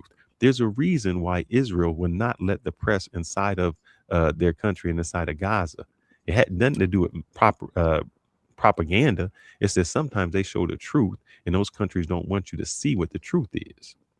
Fearless. And that is the point. Since Vietnam, America has also been aware that it's not the best thing to have the press involved in some wars. People can't handle some of the things that need to be true. They don't want to know the fucking truth. Okay? They want to be lied to certain extents. You're saying, oh, I want to know everything. They're not going to tell you everything. They're never going to tell you. What's the fucking point of having a top secret clearance if they're going to tell you everything? They're not going to tell you everything. You're never going to know everything the fucking government is doing. I don't give a fuck what you imply that you should want to know or have the right to know. I don't care if you think you have the right to know. You don't. Please repeat what I said. You just said that. Yes, you did. Say that. I said, I don't care if my government doesn't tell me the truth. I just don't want them to lie to me. That's entirely different. When you just say, oh, your government ain't going to tell you everything. Fine. Keep it a secret. Don't say it. Obama didn't say a lot of stuff he was doing. He just did it. You don't have to. So admitting is still kind of lying. No, it's not. It's just okay. No, so you're gonna play on words. So basically, omitting. If I don't say, sir, you asked me a question. Yeah, sir, that's under. What did they say in the police? I'm sorry, that's under investigation at this time. I didn't lie to you. I'm just. I'm not letting you know anything. Now, if I said, "Oh no, that person was innocent," that's what they did. That's entirely different, because now what you're doing is giving a different narrative, and you're lying when you say, "I have no comment," or "We're not." But who started the lying to begin with? The very president's in office when he discredited the press and said the press doesn't tell the truth in the first place. So how do you trust the words coming out of the press? How do you trust the words that are coming from the president? Everything is all fake news. To be honest with you, I think. One thing I learned internationally, that if you want to know the truth about what's going on in the country, don't look at our news. Look at the news of like maybe another like BBC. That's why I pulled up Al Jazeera. And then if you want to know the truth of what's going on in England, you look at our news. You want to look at the news of the opposite country. Unless they have a vested interest to both tell the lie. Yeah. And then you look at Al Jazeera, because they usually don't have an interest in anybody's shit. Yeah, Al Jazeera is pretty I don't know, on point. But so I don't know, T-Mac, if you fix your mic yet or not. T-Mac, are you able to hear us? You're muted right now. Let me see if I can unmute you. I think there's two T-Macs. Do you need to get rid of the other T-Mac? Yeah, T-Mac. Hold on, let me bring this one up. T-Mac, can you hear? Yeah, we can hear you now. All right, yeah, you can take that one down. Can you take your other one down or no? I can remove it if you can't. No, I can't. I think you kick him out if you do it. I don't know how that works. Hold on. If I kick you out by mistake, come back. Are you here? I'm still here. All right, I got the right one. All right, go ahead, T-Mac. We've been hearing Drew G. You've been hearing the conversation. You are a Marine. You know what's going on. So you tell me what your perception of what the truth is versus what, some of these people are saying. Well, this is my feeling from watching it and reading the news is that Trump knew he was going to take an L. And the reason I'm saying that is because what he was threatening to do would be if anybody followed that, it was a legal order, and we're not supposed to follow illegal orders, right? Correct. And so any general, any officer, any person who had followed what Trump told him to do, and Trump, he spoke on emotion, but I think that somebody was able to get through to him and said, you can't just go bomb civilian infrastructures and all of that and commit war crimes, and nobody's going to be protected under the umbrella of just, following orders, because that's illegal. So I believe Pakistan, Hey, no, What it's do you mean not. it's not? No, it's not. Well, who says? I mean, yes, it is. It is. You can't follow legal orders. No, it's illegal to do what? Bomb or what? A bridge? You can't. No, you can't. You can't You can't bomb civilian. destroy a population. No, there's certain criteria. There's certain criteria. You can't destroy civilian infrastructure. Just look it up. Just do AI. Do AI. Hold up. No. Listen to what you're saying. You're saying you can't bomb a bridge with people on it who's not in the military? Oh, you asking me? No. Yeah. He was talking about destroying infrastructure like power. You can't do that. But yes, well, there's a caveat. If that power plant Hold on. Don't answer his question yet. Let T-Mac finish. Yes. So you guys, there's caveats, and if it has nothing to do with the actual like the war or whatever. Let's say there's a power plant supplying a military base or something like that. Okay, that might be a deception. But if you have a power plant that's just entirely used for civilian usage, and then all of a sudden you're gonna bomb it and you putting the civilians in the bad, that's considered a war crime. Of course, there's caveats to things like that. Yeah. So there's like, for instance, if you have the military in a like say a church, they're all garrisoned there. Of course, you can bomb the church because you turning that church into a target, right? Correct. So there's but you can't just like say I'm just gonna destroy a country. What was his words? He said he's gonna like basically wipe them off and they're gonna never be able to rebuild their right. Yeah. So, to that, that right there, even the threat of it, that he could not carry through with it. So Pakistan gave him a way out because Pakistan is doing the negotiations. Well, they're the intermediary, and Friday is when the negotiations were supposed to start from looking it up. But before that, it was shortly after the ceasefire was announced that actually Iran launched some ballistic missiles against, I believe it was Israel, and might have been another country that said they were took a hit, and Israel already responded back. So it's like they say it's a 2-week ceasefire, but it's actually no ceasefire. But anyway, I just think it's no weird. It's just like if we had the most powerful military, we could wipe them out, but what's the cost of it? We're gonna end up killing civilians, and we can take over the Strait of Hormuz, but what's gonna be the cost?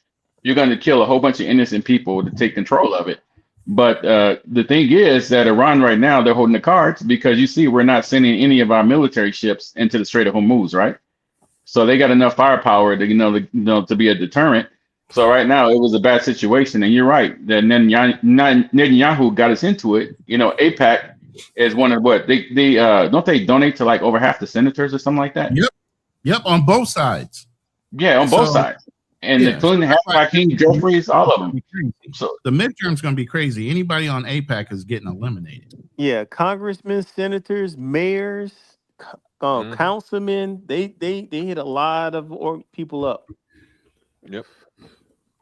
But one of I forgot I was going to say something about like AIPAC. But anyway, I would say it's not just the liberals. The actual loudest voices are conservative. You have Marjorie Taylor Greene, you got Alex Jones, you got Tucker Carlson. So you got some of these people that were, Nick Fuentes. A lot of people that used to be very pro MAGA, but this war has kind of splintered it off. So it's actually the conservative voices who are actually the loudest. And surprisingly, the Democrats are kind of like sheepish. They're just like, we can't do anything to the midterm, so why even speak up? So, I apologize for cutting you off. I just wanted to say, the Democrat strategy, I actually think is smart. You see a runaway freight train, best to just stay off the tracks, and let the damn thing derail. That's smart at all. I don't think that's smart at all. And I'm going to tell you why. Because to be silent is to be complicit. If you're not speaking out against it, that means you're part of AIPAC too. And you're going to have to go eventually. You have to prep the people. You have to prep the people before the midterms, right? You can't just wait till the day before the midterms and say I'm against this. You have to start prepping them beforehand, right? Right now, loud and proud and beating your chest. I ain't for this. If you reelect me, I can make sure. And I tell you right now, I'm not part of AIPAC. No, I mean, why aren't you as far as that guys out there doing that shit right now? As far as that to admit that. Yeah, as far as that goes, I mean, you could speak out, say what you want, but what I'm saying is don't fight Trump. Remember how the Democrats were fighting Trump, during his first term? It didn't go granted, they did win, but he came roaring right back. and Democrats got beat in 22 because they made everything about Trump, and that's why a lot of them lost their seats, in 22 and 24. So that's why I'm saying this go around, don't make it about Trump. Let him screw up so bad to where everybody hates him. And so far, he's the in that strategy's mode working right now. That's why I said, right now he's in that mode to where they don't have to say anything, but the only thing they need to say is because of the amplifier or the focus on AIPAC politicians and how Israel's running roughshod over not only the American leadership, but our military and dictating where our sons and daughters go and fight. I have videos where you got Israelis saying the Gentiles are supposed to die for us anyway. The American military people need to know that they need to fight and die for Israel. I have a little disagreement about why the Democrats lost in the midterms. It's just because their policies are shit. But you can't run off of pro-immigration and off of LGBTQ and expect to win it and say that we're the better party. We're the lesser of two evils. We're better than Trump. So part of it, they might go after Trump, but you have to give something alternative and not be tone deaf to what the American people want, Exactly. And right now, who do they have propped up in the Democratic Party to run against whoever comes up out of the Republican? Nobody is touting any one person. You should already be prepping somebody in the Democratic Party in the next 3 years to be running. And Gavin Newsom is the only person. He's AIPAC. But he's AIPAC. He said, I'm with Israel. Gavin Newsom? He killed himself with that. Yeah, he just killed himself with that. I'm from California, so he's my governor, but he's talking a good game, but I don't even think he's would be a good candidate to I go don't think against. he will be either. Even Obama took one session as a senator before he jumped into the presidential race. I was just getting ready to.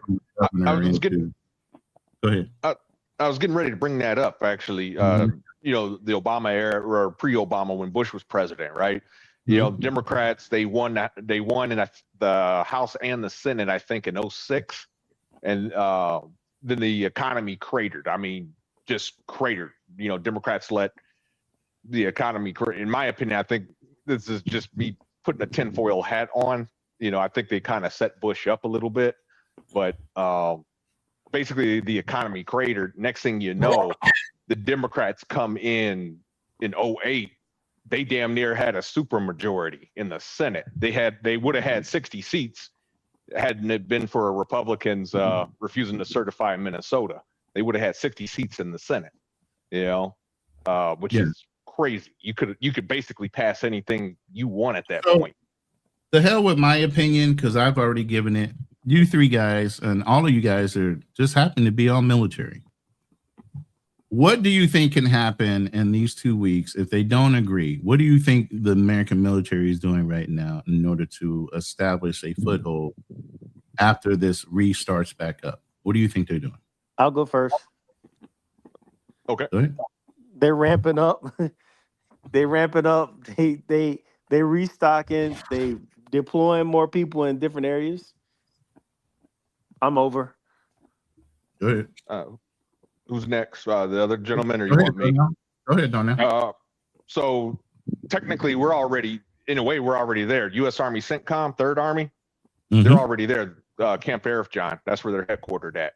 So technically, we're already in theater. I don't know. I know we do have a presence in Iraq. I don't know how large it is, at this time. But we're going to more than likely. They need to talk to Iraq. Well, actually, I'm getting ahead of myself. First thing President Trump needs to do is he needs to go to Congress and get authorization. You can't go to war without money. He's not going to do that. But how is he going to fight the war? Because you can't fight a war without money. And he bullied everybody into allowing them to go this far with it. It hasn't had congressional approval yet. That's why I say the biggest person I blame, beside for the president, are the generals that are part of the Joint Chiefs of Staff. But he didn't get congressional approval. They could have said, no, sir, I don't give a damn what you tell me. Until you can get congressional approval, you need to turn around and go back. But they didn't. They let him go ahead and move forward with it. Now, I get the Marine Corps can go anywhere in the world for 29 days without it being an act of war. But after that, any other action should have come from congressional approval first. Yeah. I mean, but the thing is, in response to the generals, you got to remember, he purged all the generals. So now they're all yes men. And he shouldn't have the ability to do that either. They are two individual parties. You serve at the pleasure, but you still have a right to serve your time. They can't just kick you out.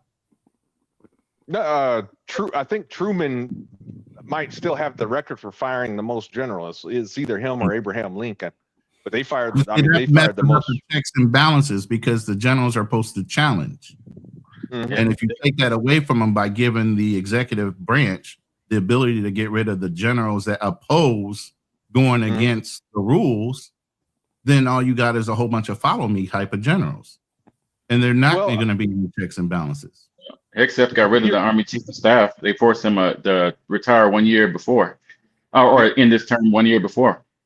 That's what I was saying. He purged all the opposition. So now, like I said, it's just yes men. And Pete Hegseth, in my opinion,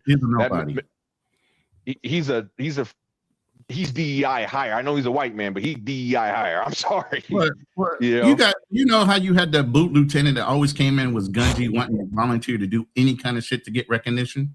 Yeah, he reminds me of that kind of guy. He reminds me of that kind of guy. But T-Mac, go ahead and tell me what your process is. Because I'm gonna be out. I want to hear y'all answers because I got a few questions. T-Mac. Let me hear what your process is on what we're doing for these next 2 weeks, prepping military-wise. They're gonna look for a way out. So we got 2 Marine expeditionary units going. We have the 82nd Airborne, and they ain't gonna do jack because you can't go on Carg Island because what's gonna happen? You're just gonna be a sitting duck and just sitting there where all the missiles could just bombard you all day. So what? Man, it doesn't make any sense. You can't put enough. That's not enough. 2 Marine expeditionary units and 82nd Airborne. I'm sorry, there's 3. There's 3. I only heard about 2 because one from Okinawa and one from California. Right, it's 15, 11, and 31st out of Okinawa. And don't forget the Third Army. I can tell you out of personal experience, when the Gulf War started, I was part of the 13th MUSOC. Nobody reported us anywhere in the theater, and we were all over that place because we started in China when Saddam went into the Gulf. So there's always one ARG that's never accounted for, and they're the ones. But hold on, Fearless. Before you, I want to catch you before you drop off. But just watch that documentary I told you about. Oh man, brother, look.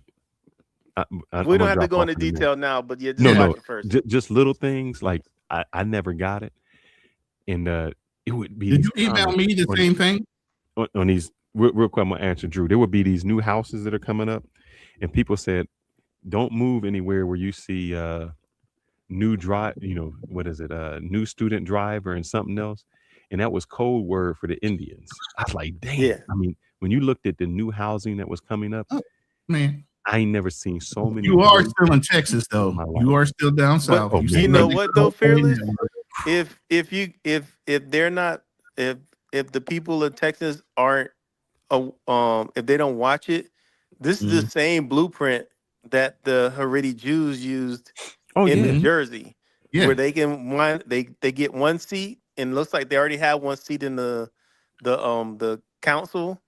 And they get another one, and next thing you know, your whole town council is gone. Oh yeah, but Texas started, at least Dallas, maybe even Texas. They passed laws that people with H-1B1 visas can't purchase houses. They so the new people or the people who have them, yes, but no new people can purchase houses. They're trying to put a stop to it, but it's a lot of fraud going on. But bro, a gold mine that I saw in that documentary. All right, guys. Renting office space. I was like, hey, you know what? We can bring it up on Friday. We'll just do a live on that. Since we're talking about Iran and the 2 week bet, the 2 week bet is on hold anyway. 2 weeks. All right, I'm gonna drop off, guys. No, Drew. For one question, because this is where me and Ronan differ. Ronan is like, oh, they're gonna come in and they're gonna have this big thing and they're gonna take over Cog Island. But let me preface what I said. My response is, so what? What does that mean? And my thing is, I say they take over Cog Island. The Iranians already said, if we can't have it, you can't have it. We'll just blow it up. Yep. So what does it do? To me, the Iranians just got time on their hands. That means you got to stay either on Cog Island or you got to stay somewhere out there, because once you leave, they're in the same position they were before you came in, where they can say, we'll bomb the strait. If you don't pay us money, you leave out. So when you keep saying we're doing something, I don't know what strategic thing that is for us to take over Cog Island. One, and you kept saying, oh, we got our ships in there and you can't have these little boats. And I said to you, they don't need little boats, Ronan. They got missiles. They got drones. They don't need to be anywhere near Cog Island. They don't need a little ship coming after those people going through. You just bomb them from 500 miles away, from 1,000 miles away. They don't have to be on the strip. Now, with that said, what say you guys? Can I say my angle before you ask them? Go ahead, say your angle. Yep. My angle was they're taking Cog Island only because those fast boats are strategically placed around Cog Island and some of the other smaller areas. And the MUSOC would be good at, once they took over Cog Island and the smaller islands, getting rid of the last of those pesky little fast boats. That way the insurance companies will be free to allow those ships to go through, because it's not just the straits are being closed. The insurance companies are not going to fucking insure the tankers as they go through until they know it's true. So I'm sorry, I'm on the phone. Yeah. But the whole thing is the insurance company is part of that. So once you get rid of the pesky little boats, at that point, we've already identified from land areas what areas we need to strategically bomb to keep those missiles at a distance that lowers the accuracy of them being able to hit the tankers. The missiles on the back of somebody's truck. They just move from one finding them location left to and right. That's 2 weeks of them finding the rest of them while they're sitting there doing this. This is what I'm saying. It's a stall tactic. But again, that's my position. We're not going to hold the island. We're just going to kick them off of it, find the last of the little fast boats that are going in between the tankers and harassing them enough to lock down the straits, and then remove the mines, whatever mines are remaining. We had to do that at Falaka Island in the Gulf. The same thing. They mined themselves into a fucking trap because we blew up all their boats. They had nowhere to go, so we had to pull them off ourselves. You can get rid of every boat, every mine. Can I say my? I didn't interrupt you. I thought you was finished. No, but I want them to answer without you introducing I'm going to let them. My thing was, you can get every boat, every mine out of the way. I've always seen one man with one gun, with one bullet, be able to hold 100 people at bay, because nobody wants to be that first person. And if that's not the military's mindset. We don't give a fuck about one man and one bullet. I don't care about the military. I care about an oil tanker. That oil tanker, hold up. The oil tanker says, I don't want to be the first. Can y'all answer the question? Stop running. Yeah. Stop. And whoever is the first, all Iran has to do is blow up. Oh my God, why do you keep prefacing it with your caveats? Let them answer the question based on what's going on. Go ahead, Drew. I don't even know what the actual question was. No, I'll repeat the question. He is saying that it is a military good thing for us to take over Cog Island. And I not to keep it, but just to get rid of the boats. I didn't say we're going to land and stay there. That's his point. And I said, it doesn't matter. You can take care of the boats, the mines, all of that. They can fire missiles. And once they leave, meaning the U.S. military, Iran is still in the same position it was before you came. Nothing changed. We're not going there to wipe them off the planet. We're not going there to do that. What is the question, though? Thank you. Who is right? It's a statement, but what's the question? Okay. The question is, do you think by the military taking over Cog Island, it makes a difference? Yeah, it makes a difference. In what way? We shut down their way of earning income. Money. You mean how are they going to make income? That's my answer. 20% of oil supply also.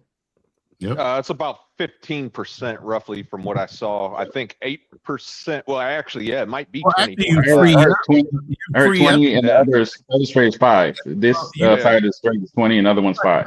By opening the strait, you free up to 20% that's being hesitated through the strait. It's not that Iran produces. But hold up, you said opening up the strait. I think Drew said something different. Drew said closing the strait. If you open up the strait, I didn't say anything about closing the strait. You said the island.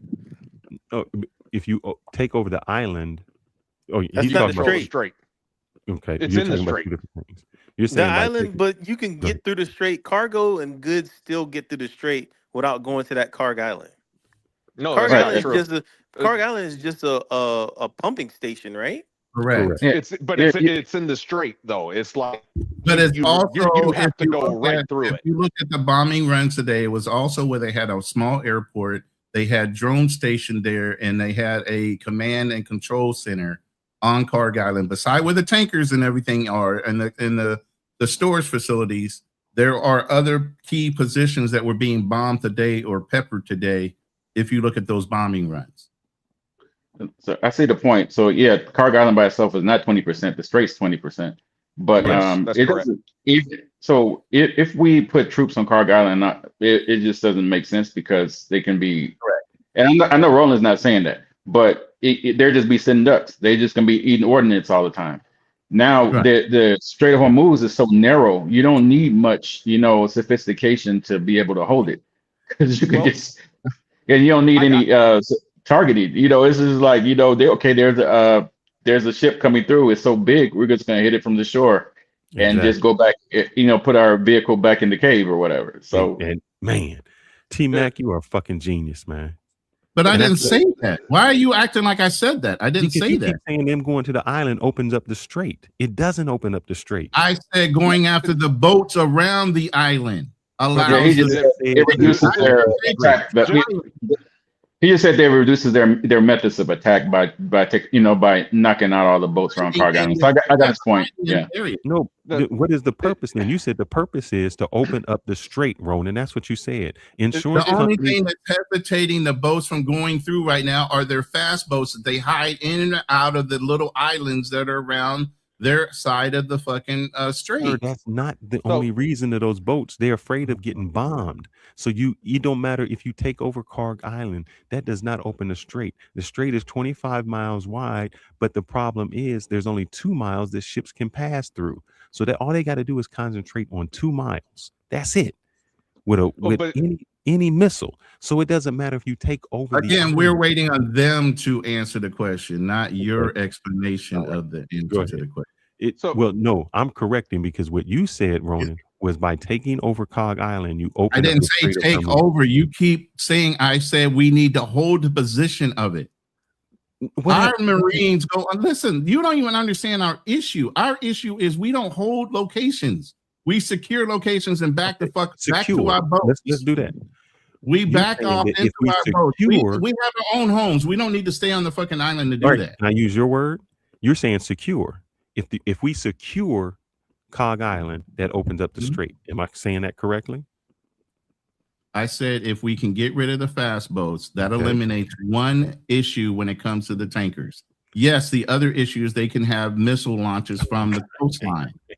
Okay, the coastline is a whole nother issue, but you got to get rid of the boats first. There has to be a chronological thing that you do. Just because you take over a coastline don't mean you got rid of the boats. The boats can still hinder the fucking tankers. Ronan, do you know what our wager was? Do you know what our wager was? Yes, I said 2 weeks they're going to be pushing into Carg Island. That was the thing.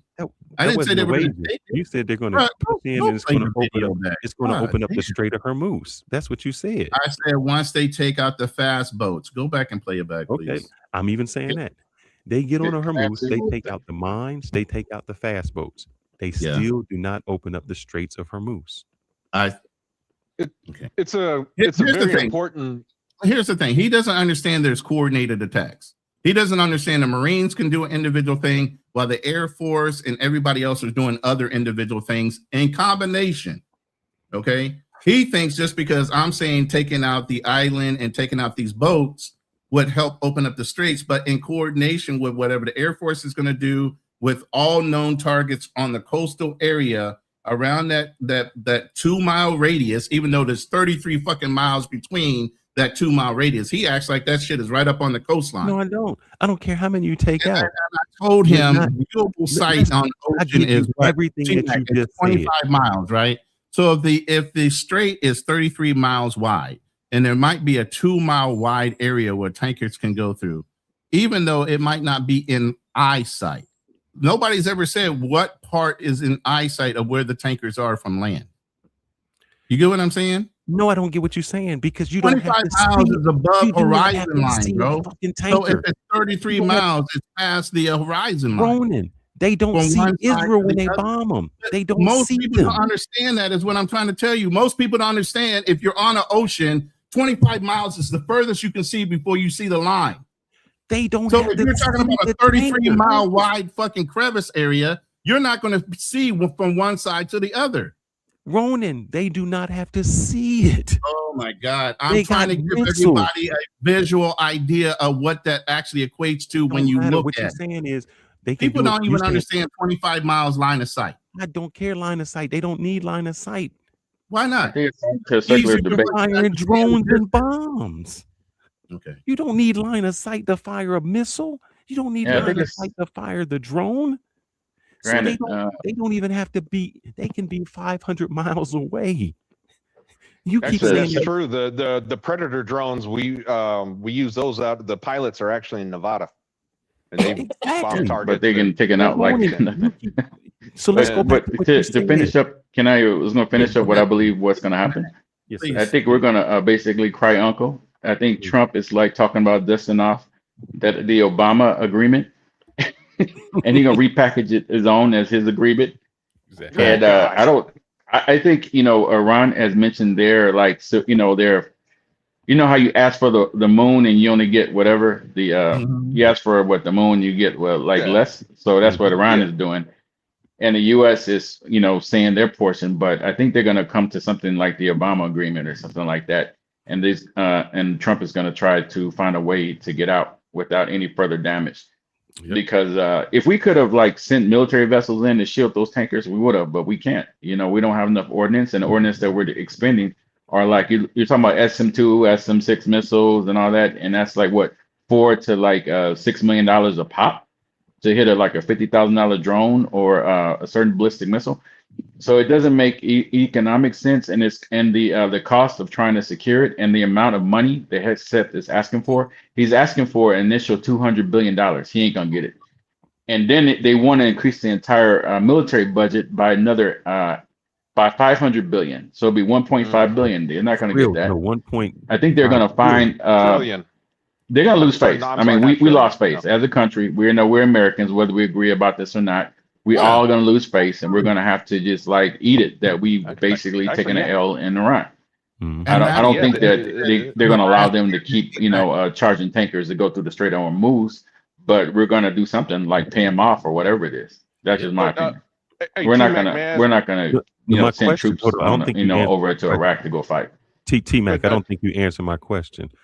My question was, does taking over the island, does getting rid of the boats, I'm done. Am I still here? I don't hear anything. Open up the Strait of Hormuz? He's saying, does taking over the island open up the Straits of Hormuz? And I never said about taking up the island. I said the hindrance of the fast boats. Gaining access to the island. Well, hold up. I want T-Mac to answer it. I don't think he can hear you. Then you can answer it. T-Mac, can you hear me? God damn it. You know what happened when Drew stepped down? It messed up his hearing again. No, he's on mute. Unmute. No, I don't think it is. It that? He got to unmute himself. Go ahead. No, he's muted. As far as so does taking that island open up the strait alone? No, it doesn't. However, it does. If you look at a map, pull up Google Maps, you'll see its proximity to Kuwait and a little portion of Iraq called Basra. All right. So taking that right there and having a foothold, if we were to take it, hypothetically, that does give us a nice foothold, and it does help to open up the oil coming out of Kuwait and Basra. All right. And that is about 15%. You'll be freeing up about 15% of the oil. So if you scroll down on the map, you'll see Bahrain. That's where Fifth Fleet is. All right. My question is, how do you open it up? Simple. We have a foothold. We got defense right there on the outside of Kuwait. If you got the map up, you see Karg Island's proximity to Kuwait. So I'm saying a boat is coming through. How do you stop that boat from getting attacked? You're going to put, attack what type of attack? Give me an example. Missile attack. Missile attack. Drone You put attack. you could put up CRAM, THAAD missile systems, Until how Patriot far? missiles. Until how far? What do you mean? How far? Show that. Show that. You're map talking about again. costs. No, Hold on, I no. got to pull up a better map. That one's too far out. How far do you protect that boat? Because they can say you went through and we're bombing you 500 miles out. We get you. We don't have to get you right in the strait. We just get you further out. You broke it. Yeah, you just have CRAM. That's CRAM is the last line of defense. No, I'm saying that boat comes through. You protected it at the Strait of Hormuz. Correct. Now it's leaving the Strait of Hormuz. Mhm. What stops it? Okay, now I understand the question. Basically, you have the Navy. Every boat has the U.S. Navy. Every boat has countermeasures. They don't call it CRAM. They call it something else. But it's basically CRAM. So you'd have to escort it with a destroyer. And how many of those you think you can escort through every day? I don't know. I'm not a Navy man. Yeah. So I don't know. Meaning who has the advantage? Meaning you either have to take every Obviously, your home team has the advantage. I keep telling you that. So nothing you did really opened it up. You just delayed the inevitable. Well, like I said, Carg Island's actually going to be a little bit further to the west. It's going to be more closer. I'm looking at the map you guys got up. It's going to be a little closer. Better. Go ahead. Okay. It's going to be a little bit closer to Kuwait and Basra, Iraq. So right there, that does protect. It does protect those ports. Because remember, you got to remember the enemy. It's not just the boats that they're going to attack that you have to protect. They're also going to go for, the docks. They're going to go for the refineries. If we were to put, like I said, some CRAMs, THAAD missile systems, Patriot missile systems, we can neutralize a lot of the incoming fire. Remember, we lost troops at Kuwaiti naval base. So obviously there's we have a gap, and possibly Carg Island might be able to plug that gap in our defense. And so what I'm saying, Darnell, is this: the one man with the one gun with the one bullet can hold back a whole lot of people. All Iran has to do is hit one boat. That's it. We gotta try to protect all the boats. They only got to hit one. If they hit one boat, if they destroy one boat, that stops everybody from coming back through. Because then what they'll say is all of these Navy ships, all of this defense couldn't stop them. And there's no way that somebody, the insurance company's going to insure them, and the owners of those vessels are going to say, look, I'm not putting my people in harm's way. One, we can't get insured. Two, we not only lose our boat, we lose all the cargo. Well, Chubb Insurance, they're based out of Switzerland. They already are going to secure boats traveling through Hormuz, and they're backed by the U.S. government. And I have the feeling they might be backed by the Switzerland government as well. We're going to pay for that? Exactly. You're going basically will be a backstop. So let's say if things don't go work out, Chubb has to pay and they run out of money. Then yes, the U.S. government is going to bail out Chubb. Bruh, if I'm a ship and I know that I'm going through and I got to count on the United States government to pay me, I know I ain't getting paid. I know I'm getting paid. Because you know what happened? I think the people who turned on the president of Venezuela, they didn't get paid. Yeah, they didn't get paid. Nope. So, Trump said, we ain't paying you. No, that's not. I mean, we've already done it. Remember the bank bailouts? That's all that was. The U.S. government, the U.S. taxpayers bailed out the banks. Same thing. Yeah, but I have to speak up because you said it was simple. There's no way it's simple to stop that straight because of when you mentioned the THAAD interceptor and the Patriot interceptor and the SM Standard Missile 6s and all that, the cost. Yeah. No, the Standard Missile 6s are different, and there's a CRAM and there's a CWIZ, but those you don't want to get as close. And we only have limited amount of the CRAMs. And then the see whiz, you don't want to just use that's depleted tungsten rounds because that's your last line of defense. If that sucker, let's say it's like 99 or 95% accurate, but if it misses, you're going to jeopardize multi-billion-dollar, ship over, just not using your standoff weapons. You see what I'm saying? And each of those standoff weapons, you're talking about $4 to $8 million each for the standard missiles. They're very expensive. And the Patriots, they're what, $2 to $4 million each for interceptors, and that is up there, maybe even more expensive. Oh yeah, so I don't real expensive. We're already running low on ordnance. They've expended so much, and I don't see them being able to just protect the strait. And Iran basically they have more lower cost munitions, and so we're gonna run out of missiles, and we can't refit at sea. That's one of the things that's the limitations. We can't refit at sea, so they're gonna have to you forget Bahrain's right there. That's where Fifth Fleet is. Yeah, they can hit up my. Okay, and they've already hit other bases in that area. In the area, yes. In fact, and once you a ship that's refitting is a sitting duck, just like those tankers were on the tarmac, just like the AWACS, and there was another one, another plane, like a spy plane too, that was destroyed. We've just been just dumping money like crazy, and there's no defined mission. There's no defined mission about what's your exit criteria. And right there, we were rushed into this situation to begin with. I already said this, but T-Mac, I keep telling Ronan that they don't have to go. Ronan keeps thinking they got to fight the United States military. They don't. They just fight all the bases around them. And those people say Bahrain, Qatar, Dubai, all of them say, look, man, we didn't sign up for this. So look, this is where Karg Island is right here. It's not too far away from Kuwait City. Yep. That's why I was saying Bahrain is right here. Bahrain is right here. That used to be an old port that we would pull in a lot. Kuwait, obviously, everybody knows what happened there, but Karg Island is right here. Yeah, so you see what I'm talking about? Yeah, it's way up here all by itself, but it's a major port where all the tankers are pulling in to fill up to take their oil other places. It's not necessarily so. What it is you knock out our tankers, we take your access to your oil. Period.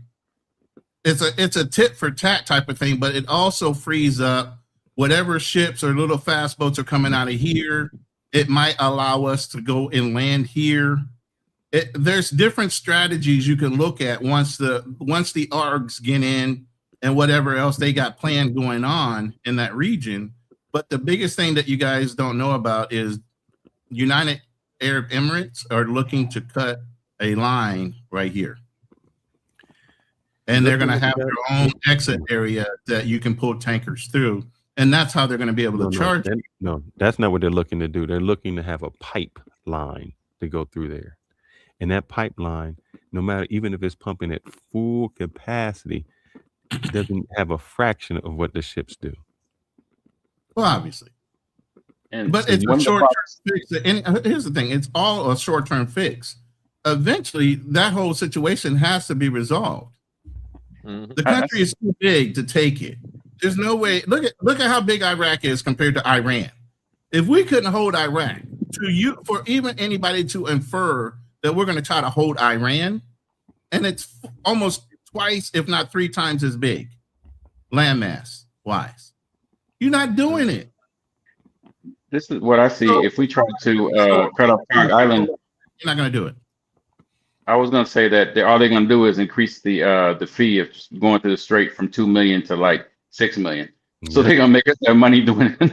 I say, okay, you cut off our livelihood, we're going to charge you more to get to the strait.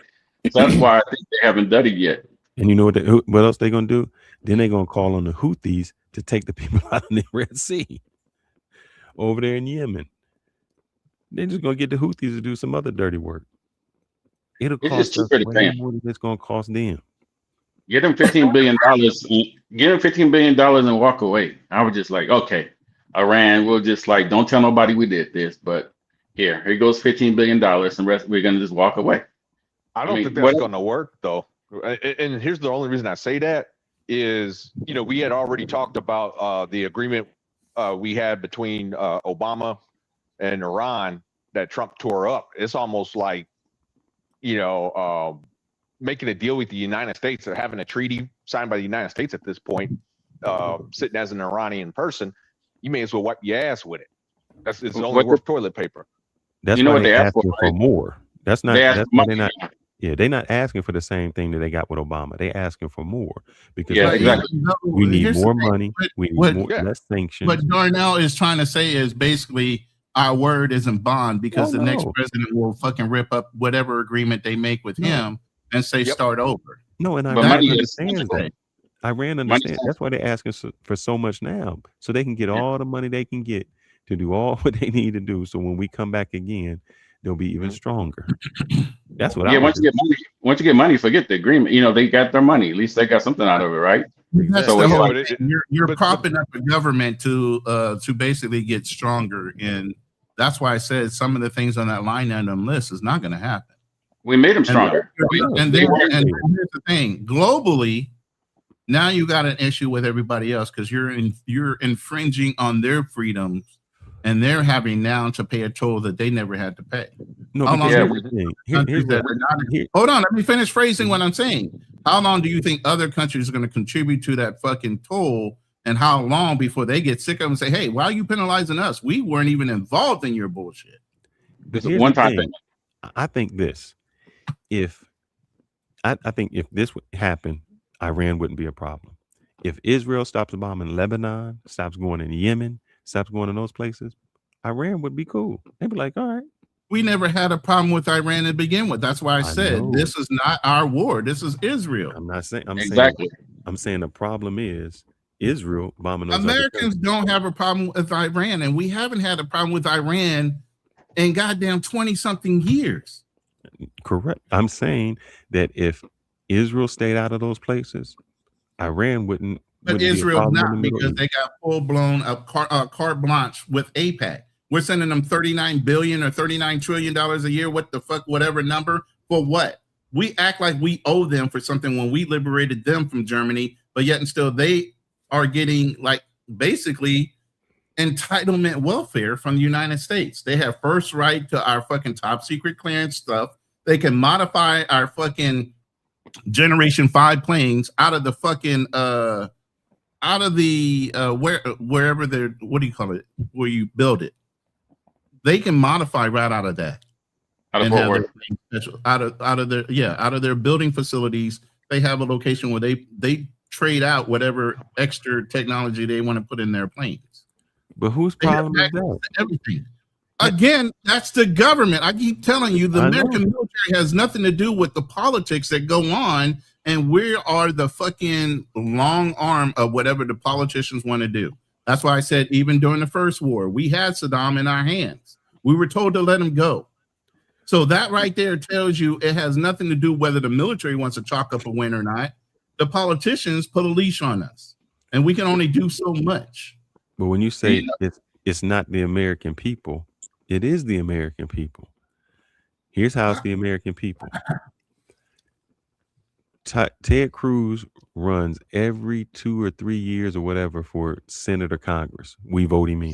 6 years. Yeah, 6 years. What's his name? Lindsey Graham. Lindsey Graham has been on there since he was a teenager. Right, but this is, like I said, the last year, anybody running off of AIPAC that's sitting there touting, I'm for Israel all the way. I don't give a fuck what Israel does. American people are going to follow through on that shit.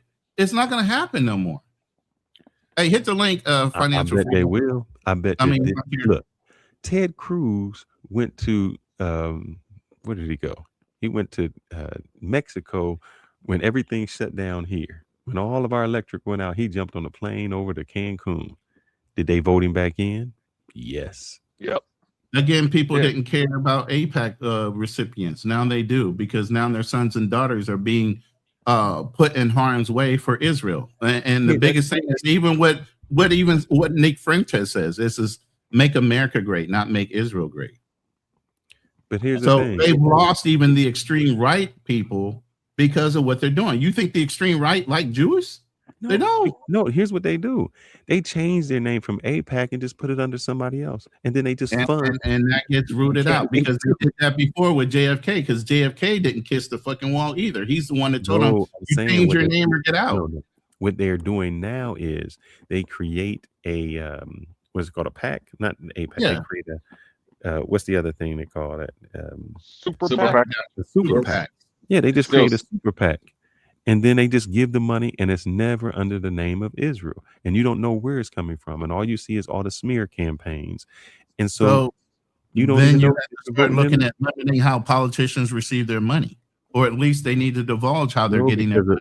Because those organizations need to divulge who private. them. But that's the thing. They got to stop allowing private organizations like that to contribute. Because they're voting in. Who's going to vote it in? Yeah, that's too much money. They'll never stop that. Listen, if they don't start voting that shit in, this is going to continue to happen. But the focus right now, and the magnifying glass right now, is on how much control Israel is demonstrating over our politicians. That's where the magnifying glass is. K Palms in the chat, man. He got me rolling. He got me rolling. He's right. He is correct in what he's saying. Trump is just going to get rid of all them pesky elections. It's not going to happen. He said it. He said he voted for Trump 19 times because the Dems was cheating. That's exactly what them Republicans say. All right, Jim, I got to bounce and get ready to fly back to U.S. in the morning. Yeah. I know. Well, I don't think you got to get to the airport early there. Where you at right now? And you in Medellin? Yeah, Medellin. Yeah. Yeah, you ain't got to worry about getting back to the airport 5 hours before your flight. At least you ain't got to worry about TSA coming back in the country. But god damn, some of those TSA lines are crazy. In Texas, 3 hours ahead. But from when I came out here, like about a month ago, it wasn't too bad at all. Even though it was still they were shut down, but or reduced. But it was like a 10 minutes. It kind of depends on the airport and the time of day that you're flying still. Mm-hmm. But what I was gonna say is one more thing. I put in the chat that when we have your FBI briefings when you have a security clearance, they list like the top espionage countries. So it would be like China, Russia, and number 3 is like always Israel. Yeah. So they're one of so they're frenemies. They're not really total allies. They're one of the biggest espionage contributors that we have. And the FBI, that's what they tell everybody who has a clearance. Yeah, he doesn't trust them.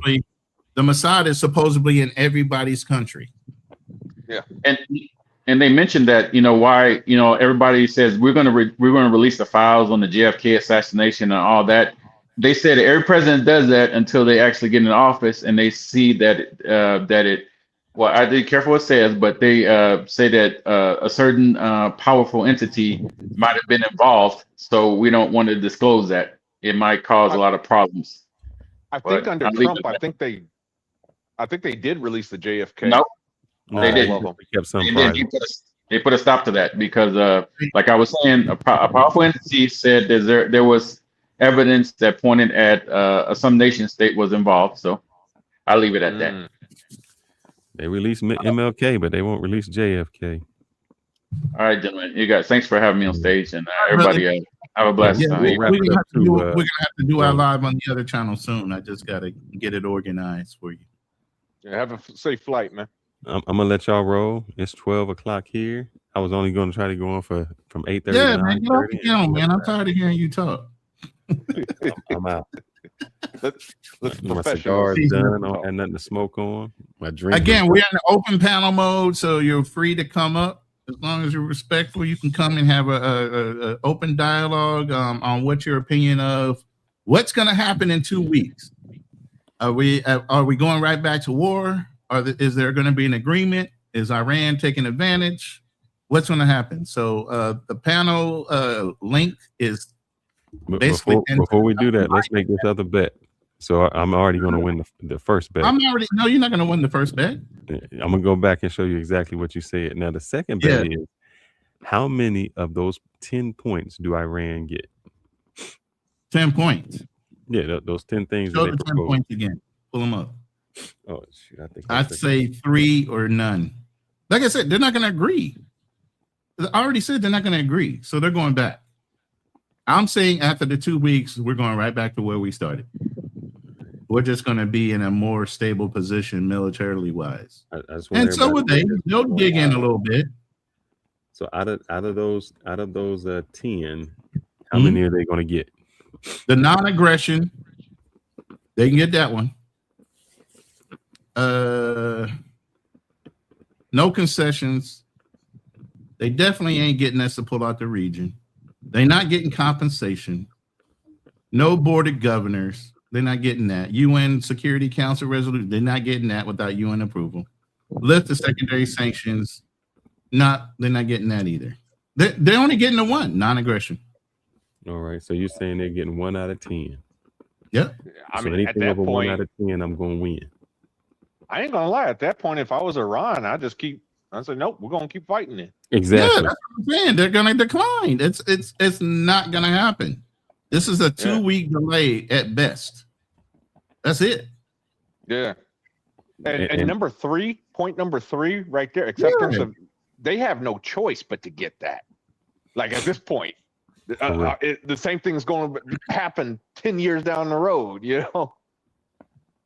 But see, here's the thing. The reason I say they're going to get number 3 is they had it before, and they was willing to say, look, we're only using it for this. Yep. And so they if they hold to that, then they'll get it. If they hold to, we can do whatever we you said they only going to get one.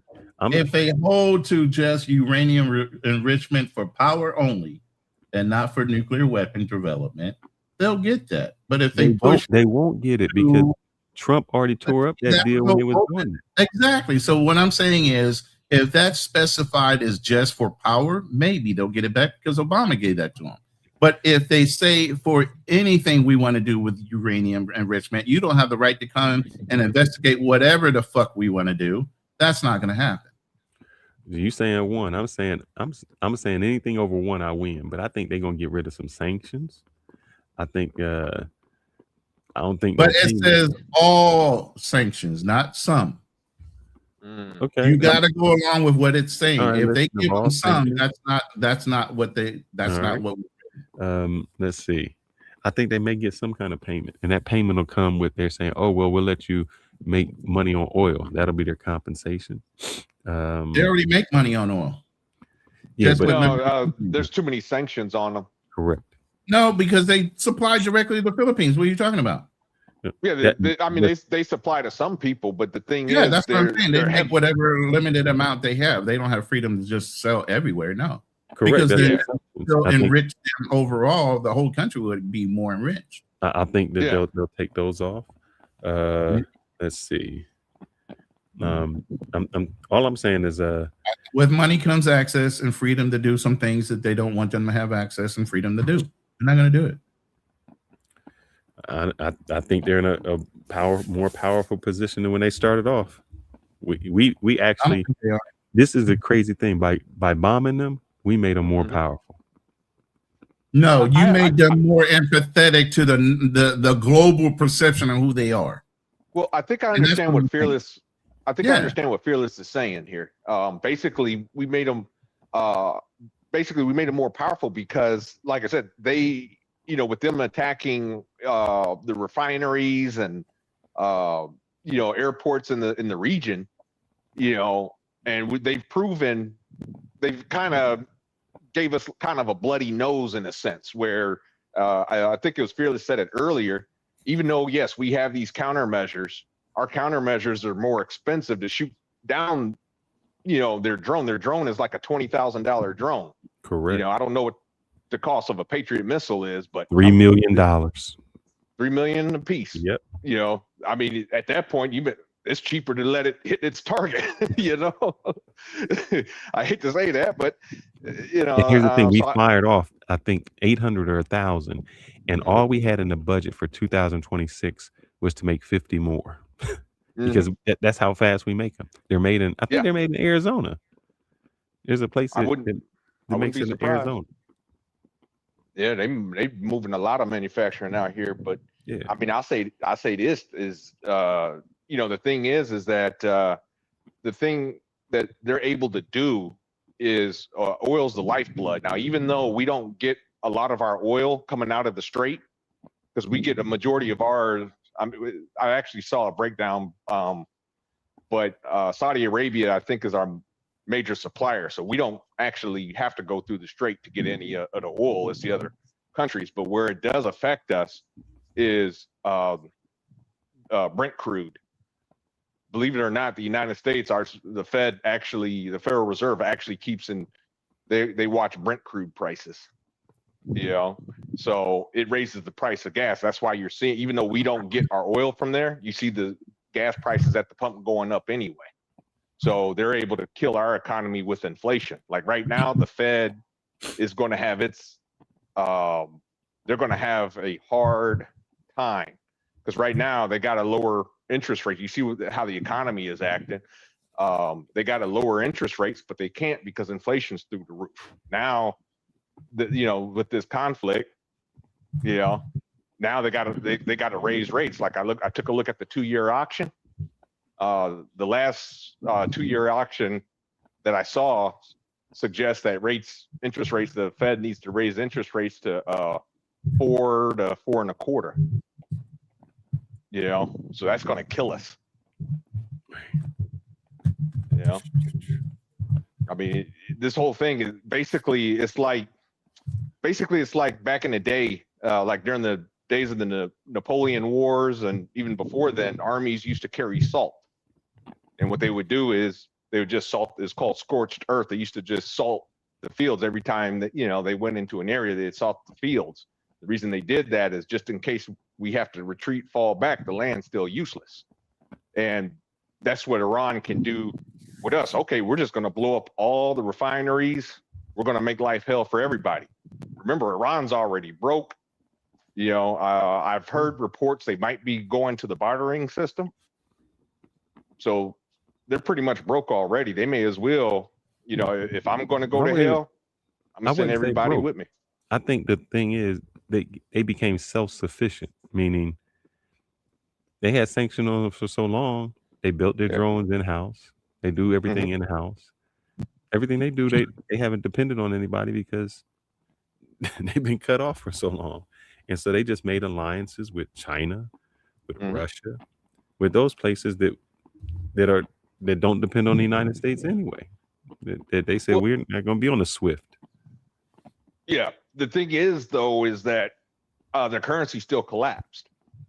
And now I don't know if you guys can pull up a chart of I forget what the Iranian currency is called, but if you pull up a chart, it's probably falling down next to nothing against the U.S. dollar. And if you got to go to the bartering system, that's basically your government has practically failed at this point.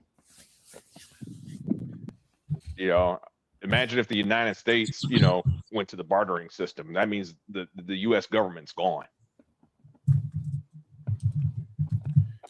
Could be, but sometimes I don't know what's backing up our dollar anyway. It might be good to go back. The fact that we can print, but the whole thing is we also have the highest GDP, and that's what's really backing it up. The American people themselves, bodies. And don't forget, after this, guys, we still got to go after Cuba. Who said that? That's what Fearless. Man, that's stop. what they said. Stop. Remember they said Cuba's So next? then Greenland as well, right? Greenland, Cuba, Turkey.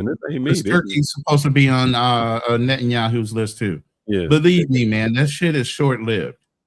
APAC is done. Anybody saying anything and contributing towards that one small little country, they're not going to be backed anymore. There's no way the American people are going to continue to tolerate this type of action indirectly, or we just need to get a stronger president that doesn't want to agree with what's going on with Israel. He didn't have to agree. Like That's what I'm Donald saying. Trump had a choice, right? Didn't you say Donald Trump had the choice? He chose to go along. All the other presidents said what? No. Why did he say? I'm saying it. That's the Because he dumbest. doesn't care that he burns bridges because he's not a real politician. Most politicians want to leave on a good note. They don't want to burn bridges. They understand how relationships work. Donald Trump don't want to care leave with about money that. in his He's not pocket, a baby. politician. He's looking to fleece the American and the global economy. That's all he's looking to do. He don't care what kind of bridge he burns, Yeah, foreign or domestic. Exactly. Mm-hmm. He's like, shoot, I'm cool with him. I'm getting them out. Go ahead and bring obstacles up, but I'm gonna be disappearing. But I'll at least say hi to my brother. Yo, where's he at? There he is. I don't want him to think I'm leaving because he up. No, you can go. We don't need you to stay around. Go on, man. Mr. Negativity, Mr. Anti-American. Hey, all I know is you need no, it ain't that. I'm American. Oh, wait a minute. Let's get his opinion real quick. Of these sanctions, what do you think the Americans will agree, or what Donald Trump and his negotiating team will or will not agree to? Oh, I don't know. That's pretty complex, I guess. Maybe number 3. They won't. Yeah, that's the only one. I'm stand for that one. Yeah, but I'm quite unsure. But definitely to be continued for So, sure. Ronan, are you? My woman, somebody's knocking on the door. If you're saying that, Ronan's saying all, but I'm saying if they get that's not for that. Example, if they get a lifting of I thought it was I think if they get some of the sanctions lifted, that's a win for them. I think if they get to enrich any of the oil, that's a win for them. If they get any control over the Straits of Hormuz, that's a win for them. If they get any kind of compensation, and that compensation would mean they get to sell their oil on the open market, that's a win for them. Mm-hmm. They don't even have to say all. If they get a little bit of it, if they get to put the head in, that's a win for them.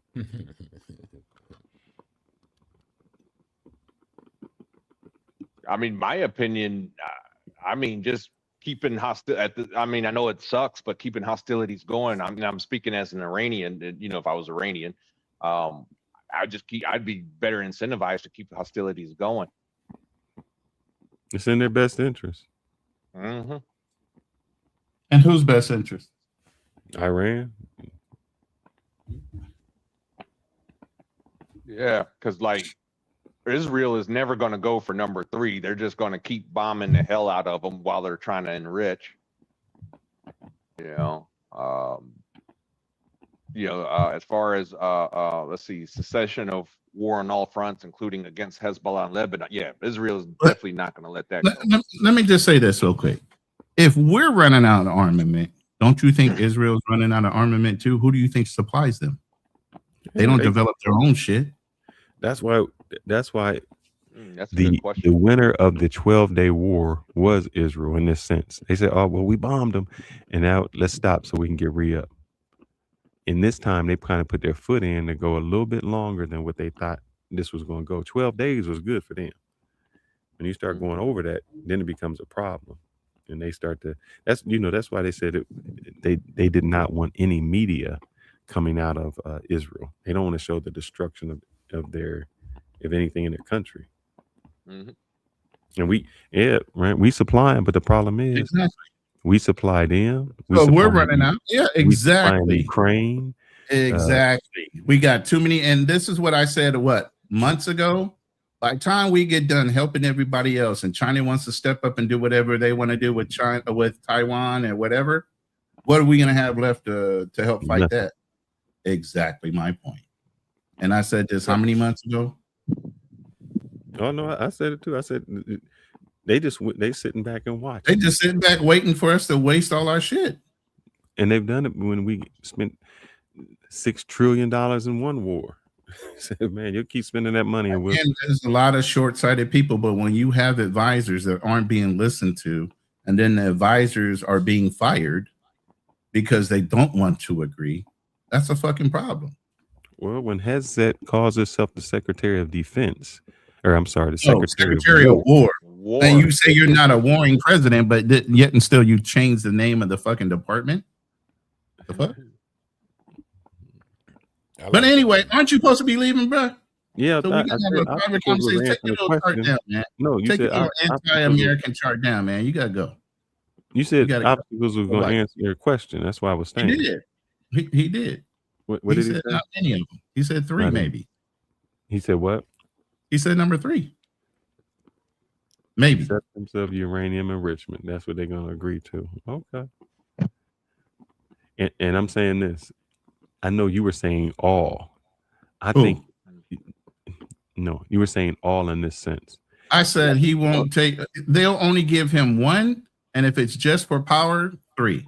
All the other ones, fuck all that. That ain't happening. Listen to me, Ronan. You didn't let me finish this. I'm telling you how I'm saying. You don't have to finish it. I'm just telling you how I'm thinking. All right. 1 So and I'll 3. repeat it. You said, for instance, number 4. You said all, lifting all primary sanctions, and I'm saying if they get any sanctions lifted, it's still a win for Iran. It is a win, but it's not part of the list. It's all. We're reading it the way it is. You asked for. So you're saying negotiating is negotiating. They're not going to get all things everything, and if you don't get it, they still won because right now they're in sanctions. So anything they get over and beyond the sanctions is a win for them. I don't care. Yeah. It's not going to happen. In 2 weeks, we're going to be right back to where we were. That's what I'm saying. But how do you stop because they're not going to get everything. They're not going to get all 10 points. And they said if they don't get all 10 points, they're going to pull out anyway, and we're going to go right back to where we are. They're not going to get all 10 points. That's definite. So we're going to be right back to where we were. I don't think that they. I think that they'll settle with something that they can get. Whatever they get. Give me a number. If you're trying to take it all, what number are you saying? Oh no, you said 1. I said anything over 1. I said 1 and 3 if it's just for power. If it's unregulated, then no, they're not even getting 3. And what I'm saying is, like for 4 and 5, I can't use the word all, but if they get well, then you're going to say that for 6 and 7 because that's say all for that, all termination, correct. All UN right sanctions. Now they have 0. So anything but that they're saying they don't want to step on any one of those. They want all 10 of them. No. I'm thinking they say all as a negotiating tactic. Anything they get over 0 is a win for them. Right now, it's 0. They got well, then you got too many variables in your answer. I got to give you a definite, but you allow variables. May I ask a question? Number 7. Anybody knows what termination of all Board of Governors resolution? What is that? I'd have to look that one up, but I think it's a regional thing where I don't know if UAE and all other people rule over them because they control the oil industry in that area. I don't know what that is.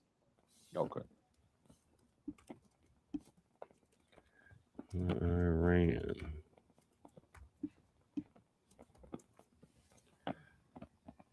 But we're definitely not pulling out our freaking combat forces in the region. Nope. There's always going to be a presence in the Middle East. That's not going to happen. Resolution. Yeah, as long as we can afford to keep that presence there. But the way President Trump is spending money like water, I mean, he's spending like $2 trillion. Oh man, you're not gonna like that board of governance. What is it? Yeah, that is the International Atomic Energy Agency.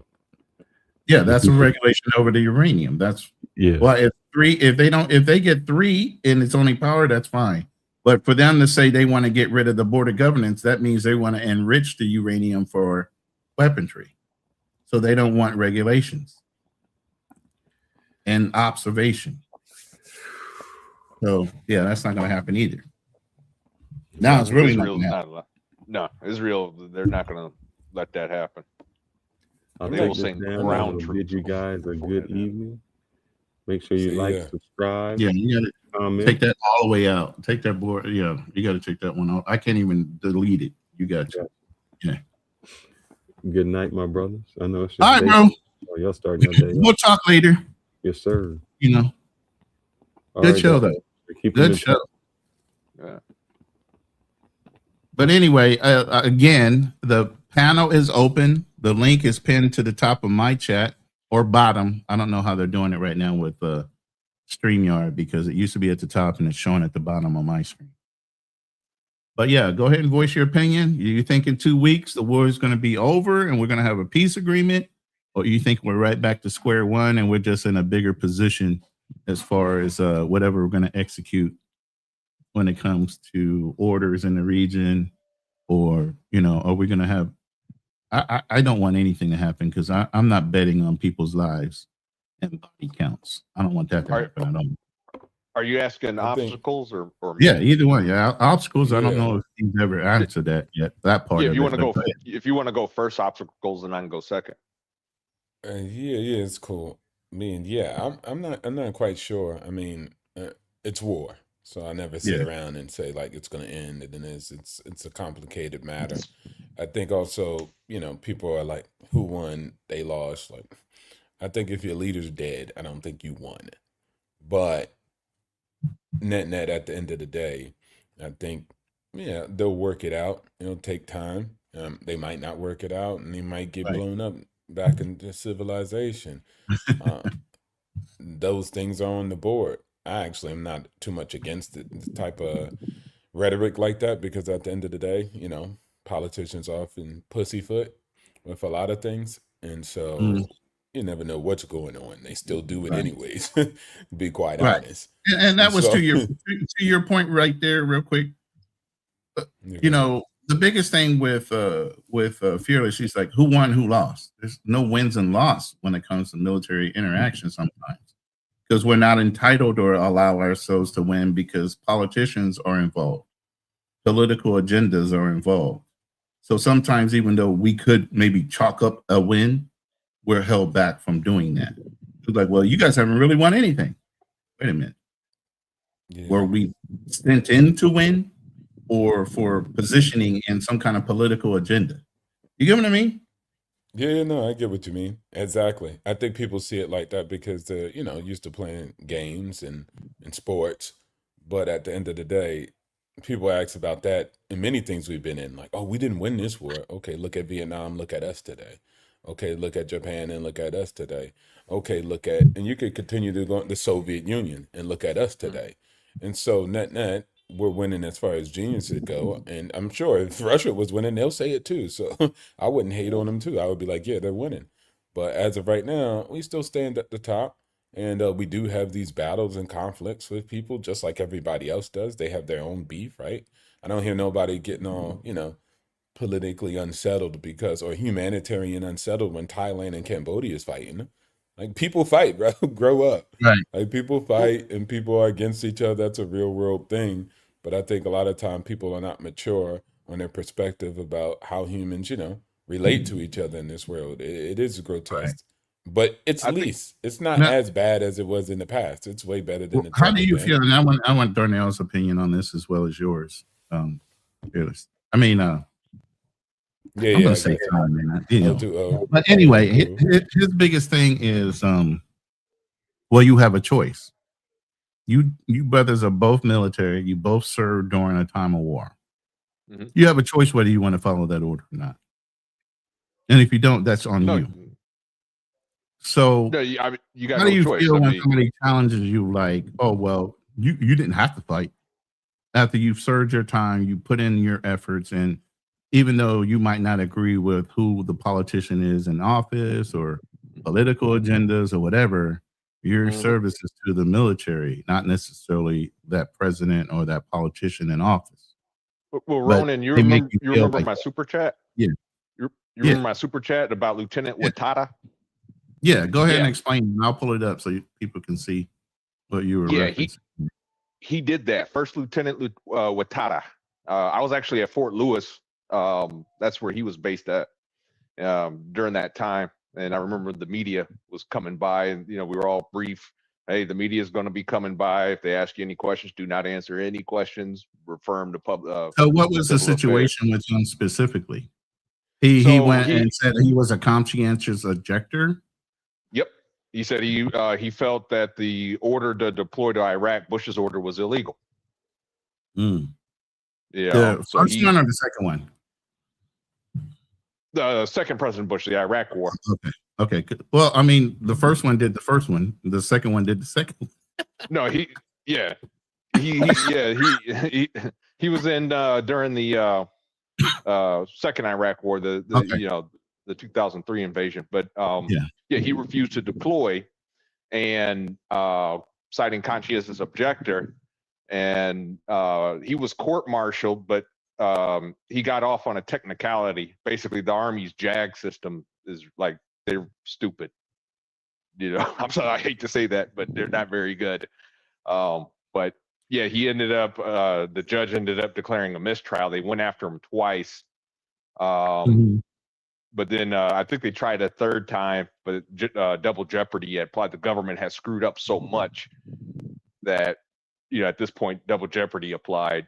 But he was never court-martialed, but he was released he from his service time. Yeah, and he received other than honorable, which is that really legal to do that if you were found not guilty? That's wrong. They should have been given full service of rights for whatever time he served. Well, you do have the right to appeal. Right. I know you can go back even after you've been on other than honorable discharge and fix that with the VA, because sometimes you get dismissed in other situations, like your command is just indifferent to you.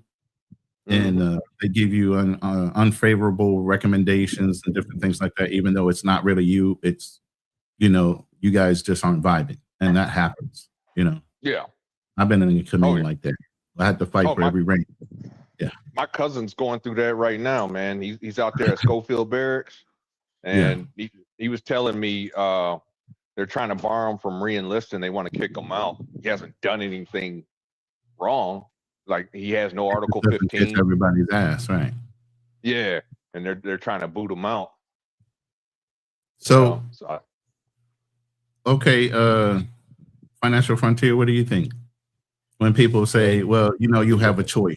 You didn't have to fight. You could have just said you don't want to deal with the situation based on the politics behind it. Yeah, I mean, yeah, that is true. I could have just went to the brig and dealt with it, or got court-martialed, but that's not me. I mean, they could do that if they want to do that and stand up as a Kaepernick or whoever they want to be as a martyr. But that's not a very just not good my choice. drive. No, I'm not even saying that. I'm not even here. You know what? I'm not even going to say. I'm telling you what I'm going to do, right? And it's not that. And then on top of that, I emphasize, like, even if you see me wearing the MAGA, or if you see me vote for Trump, well, you never saw me disrespect Biden. I'm just not that type of person. I know people want you to be that person, right? Like, oh, if you voted for him, you must disrespect and impede the new president that's in, and try to call everything that he does corruption, fraud. And I know people are tribal, and regardless if a leader's doing good or bad, they're going to come up with conspiracy theories. They're going to incriminate them on doing it. Oh, Biden's retarded. He's incapacitated. He can't give orders. Who's running the country? Like, I'm just not with the shit. I'm not going to sit up there and, of course, dethrone my whole entire system of power in the United States because I don't like the leader and agree to what he's doing. So I'm not a big guy on that. So again, if there's a president in position and he's doing that, the system will work itself out. If he's really doing something grotesque, right? We have ways to really fixing that better than most countries I've seen, right? Like, there's been people who just take over Thailand for 15 years and nothing happens. So you can't get there we go, right? Or China, right? President for a lifetime. And so at the end of the time, North Korea, and then again, I'm not Chinese. It's their country. They can do what they want. I have no comment. But at the end of the day, I just feel as though I don't need to disrespect Biden just because I don't agree with him or voted for him. Doesn't mean that I discredit his whole entire presidency. If anything, that's just deterring him from doing his goal, which is not beneficial for me overall as an American. Well, it was proven Biden was not fit to be president. I mean, later reports came out. Yeah, the Democrats got caught hiding a lot of his cognitive decline. They got, so that's been confirmed. But as far as they say that about Donald Trump right now. Yeah, they say that about it. Yeah, that's what I said. You can't really what test? What test is it that he did not pass? And then if he didn't pass it, then let's bring it up on trial. Instead of spending our time on YouTube, guys. It was. I mean, it didn't have to be YouTube. I just remember watching the debate against Trump. That was the first time I noticed. That's not how you. That's not good enough. That's not evidence. No, I can't say I watched the debate that was enough. and I could send you to was jail. Enough. You see what I'm saying? No one said anything about jail. No one said anything about jail. What I'm trying to emphasize, Darnell, is you're just making I seen the debate, and that means he's not capable of being a president. Like, you're making that up. There's You have to If you really. can't string, I'm not making anything up. I saw the debate. He could That's not not a rule, string though. together That's a not a rule, sentence. though. He could not. Yeah, but that's not a rule of the law Yes, it of the is. land. Yes, it is. Popular vote, Yes, it it's is. look, 25th Amendment. No, If the it's by president is popular vote or incapacitated. electoral college. If you guys don't understand that by popular vote or electoral college, and if your Democratic Party versus the Republican Party puts somebody that's up senile and don't want to verify the guy can actually lead, then they think they got a puppet ass president and they can control him indirectly after he gets elected. But I put this up just to show you, God damn, I understand why Iran is fucking pissed off at us. 1.3 million of their Iranian real to $1 American dollar. I'd be pissed off too. That's what I told Fearless earlier. That's what I told Fearless. They're That's ridiculous. Their currency collapsed. It collapsed. Shit. Well, it looks like it's up right now. And that's still fucked up that it's that high, even though they're up. That's nuts. That's crazy. Yep. I just wanted to see what it was when you guys had brought it up. So, that's what, but that's why they're going to the bargain. Excuse me. That's why I haven't verified it, but I heard a rumor they're going to the bartering system because their money's so worthless. Yeah, I'd be butthurt over that too. Yeah. And But trying they to figure out winning. the way to, yeah. I mean, But they winning. So that's why I say, like, people go feel the way they think, It is what it is. I'm cool with it because none of us really know at the end of the day. But, people want to redefine winning. Like, okay, your leader's dead. I'm pretty sure you didn't think that was going to be a situation. Now, watch this. What if Trump, or let's just say the military, let's say if the military went in and they botched the mission, how much fun would they make fun of him? You know what I'm saying? Like, oh, y'all try to get him and it failed. You West, y'all stupid. But when he got skitty pop, then they had to move the goalposts. So I just think they're acting like chicks on the whatever podcast. Right. I just don't understand how people vote for their own country to fail in something, even if it's not right. And I understand there's moral and ethical reasons why people don't like what's going on right now. And we shouldn't be following another country into certain things that don't involve us, but at the end of the day, it's like you're still rooting against your own country in your disagreement. And you're rooting against the men and women that are actually volunteered and signed a contract to fight because of the representation you elected. Didn't we drop bombs on Japan and they're our ally today? So again, the narrative that if you hit them, they'll hate you forever in turn, it's not true every case. I mean, like, the thing is very complex, and anybody just trying to map it out, like, if you do this, and it happens to be like backseat drivers, nobody who's been a diplomat ever in their life. Like, these things are very complex. Everybody's not the same on the ground. He's that, but you don't understand military or political agendas sometimes. Even though you might be a wizard at one thing, doesn't make you a wizard at everything else, and you have no personal experience in it. I mean, but the thing is, I don't see how we're even winning in this damn thing, in this conflict. I mean, look at the price of That's the whole thing. It's not about win-loss. We should have never been involved in this. This is everybody's admission. This is none of our business. We were drug into this indirectly. And like I said, the checks and balances in the United States right now are failing.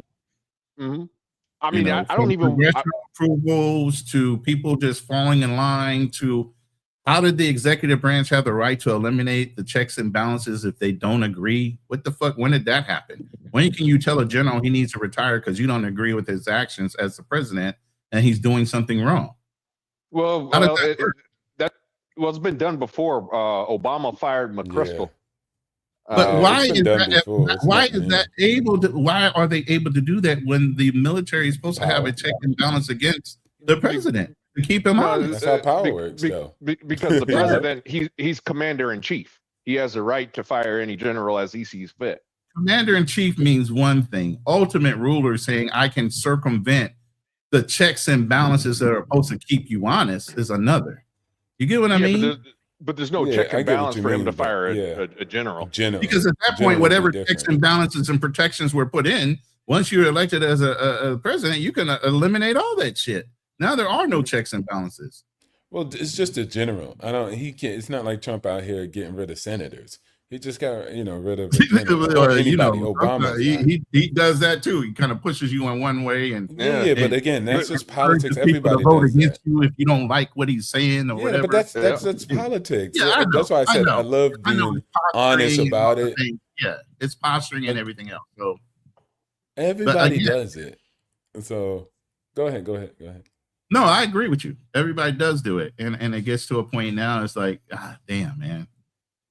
Is it ever going to right itself? Is my biggest thing. Yeah, I think our economies. This is why I said this. Most of this doesn't translate into your life. Like, bro, Right. y'all, most of y'all are still living great lives. There's ups and downs in every society, and just take America out the picture. You don't think there's no destabilization when Kosovo goes to war with Serbia, when Ukraine goes to war with there's destabilizations.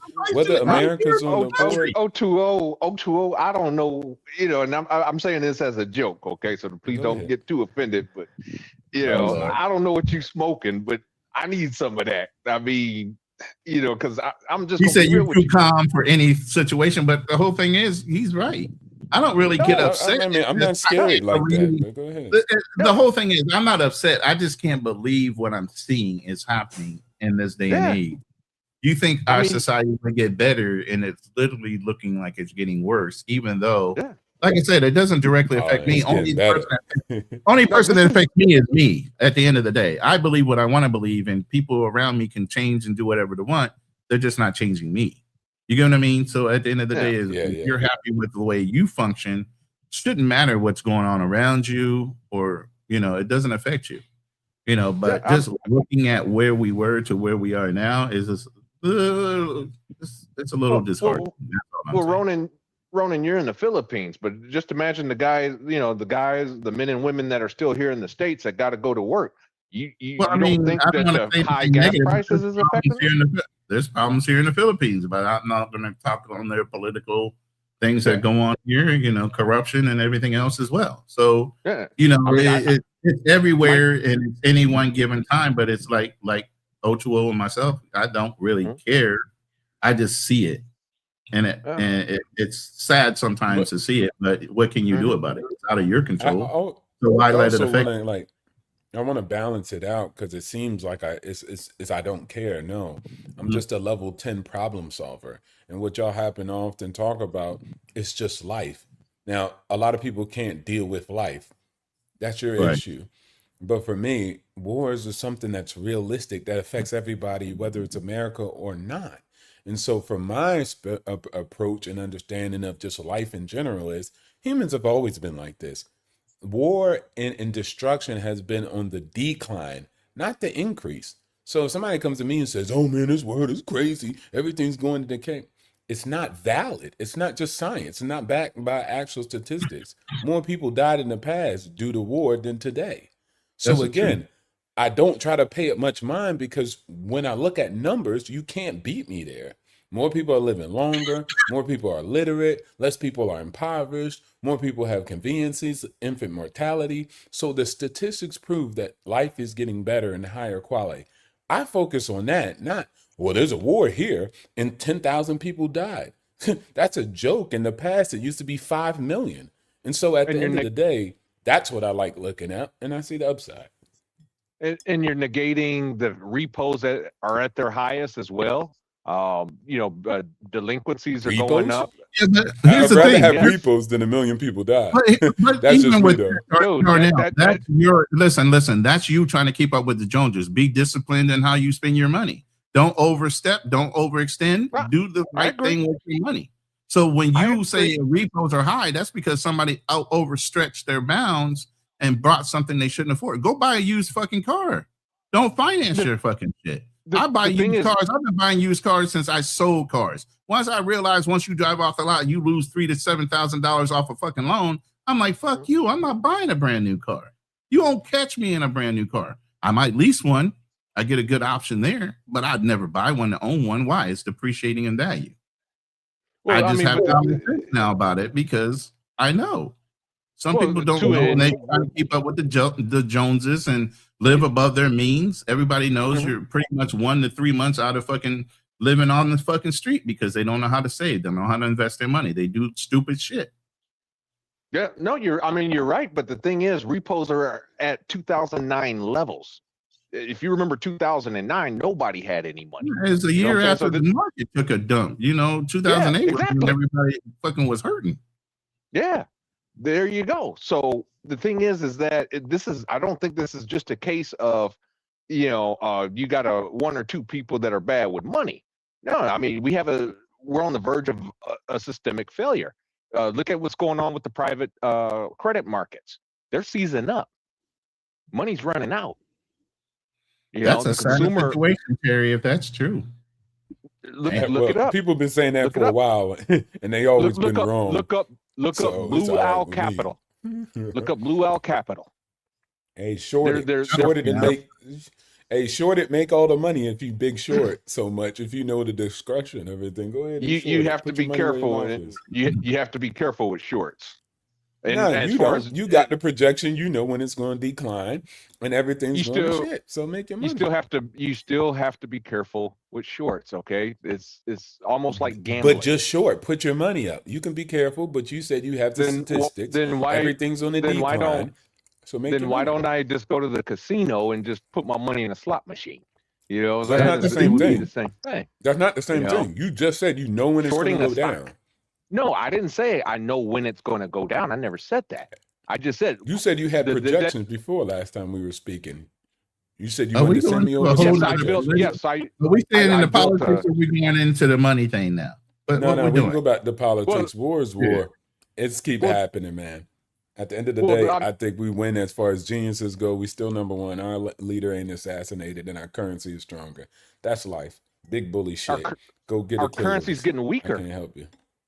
Our currency's getting weaker. Big bully stuff. Our currency is strong, but yours might be weak. Okay, I got you. And that's what I said. A lot of people are just hating on the fact that you got the youngest country on the planet, damn near, and we're running everything like big bosses. You know what I'm saying? You got the old colonizers that still hate us. A lot of the European nations might be close to us, but they're looking for every angle in the world to take over from us. You get what I'm saying? The first time we even asked NATO to come in and help us do something, they're turning around saying, "Oh, we're not going to contribute on anything." Okay, watch. When they come and ask us to help them on something, do we have the right to tell them no? Absolutely. Well, but you have to understand, Trump attacked Iran. They are under no obligation to come in and help. They're only under obligation to help them with Ukraine. We ain't got to help them with Ukraine. We ain't even over there. But that's not even our option. The NATO should have helped out with Ukraine. We should have never been involved in Ukraine. But they wanted us though. They was begging us though. NATO officially never went into Ukraine. No, they wanted help from us when Russia went into Ukraine. Yeah, they applied for NATO membership, which last I heard was under. Listen, you're not listening. Listen, my guy. Listen. NATO, the UK, the European Union wanted America's help when Putin invaded into Ukraine. They reached out to us so we could help them. You understand now? That was not NATO. That was just different countries that happened to be a part of NATO. It was NATO and it was different countries. They were asking for our help, period. No, that doesn't make any sense. It's not. It was never. NATO did get called. All right. You got it. You got it. It makes no sense. You're not making any sense. Hold on, Darnell. Let me say it this way. Okay, so here's the thing. The reason why Russia pushes into Ukraine because they were intimidated at the fact that NATO was going to be bordering their fucking border, right? And one of the agreements when they deregulated the USSR was what? NATO wasn't allowed to come close to their borders. Correct. Right? Wasn't that right? Yes. That's the agreement, right?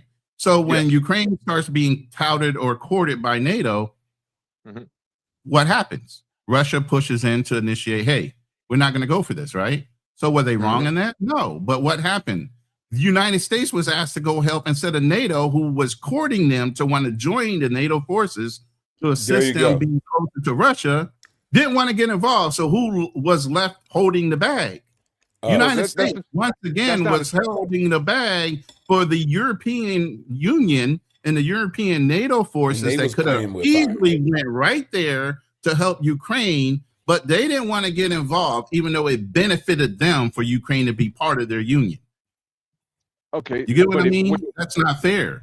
We're always stuck in the middle between all our allies. We're stuck in the middle. So when we turn around and say, hey, we need a lending hand, you know, we've extended ourselves on multiple different fronts here. And we're trying to help supposedly a common ally, because Britain is just as involved in Israel as we are. But yet and still, they don't feel like they need to help. And none of the other ones, France bowed themselves out. And so many other countries right there in Europe bowed themselves out of helping. But yet, kind of like we come to their rescue every time without failure. But Ronan, you know, when you were still active in the Marines, like you ever had that drunken battle buddy that every time, you know, y'all went out drinking, he always just picked a bar fight, you know? And no, I didn't hang out with dudes like that, because if you picked the fight, you were out of my group. You know, I would usually go in. I would sit on. I don't get drunk like that, so I usually would regulate the guys that would get drunk and make sure they got pulled out of the bar, and I would drive them home. I literally was that guy. I sat on the bar, you know, and watched my guys have fun. But I made sure everybody got home at the end of the night. You know, so if you were one of those guys that instigated, which means I would have to get involved to get you guys out of trouble, I'm not hanging around with you. You got to go. You're not part of my group. And that's my point. It's the same thing. Basically, President Trump instigated this whole damn thing. Did he, or was it Netanyahu? Again, everybody seems to pull back when the fact that Netanyahu threw the first volley. And then asked yes, for help. That's correct. That's correct. But now every news agency is not bringing in Netanyahu as part of the culprit. Now they're putting it all on the United States, and that's not necessarily cool, because it wasn't us that initiated. We might help finish it, and we might have gotten pulled into it, and that's our fault, or AIPAC or whatever being involved, and people just not being able to pull the trigger and say no like some of the other presidents. But at the end of the day, everybody in their projections and everybody in their rhetoric is blaming the United States when it wasn't us. If anything, you're helping out a battle buddy, right? Your battle buddy is Israel. You're helping them out because they picked a fight.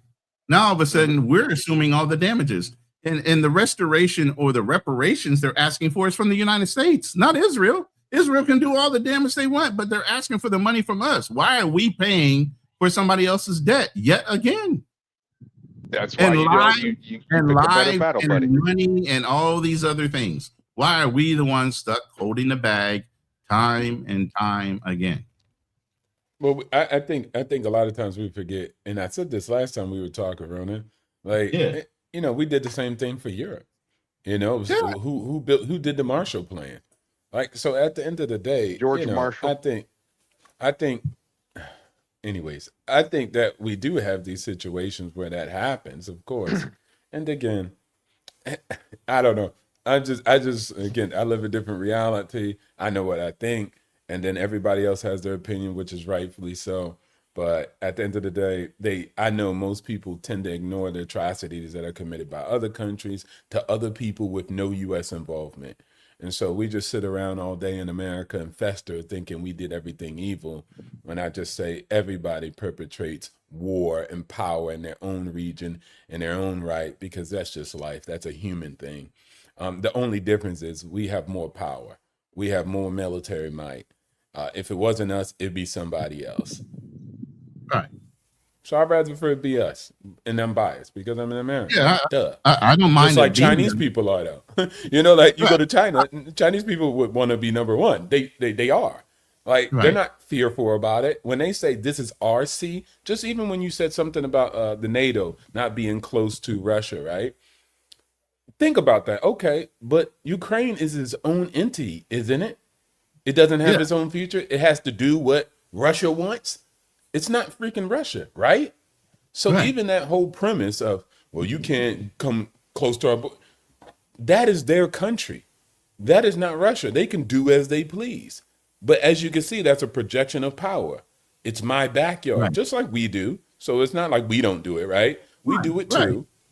So everybody does it, bro. That's You know all I'm what? saying. It's something that You know what? everybody You does. know what it is?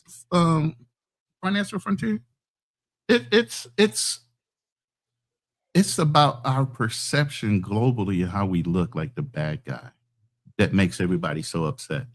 Everybody else can be the bad guy, but the United States, for some reason, always have to look like the fucking hero. On a global scale, we always have to look like we're the hero. We always do everything right and perfect and all these things when we're not. We're not perfect. Sometimes we do have to be the bad guy. Sometimes we have to be the bully on the block to keep the peace. You get what I'm saying? But it's our global perspective that makes us look like the bad guy that all of a sudden we should be ashamed of. Why? Nobody else is ashamed of being a bad guy from time to time. Why do we always have to keep our nose squeaky clean for the perception of the world when they know we do their fucking bidding and clean up all their fucking messes? So when we act up, all of a sudden it's a fucking problem. When they do it, it's okay. Well, They're entitled. the thing is, though, Ronan, is like, too, we also created a lot of these problems that we're having anyway when you look at history. So did right? they. No, I mean, I'm talking like nobody comes out of this with a clean nose. No. Let him cook, Ronan. Here it come. Watch. Here it come. I know, but nobody's coming Here out it of this come. with a bloody nose, man. Everybody's done that dirt. But go ahead. Right. But here's the thing: you mentioned earlier about Israel. Why are we, doing their bidding? We've been doing it. Basically, since they were the only democracy in the Middle East at the time. Right. The Truman Doctrine, we had to back them because we were afraid of communism the whole time. I mean, we went into we got into the Korean War because we were afraid of communism. We got into Vietnam because we were afraid of communism. Right. And basically, it's like we create our own enemy. So when we backed Israel, right? We basically created this quagmire that we see today. We basically said we were I believe the first country to recognize Israel, and basically there was already people there. The Palestinians were already there. Right. Correct. So it's that's why I'm yes. It used to be called Palestine. Yeah, but who cares? Who cares? Obviously, grow up, Peter Pan. Who cares? Obviously, the Palestinians They lost. do. Yeah, and they lost, and they got slapped up, and they got moved out the way. That's life. Grow up. What the biggest thing is: be careful who you're friends with and who you allow into your country. Being nice. Yeah, just don't get slapped up. Yeah, they had no choice. They weren't even a country. They were Hiddish Jews. Look at the Indians. Everybody comes in and takes advantage of America, but if somebody else goes and takes advantage of another country, now all of a sudden it's a bad thing.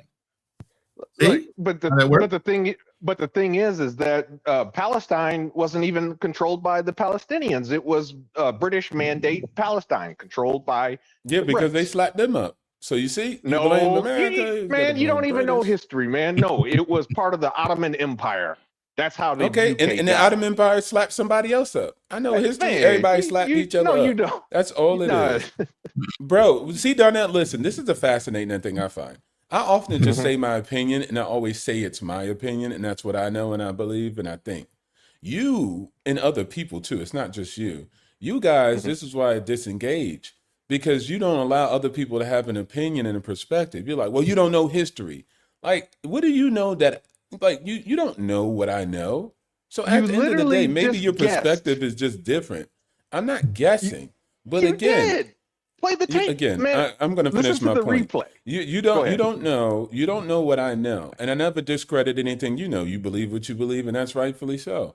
But at the end of the day, you guys never know. This is how you know you can't talk to someone with a keen intellect.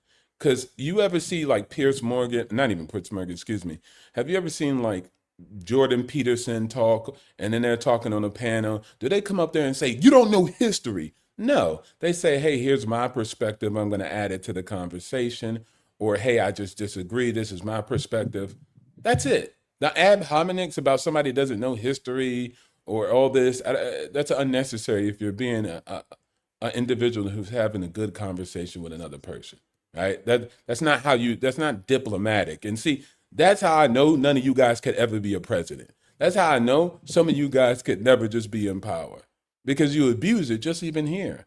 Like we're just having a conversation and we have different perspectives. That's completely fine with me.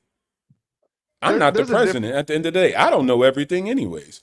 This is just my opinion and my perspective. That's it. There's a difference between having an opinion on something, say a policy, like even the discussion we're having about this Iran conflict. I mean, that's an opinion. You know, if you say, hey, I think this war is great, that's an opinion. If you say that, oh, I think this war is terrible, we should not get involved, again, that is an opinion. But when I say something like, you know, the history of, you know, the region, and you say, you know, and the Israelis, they smacked up the Palestinians. I'm like, well, Palestine was not even the country. You know, it was under British mandate. Palestinian people. But go ahead. You know, and you're like, you know, and they, you know. You're not making much sense when you're landing your plane right now. You know that, You're right? not making. You weren't making any sense. You stop it. Yeah, you didn't even remember what I said. You was. I listen to your crap. I listen to your crap. It's good entertainment, but y'all stop it, man. Y'all can get along, man. Come on. No. We getting along perfectly. We getting along perfectly. But I'm just saying though, it's like, man, you were literally guessing until you were right. I was not guessing. And again, this is what I'm saying. God. People don't agree on history, Ronan. If you come here, Thailand and Cambodia are fighting. They disagree about the history. But I can't come up here and say, Thailand, you stupid. This is history. Cambodia, you stupid. This is history. Nobody agrees about history, my guy. If you did not know. If you get the date wrong or the time frame wrong, I don't care. I'll admit I'm wrong. Okay, sorry. You know, call it senility, call it, you know, my PTSD acting up, whatever. You know, my memory's not like it used to be. So, okay, you made your point. I got the dates wrong, but it still doesn't distract from the fact that it happened, whether I got the date wrong or not. You know what I mean? Yeah, well, I mean, but that's different. I mean, if you're a day or two off, go ahead, Donna. If you're a day or two off, I mean, or hell, even a year. I mean, come on. I mean, it was the order of things. 1941. It doesn't matter. It happened, whether the order was right or not. But the point I'm saying is, we get so tied up in the minutia of the detail instead of looking at the overall point. Why are these things happening? You know, when I brought up, you know, Palestine, Israel, like I said, that's the main point. You know, this wasn't just some little, you know, nuance. You know, this wasn't just some even little somebody in nuance. the chat said, you know, they were shopped around. A lot of people said no, but you know why they said no. Even if you look at the history of the Ashkenazi Jews all over Europe, they were loan barons. They used to loan money until the king would kick them out of their country. Yep. You know, and they roamed even Europe before even this happened in Germany. So then why would a lot of countries even want them in if they already know the history of what that people did when they came into the country? Not that it's a problem. They had the money to loan. They loaned it out. They were allowed to charge interest to Gentiles. They can't charge interest to their own people. So they were, what do we call it? Geo-arbitraging their asses off to the point where countries owed them. You get what I mean? Yeah. So is that a negative, or it depends on the perspective? But again, I didn't know they could. Yeah, they were kicked out of several countries. No, that part I know, but I didn't know that they couldn't charge. You know, it was illegal for them to charge interest. It's part of the Torah. You can't charge interest to your own people. You can only charge interest to others. I know that's in the Quran. Yeah, it's also in the Torah too. I didn't know that. Yeah. You know, but I mean, they're both literally, you know, I'm not going to say the same, obviously, but, you know, they have very similar beliefs. Like, for example, what is it called? Kosher, you know, and then you got the way that your food is handled. It has to be blessed, and animals have to be handled a certain way before they're killed. And there's a process behind, you know, what they believe. You know, what animals can eat, what ones they can't eat, and that's all part of what we would consider traditions. You know, and that's why I said with certain traditions, you can follow through on them, but if somebody oversteps that tradition, then no, that's not in the spirit of what the tradition was about. Can Can Yeah. I just add this real quick too? I think this is just explain my perspective on a lot of things. Again, nobody has to agree or nothing, but this is just my perspective, and it helped me a lot. Even in the chat, I think Fearless said something to the nature about like the police are supposed to uphold the law, not break them. But for me, I kind of just see it as that's not true. Like people and humans, it's just a human thing. Humans at the same time, when they're like, hey, we're the cops or the police of the world, they also perpetrate fraud. They also, do things in their own interest. And most likely they're doing something in their own interest and dressing it up as policing or being righteous. And then sometimes they actually are being righteous. Yeah. So it's a mix of a lot of different things. And everybody does it. There's no special guy out here in the universe perpetrating human actions unlike any other human civilization has ever done. Ottoman Empire, Rome, all these great civilizations have done these things throughout their history, colonized, oppressed, then said they weren't, but then they said they came in the name of this. So I just think it's a human thing. And so I kind of just deal with it like that in order to wrap my mind around it and move appropriately in life and not let it unsettle and unbother me. The wars of humans is something that continues to go on, but I do see the decrease in warfare and the amount of people who die when it comes down or gets deleted when it comes down to war. And so that's where I usually see the con and the silver lining is that most people don't die in the same numbers. And that's a good thing. I mean, war affects people in different ways, like I said, right now, if my neighbor was here, him and his wife are selling blood to try to pay rent. You know what I mean? It's terrible. That's insane. They're doing what they need to do. I mean, unfortunately, if they can't get a better paying job or work multiple jobs, then unfortunately, the way the economy is, people suffer. You'd be smarter. Be smart with their money. Live less frugal, live in a different type of home. Why aren't they on assistance? And if they do have assistance, why isn't it enough or adequate? And there's systems in place in the United States that you have to ask yourself, why are they struggling when there's help? Are they too afraid to ask for the help or what? Well, when you have gas prices at $5 a gallon right now, it's like, man, that you gotta say a 10-gallon tank. That's your job. And they're not even only that, Ron. You just got to be prepared. You know what I'm saying? Like that shows me a failure because when the prices weren't high, you were still busted and distraught. So somebody's the common denominator, the common denominators, you having issues regardless. If the price is high, then it's low. You still had issues. Even when home prices were lower, people still didn't buy them because they still had financial issues. The rate for saving and investing has remained the same, extremely low. Whether gas was high, avocados was high or low. So at the end of the day, it just shows you that the constant behavior is not being prepared. And as a smart individual who says, everybody will say they're smart. Nobody's running around here saying they're stupid. You must prepare for the winter. You must prepare for the fall. You must prepare for the spring because this is just reality. That's it. No, I mean, yeah, you're right.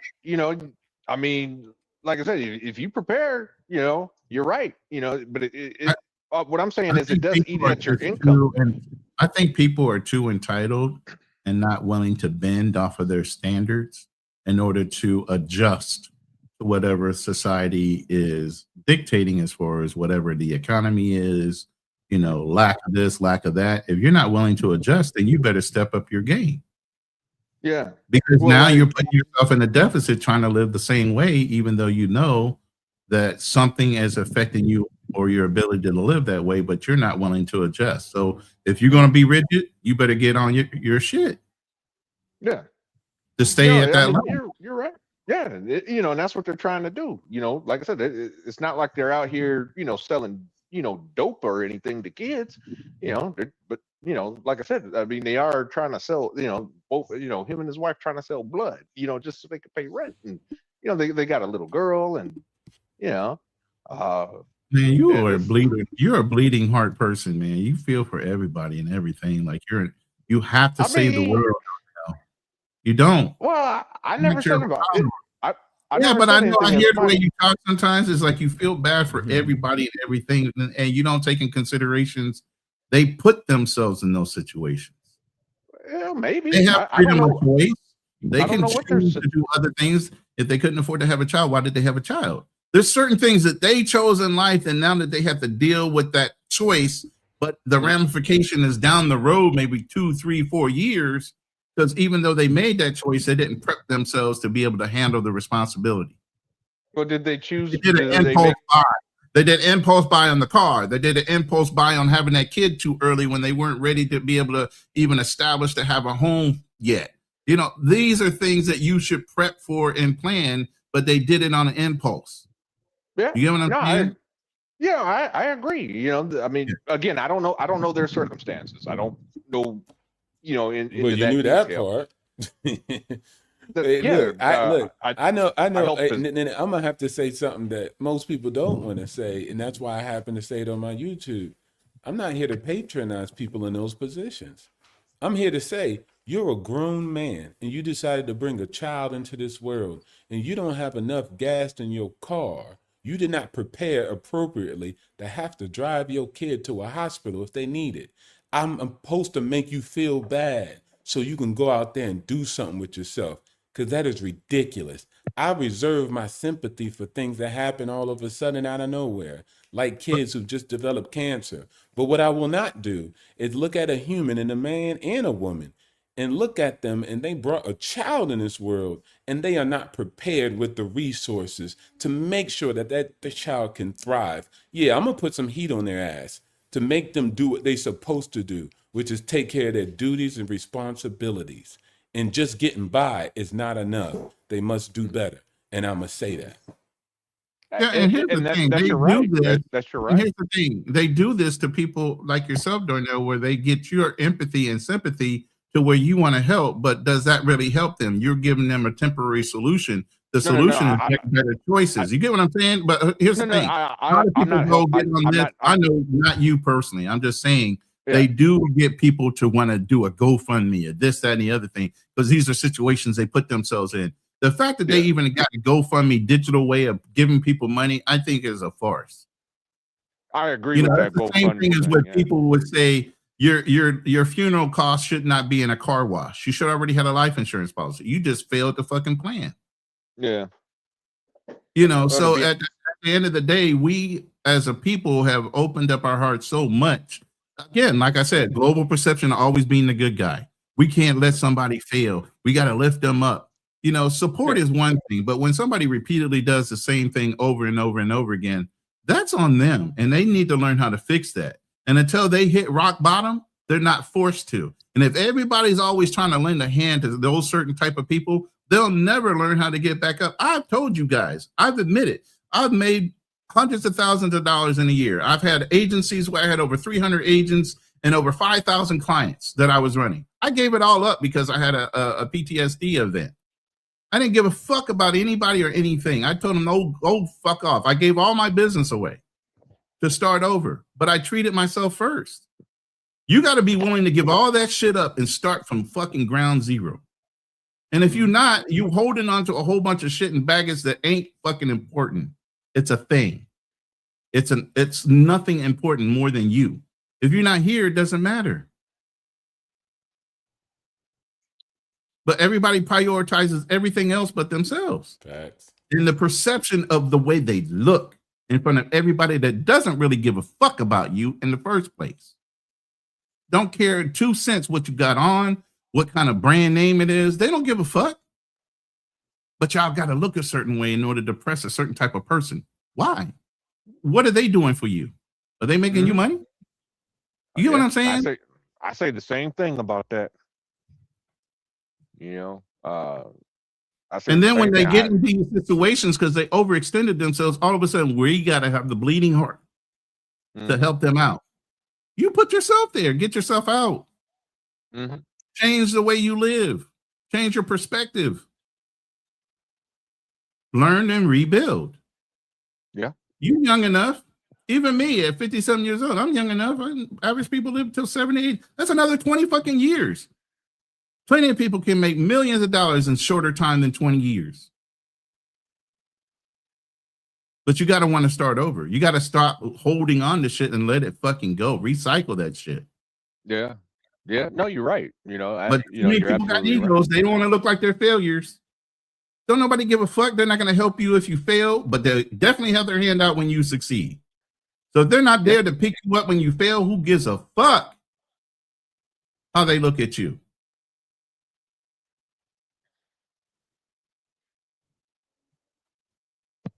Yeah. No, you're absolutely right. You gotta always be prepared.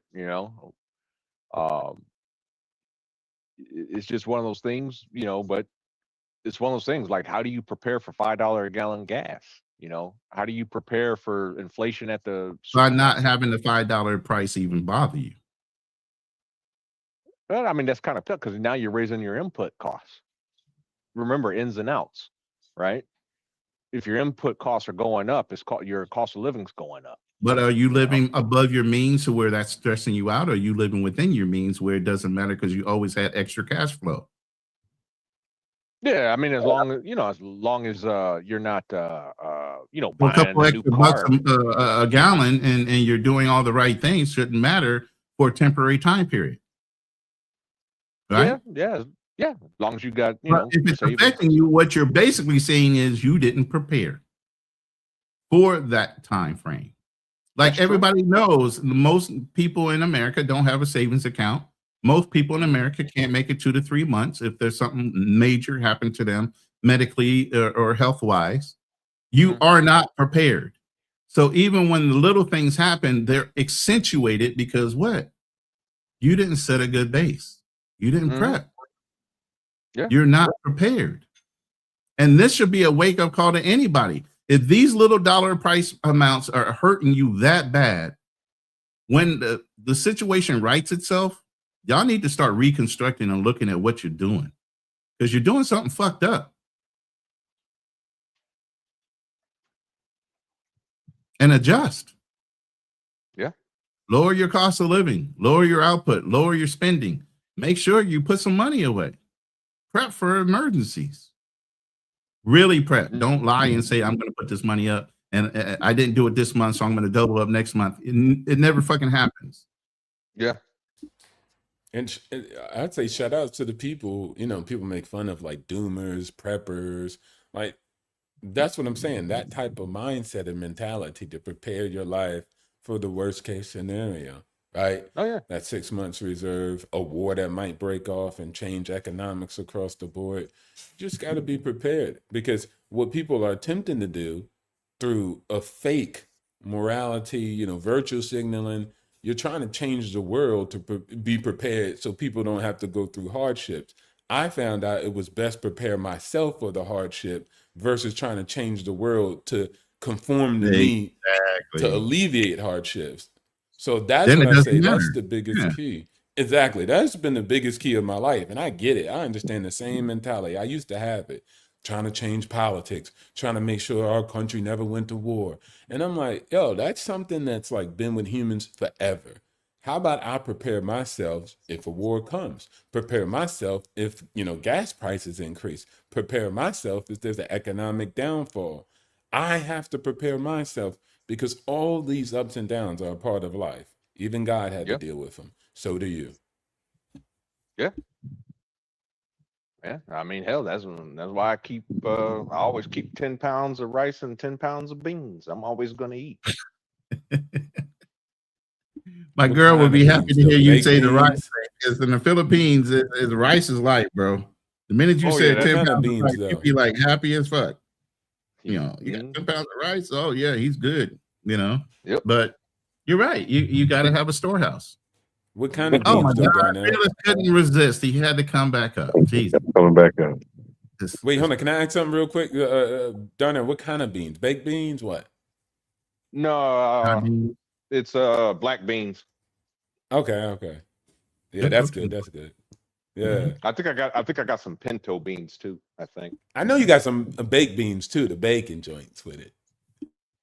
No, I don't I don't have any like you're talking canned baked beans. Yeah. Oh, you got the real. Okay, guys. Yeah, I got dry goods. Yeah, the real ones. Yeah. Okay. Yeah. Go ahead, Fearless. What's up, man? You had to come back. What? You something was tingling your ear while you were listening in? What? Yeah. Oh, I'm sorry. I'm on my phone, laying down trying to get some sleep. So here's the Yeah, thing. I know. I do understand what y'all saying, but and and at times I do agree with obstacles. But here's where my issue comes in. There are people who do things right, all right, and still become in a position. And the reason I know that is uh, when I was purchasing real estate back in the 2005, maybe before that, I just happened to, be into it and really just was selling my property prior to the downfall. But during that time, I was buying foreclosed properties. And I had seen people who were doing things right, master's degree, both people working. Then when the downturn happened, both people lost their jobs. They went through their 401k, they went through their savings. They couldn't sell their house because nobody was buying houses at the time. The banks wouldn't refinance the house. They were stuck. They couldn't even get the jobs. These were people who were very educated and said, I started off educated. I'm giving up the six figures. I'm going to like a McDonald's job. And McDonald's was like, yeah, we're not hiring you because you overqualified. You're qualified.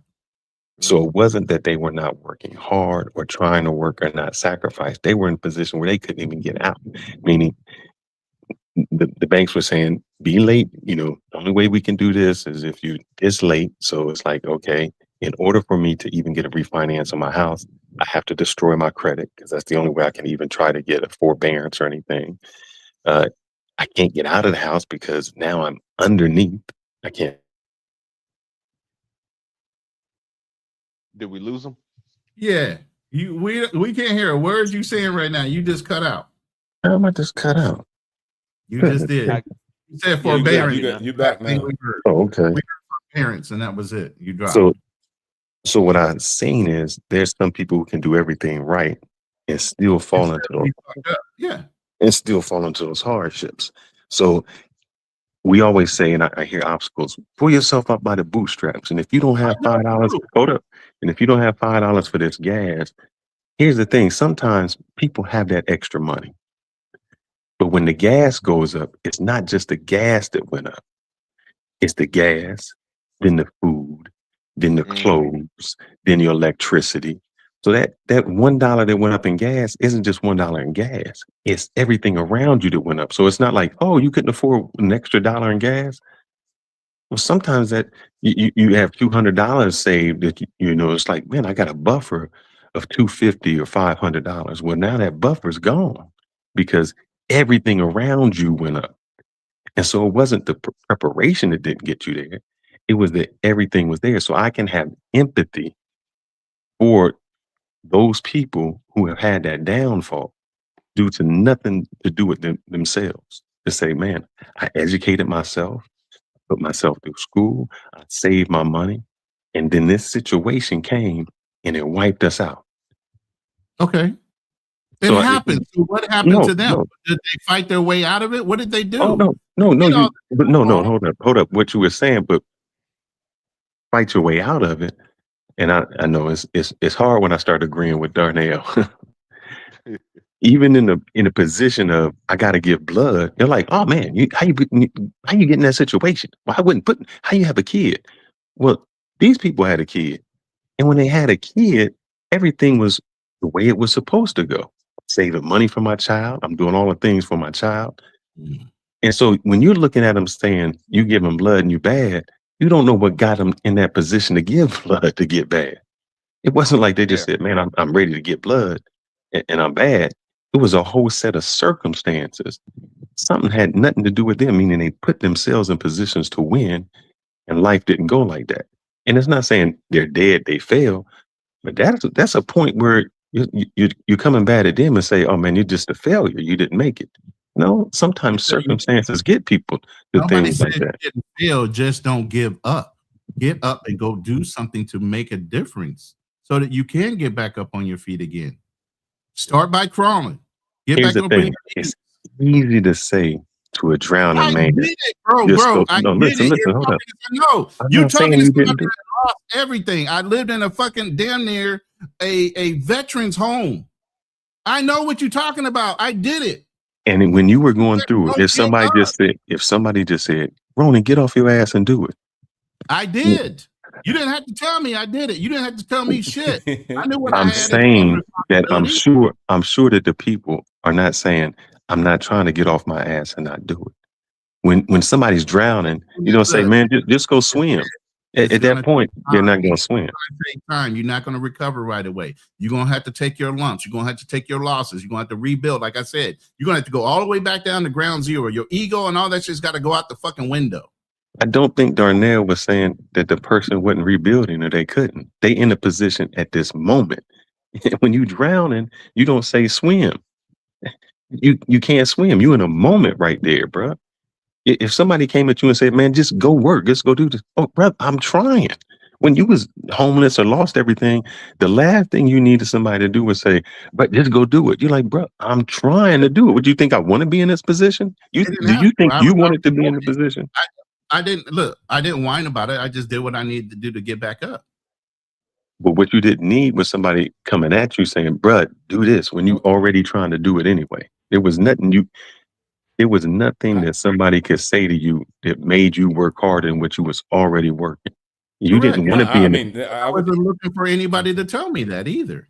Yeah, exactly. But no. I wasn't This is looking what for I'm saying. anybody to tell me shit because I was already doing it. So when they said this, I'm doing it. I appreciate the effort or you telling me that. I'm already there. I'm good.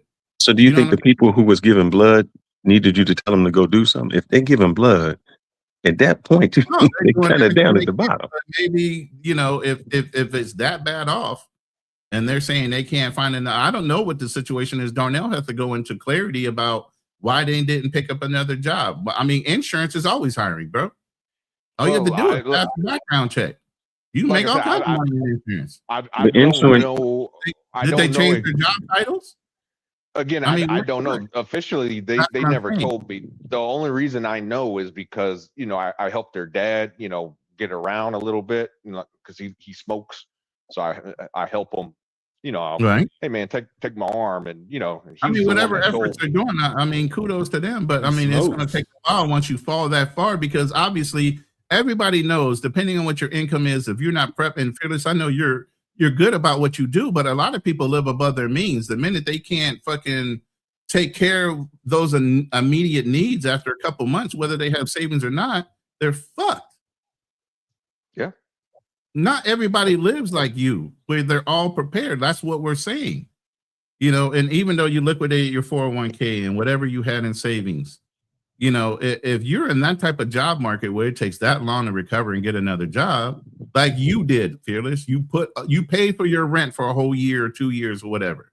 You had your wife work, you went and restructured your life. You got a whole nother career. You got a degree in a certain thing that you wanted to do, but you did what? You prepped and you saw the market was going to change and you did it. Some people procrastinate to where they stick themselves in a situation and they saw it coming. The writing was on the fucking wall. They still didn't want to do anything. But I don't think we're talking about those people. I'm talking about the people who tried to do it right and still got messed up. I mean, when that downturn happened, I told you where I was working at, I was looking at even the city, where the city was, when you say, oh, the gas went up, the city was telling police cars, don't drive. If you don't get a call for service, you don't go nowhere. You just, you go out the station and you park. That's it. Yeah. And that's the city. And that's the city telling. So if the city was in that financial debt, dire strait, imagine how the regular people were, who were saying, man, nobody's hiring me. I got everything. I'm overqualified for the jobs that I could get. And the jobs that I really am qualified for, they're not there. And I'm not making excuses for the people. I just have seen it. And so sometimes we just say, oh, pull yourself up by the bootstraps. Everybody says that. I say it. Everybody says that. Yeah. I say it mainly. I say it mainly because I get it. And again, I'm not against that message. You can send whatever message you want out into the environment if you think it's going to help. And I think my message helps. And it's just two different audience and demographics. Some people need that hand where they're like, hey, I empathize you, and a pat on the back. And that could keep, help them keep them going and think that somebody else hear them understand. And some people are wired where, like Ronan just said, man, shoot, I need to hear that. Like, get up, man, keep going. Hey, he prepared. Yeah, a famine came. I mean, a lot of people used to prepare in the past, and then famines hit them, and then, they were in a situation. So I think most of the time, actually, when I speak to the actual masses, and the masses aren't prepared. So most of the time I'm speaking like, hey, get over it, pull yourself up by the bootstraps. That's to the masses who don't save. That's to the masses who don't invest. That's for the masses who don't pay attention. Now, even Darnell almost slipped up. He said he was dropping the dude off because he smoked or something. So the dude out here smoking. Yeah. But again, I'm not trying to. No. That's no. Okay, It's not him. It's his dad smokes. Okay, got you. His dad smoked. All right. Yeah, man. yeah.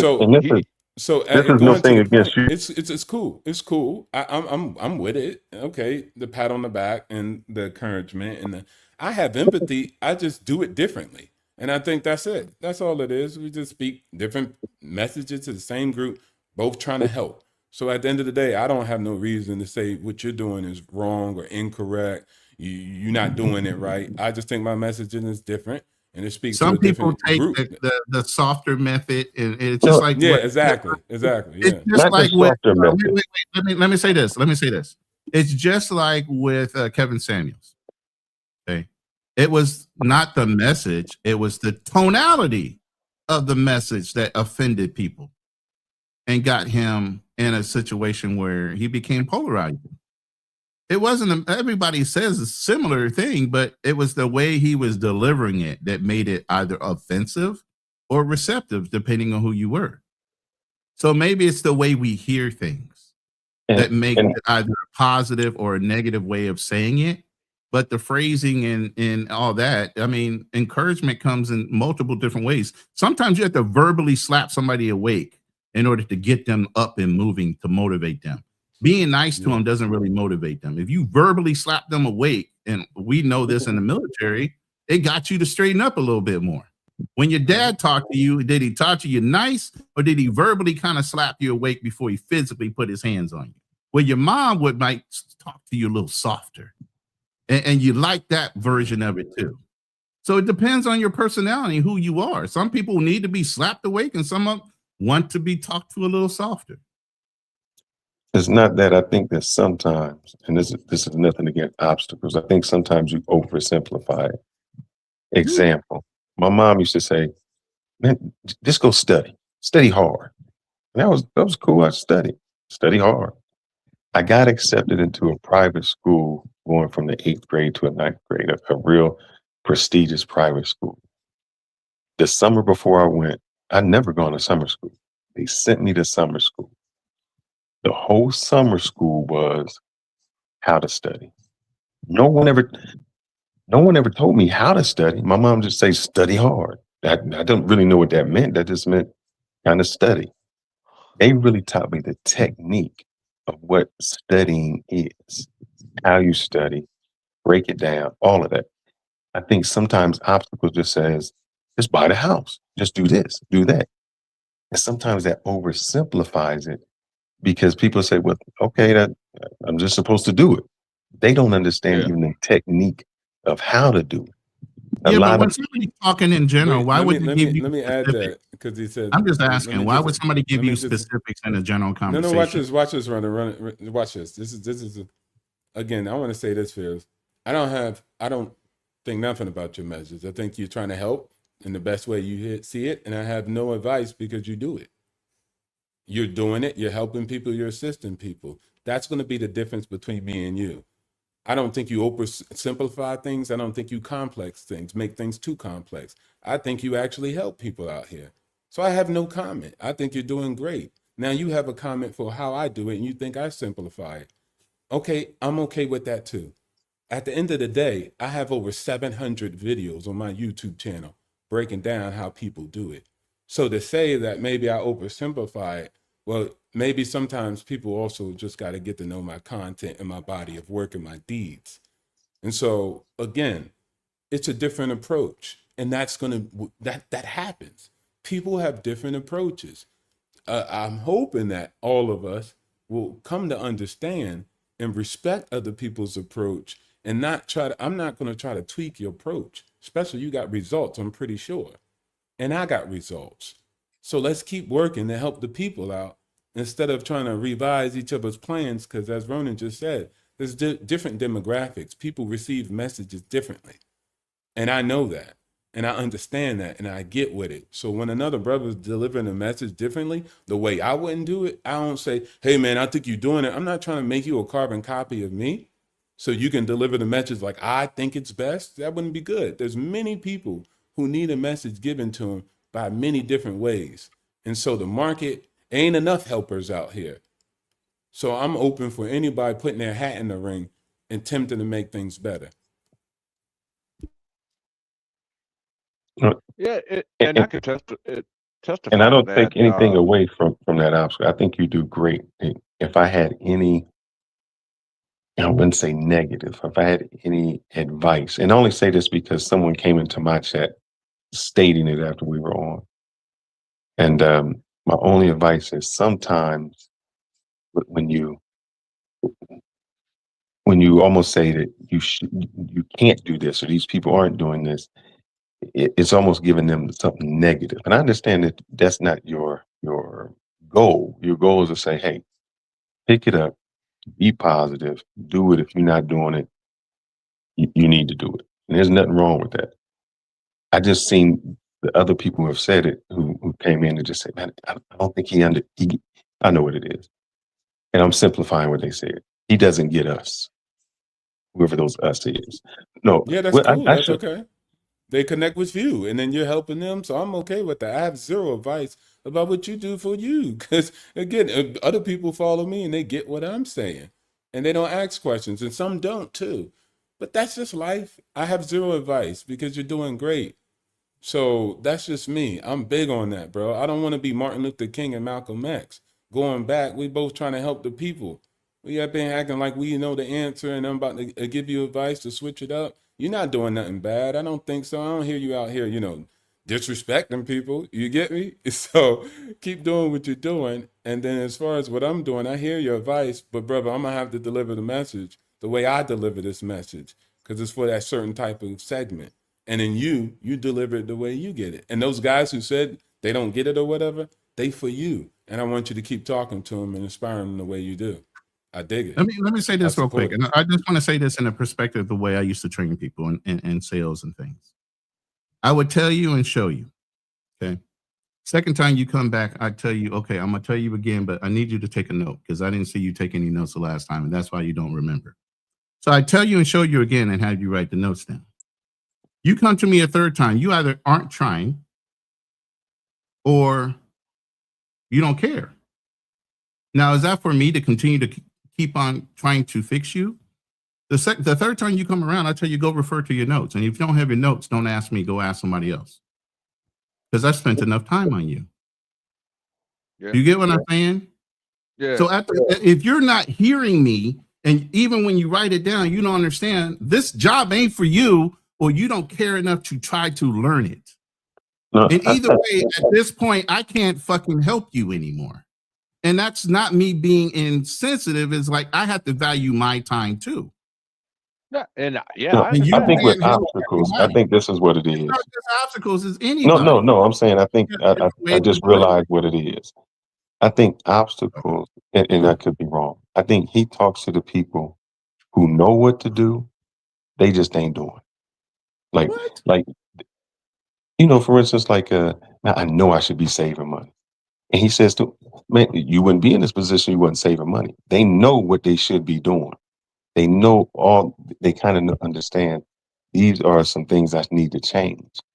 And when you're doing that, like to an athlete, if I went to an athlete and I said, man, you ain't working out, you fucking lazy. I can talk to that athlete like that because he already know he should be doing, he need that motivation. He know that he doing. A fat person, which is like the person that would come to me telling them, man, you fat, you need to do this. That'll work. That approach ain't gonna work for him. It ain't gonna work for him. The approach that obstacle does is for the person who needs to hear it. And get your bootstraps together, man. You need to be doing this. Why the fuck you ain't doing it? That's the message because that's the message they already know. I need to be doing it. I'm not motivated. I'm messed up.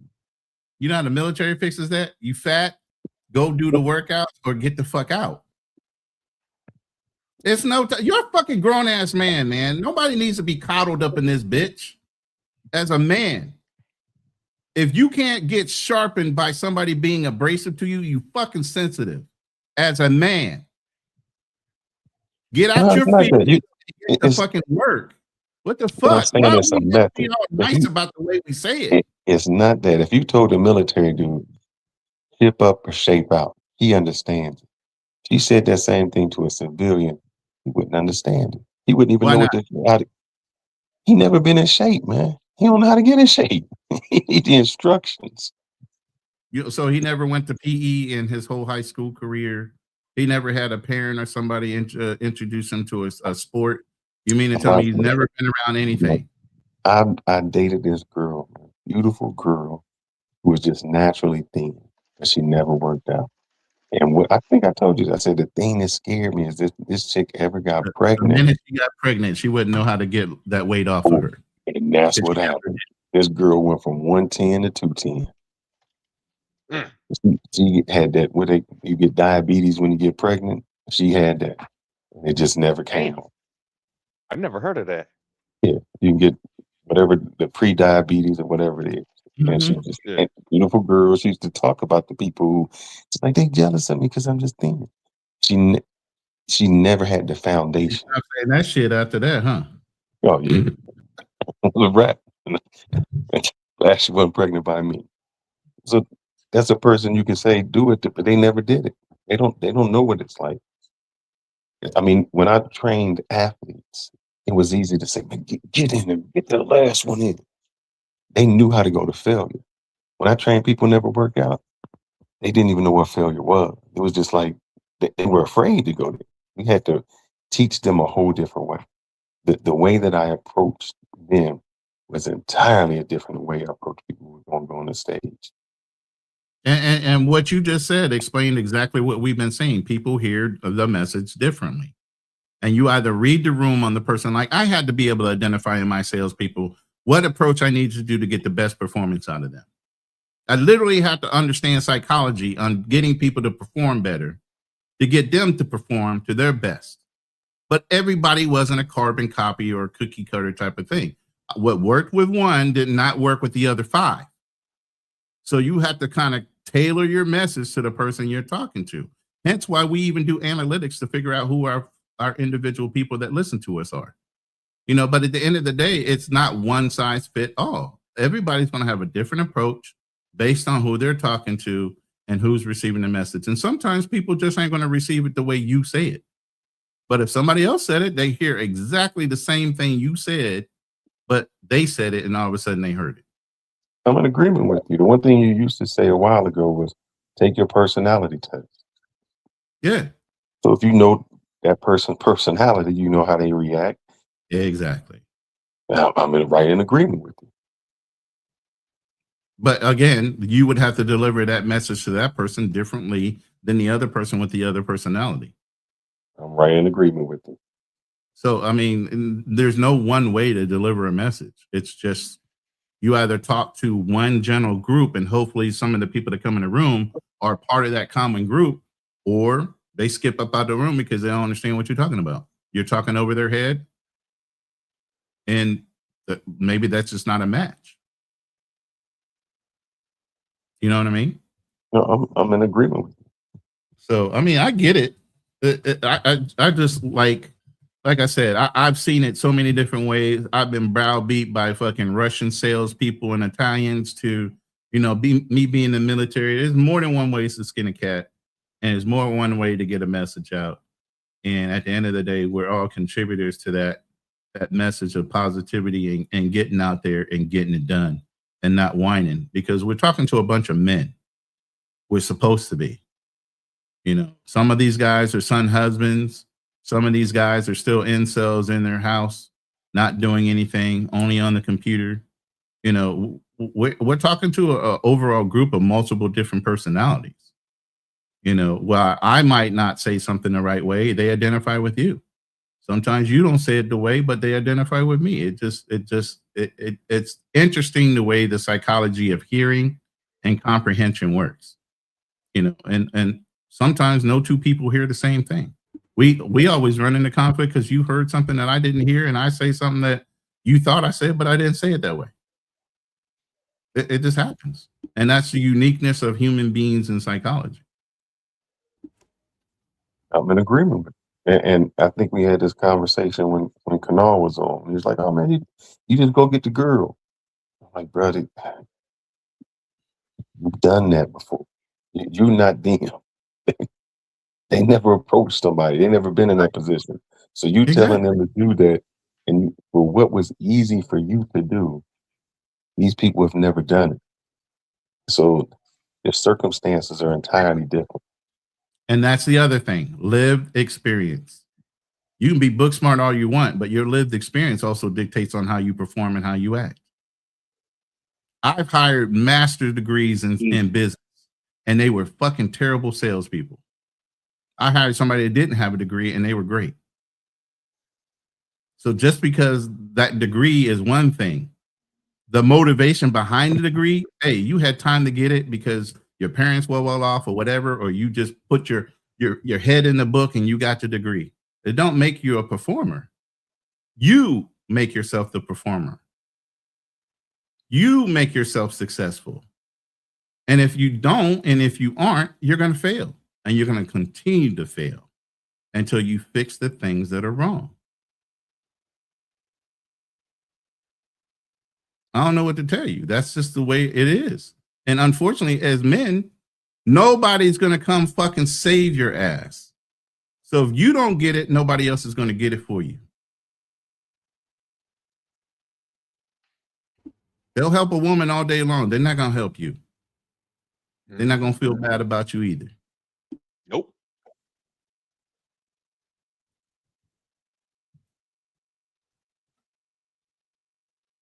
I'm just saying it is what it is, man. We're a bunch of men in here, and a lot of men listen to our channel. So that's why I'm saying it in general. You guys are all men.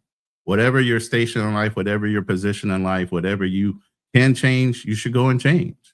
If you're happy with something, don't worry about what other people think. If it's working for you, do it. You know, I want to add something, Roland. It was interesting when I spent my time overseas at the embassies. I would always look at something that was crazy, and I learned, like, dang, the government be smart.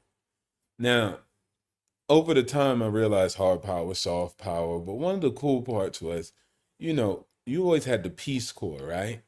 And people volunteered for that. Most of those people didn't need to get convinced. Maybe they wanted to help. They wanted to go teach, right? So the government created the Peace Corps for that. They created the Army and the military.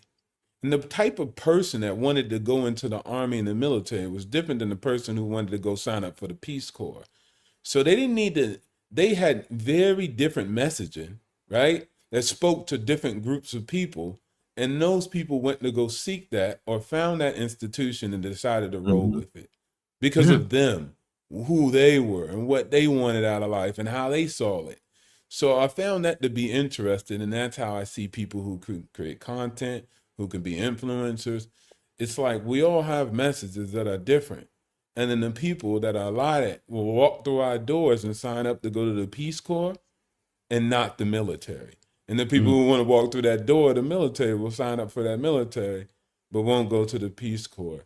And so that's what I say. That's what I find. So when I see other people doing, and I know that they want to help and impact in a lot of ways, I most don't have advice because I'm the Army door. You know what I'm saying? Anything I'm telling you to do, you're going to be speaking What the you language. think is not going to make sense to the other person, so why attempt? Yeah, and not even only that, it just don't address that group now. But Now we lose out on that group. Thing is that you just said both are of people of service. You just choose to do exactly right. One is more aggressive than the other, but you both are people of service. You just choose to do it in different ways. Doesn't make one worse than the other or better than the other. You chose to give up your time unselfishly for the benefit of the overall people in different ways. But you both are people of service. That's why I say, that's why, you know how our people in the community, we're all kings. No, you fucking aren't. Everybody wasn't a fucking king. There's a whole society. There were farmers. There were theologists. There were doctors. There were people in the society that contributed to the overall wealth of the society, but we're not all kings. We have different leadership roles and different things that we're supposed to be in. Stop believing that lie that everybody was a fucking king, because you're not. Some were warrior class. Some were this. Some were that. We weren't all kings. But they were all queens. So be careful. Yeah. And that's the problem with us. We were all taught, oh, you're all kings and queens and princes and bullshit. No, you weren't. No, your people weren't. You didn't come from that stock.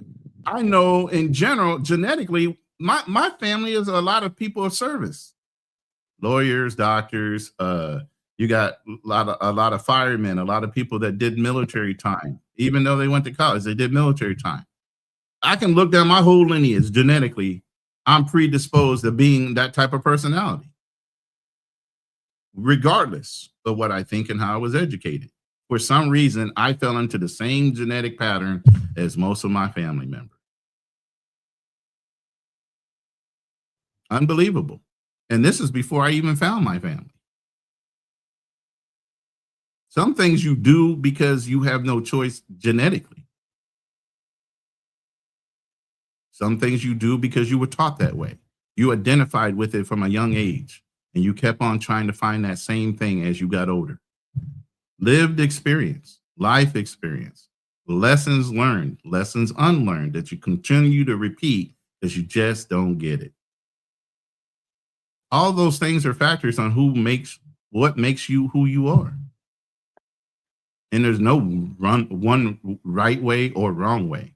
It's just whatever life lessons you learn, you're applying and trying to show everybody else, this is how you did it.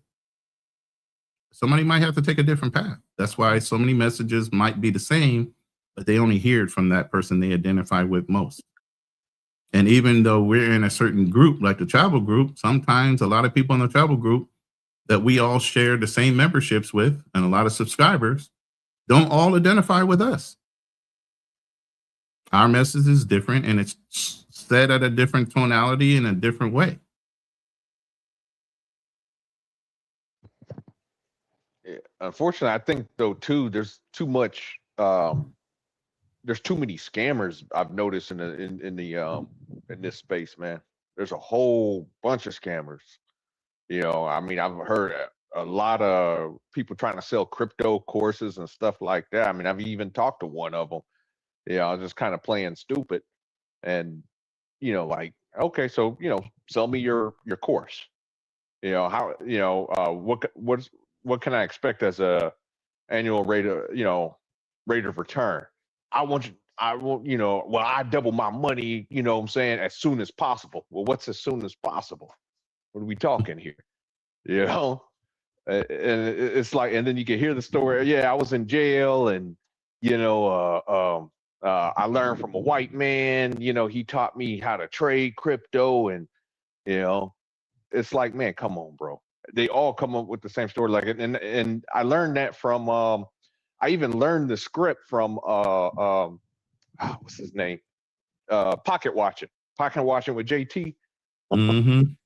The man even broke down the script, and I've heard people in the travel space say the same exact thing what JT was warning you against. Verbatim.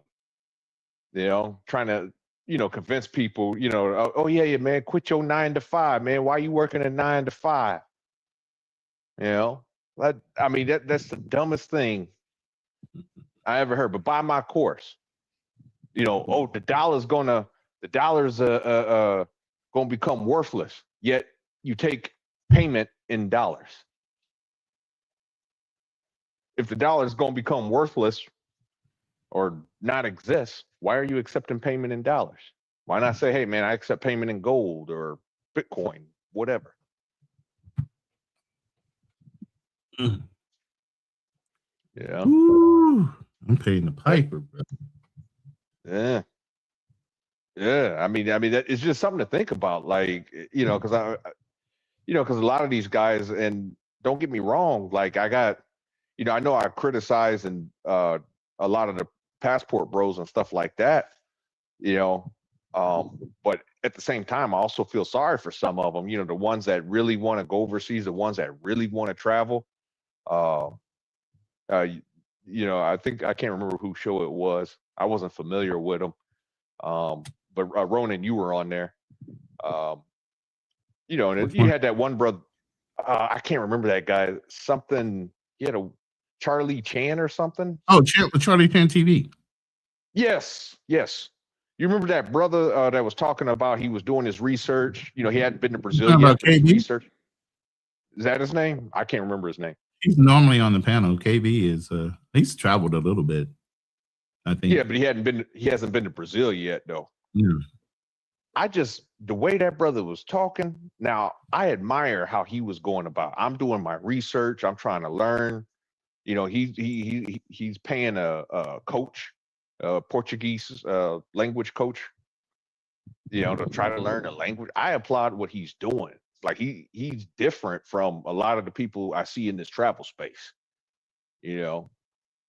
Just go down there and do it. Yeah, we all know what you're doing. You know what I'm saying? But this guy, he really wants to learn the culture. So it is good that that not everybody, what I'm saying, is about that. But I think the space Was he is trying to so. move there?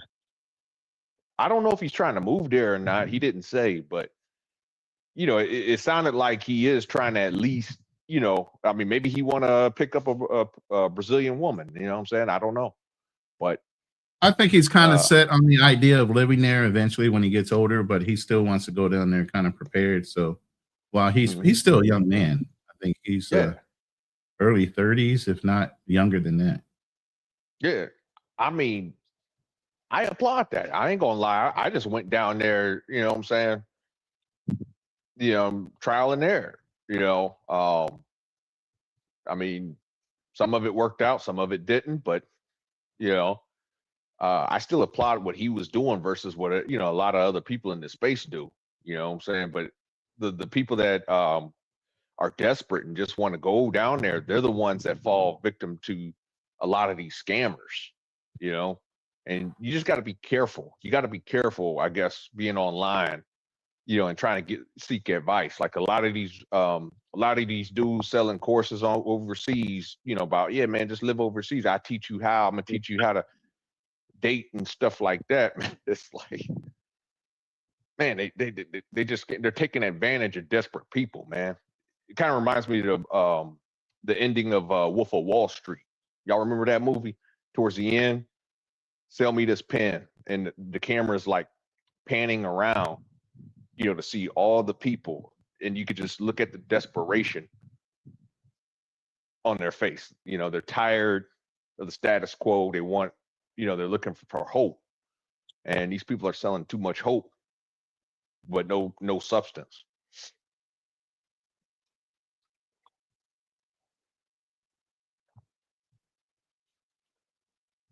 I don't know the gentleman. Whoever's trying to go to Brazil, I don't know that person. I think Ronan said his name was. I'm assuming it was KB, but I'm not necessarily sure, because he's usually the one that comes up, and pretty intelligent kid. But he was the one that talked about. Remember, he said Jimi Hendrix. Remember, he was talking about. I think somebody. I can't remember exactly. I wasn't on the panel yet, but I was just listening. That's what made me call in. But he had brought up the point about Jimi Hendrix had to go overseas, to make it big here in the States. Even though Jimi Hendrix was like one of the greats here in the States, his career never really took off till he went to London, or I should say Europe. But yeah, sometimes you got to leave home to make it. Mm-hmm.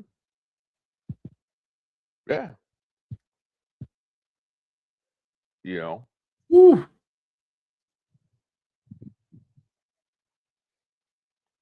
I was trying to get off and see what was going on with the war. See if anybody broke it yet. When I hear, I guess some things are already broken. but but if you look at what Trump said, didn't he say it was a two-sided agreement? And I thought there was 3 people in the war, so maybe Israel wasn't Not, part of the two-sided agreement. well, it's not even a real agreement. It's just it's a 2-week ceasefire. Well, I mean the agreement not to fire. That's what he was saying. That's a two-sided ceasefire arrangement agreement. It's just for 2 weeks. Basically, it's like, okay, so they're No, still what I'm talking. saying is, it seems like the only people that agreed to the ceasefire was the United States and Iran. I don't think Israel, yeah. it was a part of the agreement. Yeah, I see nothing on that. But I mean, that's kind of scary because it's like we agree, but then Israel, nah, screw it. I'm gonna just do my own thing, you know. And that's why I said, why aren't they at the table? Beside for the fact that they don't want to sit at the table with Netanyahu or his representative. Because I think they understand that that it says Israel is still striking. So I wonder if Iran strikes back, because I guess the agreement is just between the United States and Iran. I guess Iran can still strike Israel and everything will be all right. I'm assuming. Which is weird, because if we make an agreement, how are we going to guarantee Israel's still not going to do what they're going to do? And then are we not still backing up Israel if we make our own individual deal? What a fucking waste of time. You know, Israel, I even think if we come to an agreement with Iran, we mean the United States, I don't think Israel hold it. They'll still be bombing because they want to expand into Lebanon. You know, they want to keep expanding, so I don't think they'll hold to any agreement that's there. Yeah, it's kind of scary that we let them. I don't know. I can't say we allow them to. Well, yeah, I would say we do allow them to do that, because the reason they feel emboldened to do it is because we will come to the rescue. So it's, you know, they feel emboldened to do a lot of that because we consistently have their back. Yeah, but I read something interesting. Israel is because I think Ronan had made it a point earlier that Israel receives its, ammo from us and stuff. We basically supply their military, which is true. But I also read starting last year, I guess Israel, I think they see the future. They decided to invest $100 billion into their defense industry. So it looks like they plan on trying to start manufacturing their own. Sounds like equipment and munitions. So it sounds like they're not going to be or they're going to try to make themselves self-sufficient. It's ridiculous, man. It's I don't know if might means right or what, but If what now? Might means right. You if you can do it, you do it. I mean, that's kind of how the world is coming to. But Well, I mean, it's kind of like like the story of the back in the day before the United States became the global superpower. The United Kingdom was a superpower. The sun never set on the British Empire. It used to be the same. And by the time World War One hit, they were starting to be bled dry. I mean, they were just in conflict after conflict after conflict. Now you got World War One. They ran out of money, so they took themselves off the gold standard. A lot of countries did that, so that way they could just print more money to fund the wars. The only problem was, by the time when the war ended, they put themselves back on the gold standard. Come to find out, they printed more money than they had gold. UK went broke. And I'm seeing parallels. I'm seeing a whole lot of parallels. I mean, granted, we haven't. We're not go broke. I can tell you that much. We still have What's that? almost 350 billion pounds or something, some crazy fucking number. I think the next closest person is like half of that, which would be probably China. So even if we went back to the gold standard, we would still have the title. Left. Yeah, but the problem is, look at how we're spending money. Like what President Trump is spending like $2 trillion a year, and probably more than that. Again, when you have a Senate and a House that wants to allow him to do whatever the fuck he wants, this is what happens with your economy. Yeah, it's still out of our control. Mm-hmm. All you can do what affects you. How do you prepare for these things and these shifts? You know, that's why I'm in agreement in that respect with obstacles. Is I don't give a fuck, and I told y'all the only thing I care about is the global economy. All I care about, I don't care about local politics. I can't affect change there. I can't do anything. But what affects me is what? The position of the American dollar while I'm over here in the Philippines. Right. That's all I can care about. But take yourself out of the shoes of a retired Marine, 100% disabled vet. Take yourself out of those shoes, put yourself in the shoes of a regular Joe here in the States. He's paid in US dollar. Yeah. So if the dollar collapses, how do you prepare for that? You better start buying some gold and silver. Get some silver dollars. Yeah. Get something to trade with. That's one way. I got mad at my mom. She took a whole bunch of silver dollars and spent them like they were just dollar bills. I was like, oh, you got to be kidding me. Ooh. You know what I got to research now? I got to research the 1929 stock market collapse. Oh, I could send you some stuff. I researched this. I forgot what happened to make that happen, but it was a combination of a lot of things. First, I'll try to keep it as brief as possible, but basically it was leverage and the Smoot-Hawley tariff act. But what I want to research is this more like not, the average man went broke and was out on the street. Oh, but the rich man went broke. Yeah, but somebody was still making money. Somebody still had something. That's what I want to study. If you shorted the market, you made a ton of money. But even after that, the people who just, because you had the JP Morgans, the people like, all them. But you know how they lived, right? Even when the market's down, they're not down because they lived off of insurance. Yeah, that's what I want to study. I want to see how did they still make it when they lived off insurance. I'm telling you right now, that's what it was. That's why I tell you guys, insurance is a great thing to have, especially when it has a cash value. Yeah, they did nearly collapse because a lot of banks collapsed. JP Morgan survived, obviously. So did Chase. JP Morgan and Chase were two different banks back then. Bank of America, they survived. I think they were called Bank of Italy at the time. No, they were Bank of America. They used to be Bank of Italy, then they changed their name to Bank of America. But by this time, they're Bank of America. They survived, obviously. Lehman Brothers had survived. But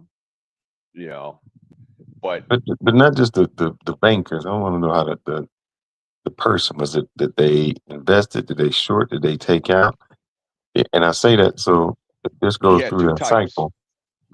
You had two types. You had people that shorted, down to nothing, and then you also had people that were if you were smart, you weren't leveraged, and you sat on the sidelines. Like, for example, if you were in cash, for example, the market went down. Believe it or not, the US dollar actually went up.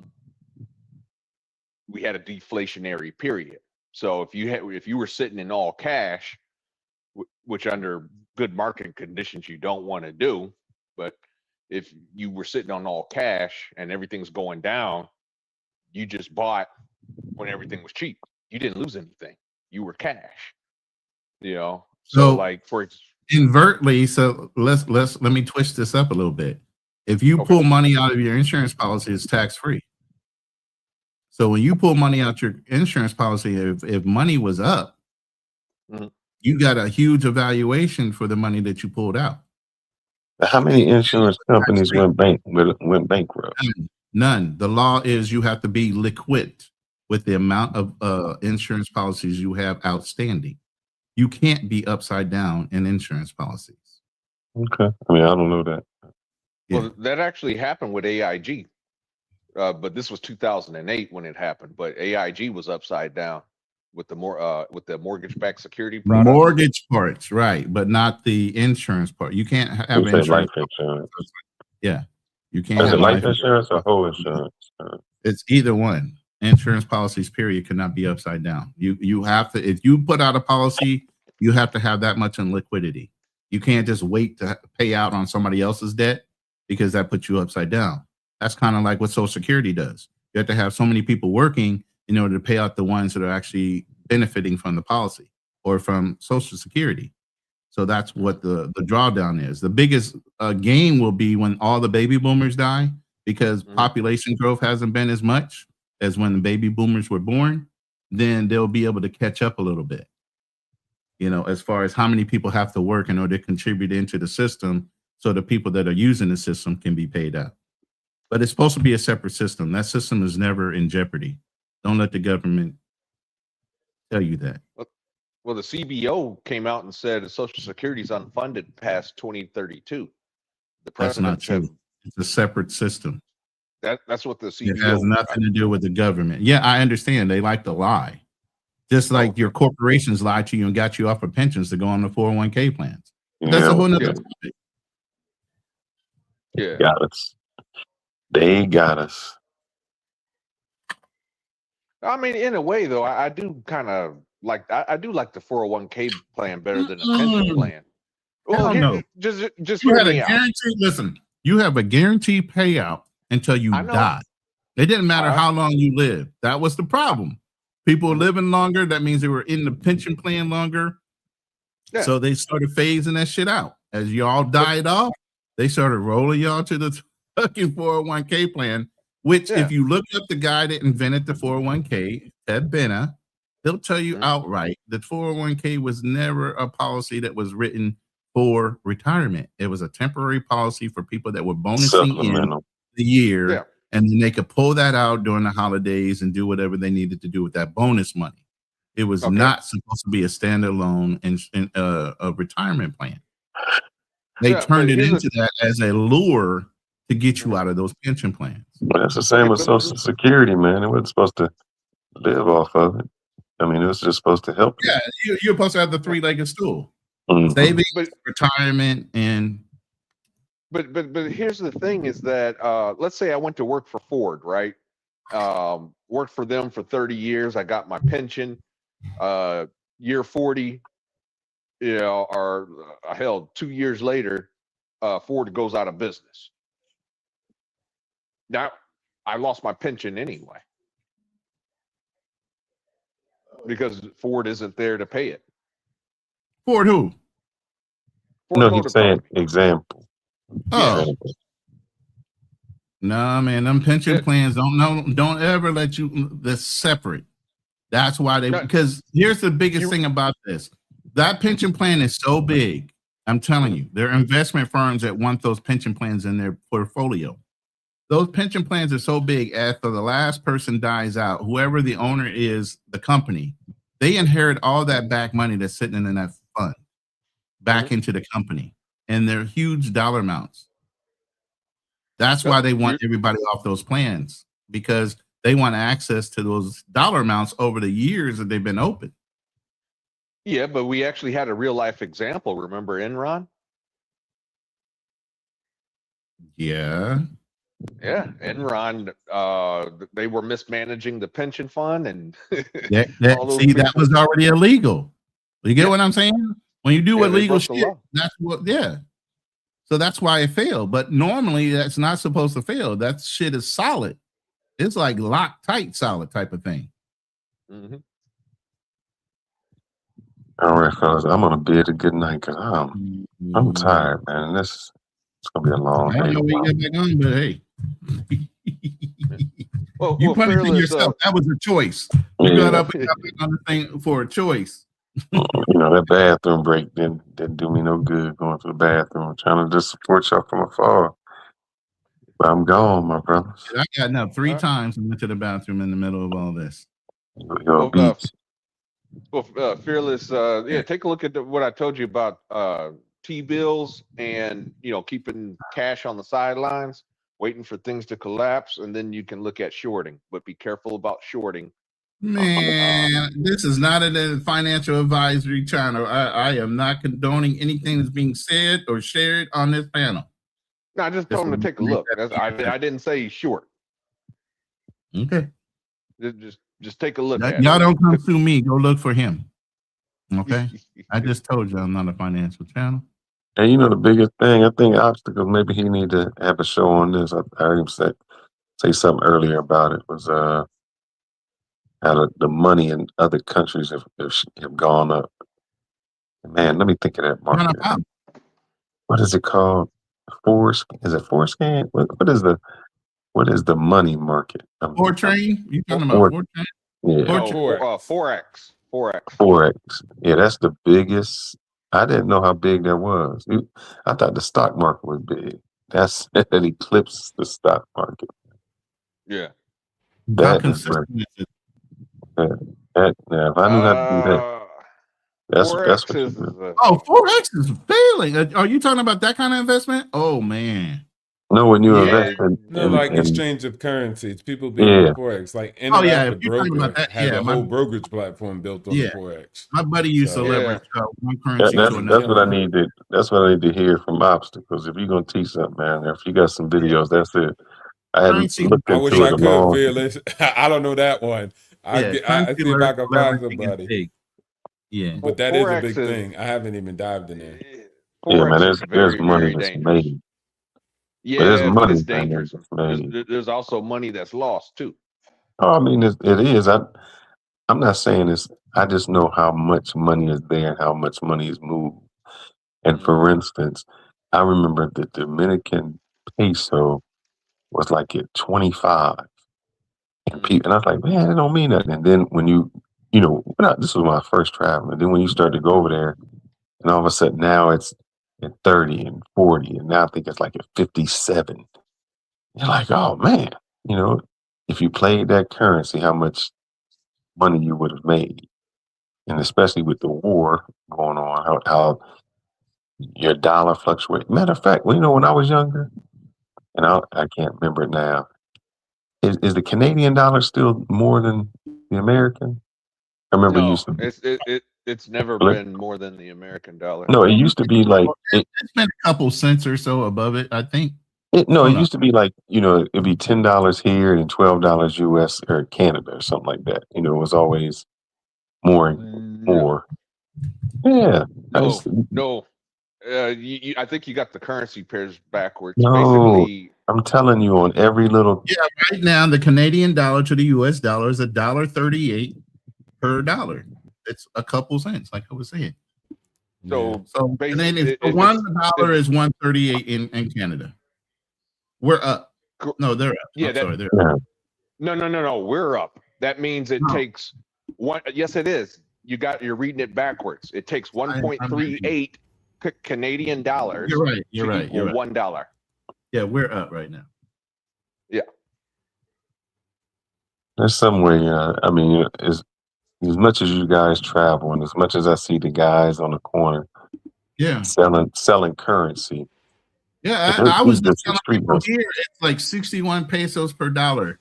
Normally in the Philippines and this is even back in the 90s when I was here. It's always stayed around 52 to 53. It's at the 60 something peso. So really, this is the best time to buy in bulk and just hold on to it. Mm-hmm. I got it. When obstacles do a show on that one, that's when I really gotta record it, tune it in, get my pencil out, and roll with it, because I know people that made money with it. I just, there's just too much going on for me to get into that field. I don't know enough about it. You got to move it around quickly or hold it and wait for it to recover again. So it's not fun. Sometimes you're like nervous. 2011 feelers, and then 2007 was the only time that Canada edged us out in its history. So back that's in those probably times, that's when it was. Go ahead. It's probably because commodity prices went up. Usually they're the loonie, as they call it. That's the nickname for the Canadian dollar. Usually, if commodity prices go up, the Canadian dollar strengthens. So, Danny's saying you can't. Yeah, I just did that yesterday. I just balanced my stocks. I had to do a whole bunch of rebalancing and reshuffling. So I know, you can't beat the stocks. Yeah, I'm doing that. I've been doing that pretty much since January. I went to T-bills. Oh, here we go. I'm still in stop stock. talking investment on this channel, man. Oh, I just said what I just said what I did. I didn't say, hey, go out and buy T-bills. That's just what I did. By the way, while we've been on the live, I have 2 polls running, one in the vertical room with 223 votes. Do you think there will be war or peace? Was the question. 64% in that room said war. And then in the other room, 25 people voted war or peace, and it's 60%. So overwhelming, at least 60% or more are thinking this 2 weeks is just 2 weeks. It's still going to be a war at the end of the day. I think what happens is Trump he reads too many tweets, too much news, and if reading the news, anybody says that he was a failure, he walked away. That just his ego, his pride is too deep for that. That's where the checks and balances stop the ego from working. And when you got people in power that are allowed to change their checks and balances to control the fact that somebody's telling them no, that's a problem. That is a real problem. And you know what stock went up? I'm looking to try. Oh yeah, I think my Costco stock went up. My Costco, it went up. I was doing good. I just saw an alert on XRP, like there was something bad happening or it took a hit. Let me take a look.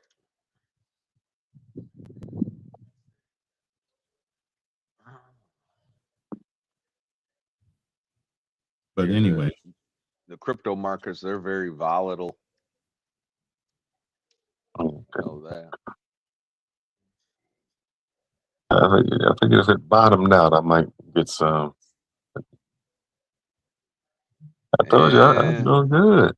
So I'm on a good set. Are you doing Nancy Pelosi good?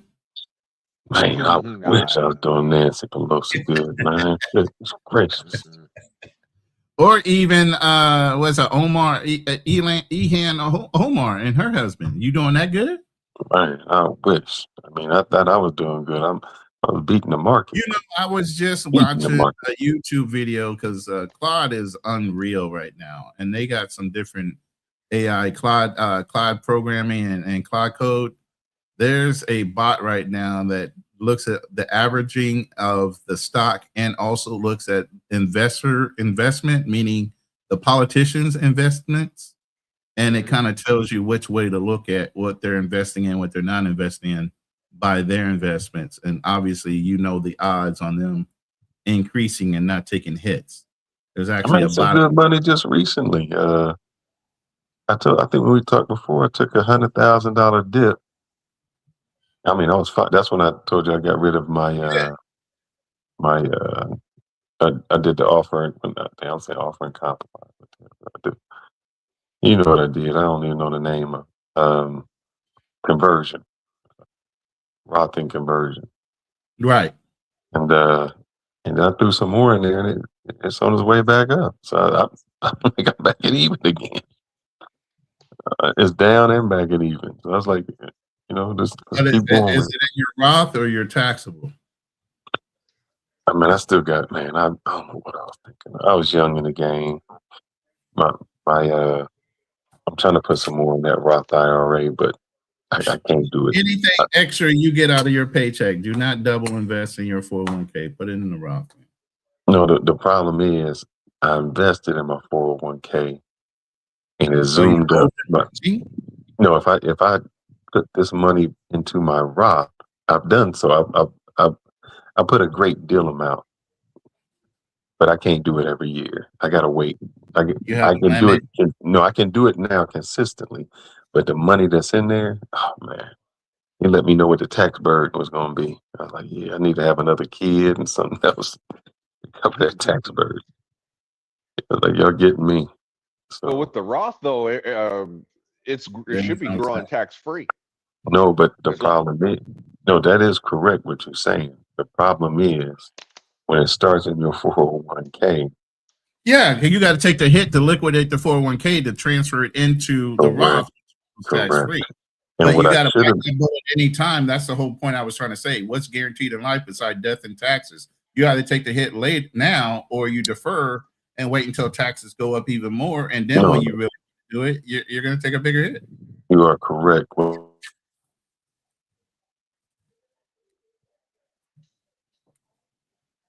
conversion. I mean, take it as a contribution into your full profile as far as how much of your income is actually taxable.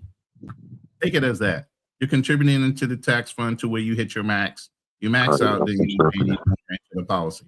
I mean, you don't pay any more in the tax.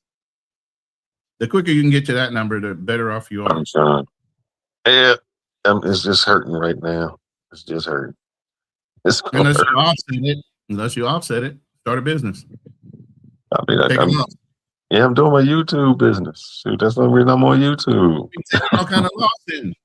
Hey, especially you write off some of those trips and show them your YouTube AdSense against your trip cost. Hey, that's a loss. That's a free trip. Mm-hmm. Yeah. Shoot. Man, I got lazy. I mean, you got it documented now. It's just about going back through and. No, not lazy, but I'm talking about just the funds of making money, and that's all I was looking at. Get your cloud to do it for you while you sleep. Get you a little MacBook Pro box and let cloud run independent. Do all your work while you sleep. If that's why I got the whole thing when I was in. I put the 529 on it. I got and you don't know this. The last 2 days, I done went through everything, man. I went through everything I had. 529 plan, man. I'm trying to tell you, get rid of that. I need that 529. No, put it on you will. But I got two for. There's two. I got the 529 and their custodial plan. So one she has to use for college. How much can you contribute into 529? What in the like 3,600 max or 52 per year? I think it's more than that. I can't remember what it is, but I think it may be a little more. But based on your income, that's not a lot, bro. What is it? I thought it was around 36 to 52, something in that number somewhere a year annually. Yeah, so I'm letting them do it. So normally you have lower income. I'm hoping to have a lower tax burden. I don't think. But yeah, I just did everything. I went on a mission of money, so I did my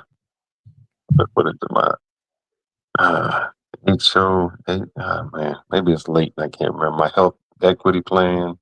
Oh, it's a lot higher than that. What is? Yeah, it's up there. It's at 19,000 annual donor. Yeah, 38,000 if you're married. Damn. Throw it in. You figure how much college is, man? Shit. You think you're doing something till you get. The whole thing is it has to apply directly to college. Yeah. That's why I say if you put it in the IUL, you can use it for anything. but the tax burden. So There's when no they tax take it up. in IUL. It grows tax Oh free. yeah. So It's an insurance policy. Remember? yeah, I gotta still look into that. I ain't looked into it. I have not looked into that. Degree limits ranging from overall per beneficiary. Oh, it does have a max out. Well, goddamn, if somebody can max out that per annual, let's take a little. They says some states have a maximum, but the policy on the 529 plan is 235,000 to 621. That's a good. That's a good college fund. That's what I'm saying. That person can't listen. If that guy can't use it for college, now you stuck. What if the kid dies? What you get what I'm saying? There's so many different variables to that. What if your kid grows up and says, I don't want to go to college, Dad? Now you got this money. They can use it for different trade schools and stuff. I mean, you put enough in it just to cover for the just in case. Like, all right, here's that. And then the majority goes into the custodial plan. I got a Roth custodial plan. Right. So I think with that one, they can keep it at 18, or they can keep investing. It's like 30, and then they can roll it over. Hey, we're gonna shut this down at 6 hours, man, because I ain't doing this marathon thing again. Yeah, I'm gone. We were trying to do it at 3. It got to 4. Next thing you know, we looked up, it was 11 hours. What the fuck? Yeah, that's what you need to do, man. What people have kids. What are they investing for their kid? I think that's a good show. Who was that to put like one of the rappers put their kid as a name, as a writer or something on their record? Yeah. Consistently got royalties. Yeah. Give them the royalty access. Mm-hmm. You figure if you could get a rental house, I know my wife's friend, she bought a rental house for her little daughter. And, I figure she figured it's a 15-year loan, and by the time she's 18, I guess it's paid off. So the house she'll go 18 with a house. So that's a good thing. Yeah. What's the massive? All right. I'm trying to find out what he said. The massive benefit of marriage. What is that? Oh yeah, taxes. That's it. Yeah, but then your wife gets to clean you out after 7-8 years. Tax credits from children. All those good things. All right, fellas, we gotta go. All right. Started about 6 hours.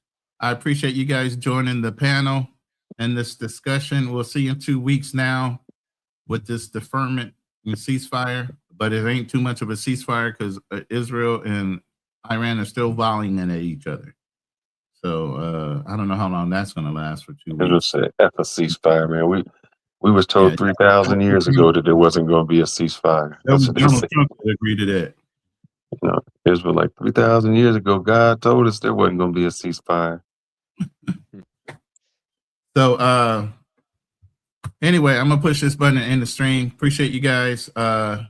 Tune in on Friday. I guess we're going over the whole Frisco being invaded by the Indian nation. Yeah, we're gonna try. I'm not talking about the American Indians either. I'm talking about the Indians from India. All right, fellas. See you later. All right.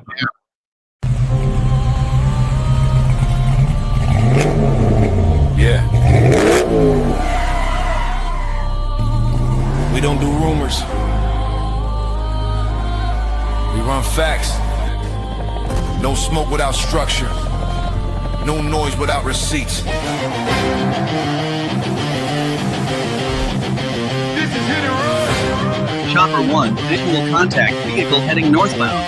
I'm walk through deserts with boots full of sand. Carry more weight than most men understand. Steel in my spine, cold in my chest. You test what we built, you better come correct. This ain't no gossip, this ain't no show. We don't chase clout, we chase what you owe. Stand on the line, never cross it for fame. We say what we mean and we mean what we claim. See men fold when the lights got bright. See true drown in the headline fight. We pull it back, break it down slow.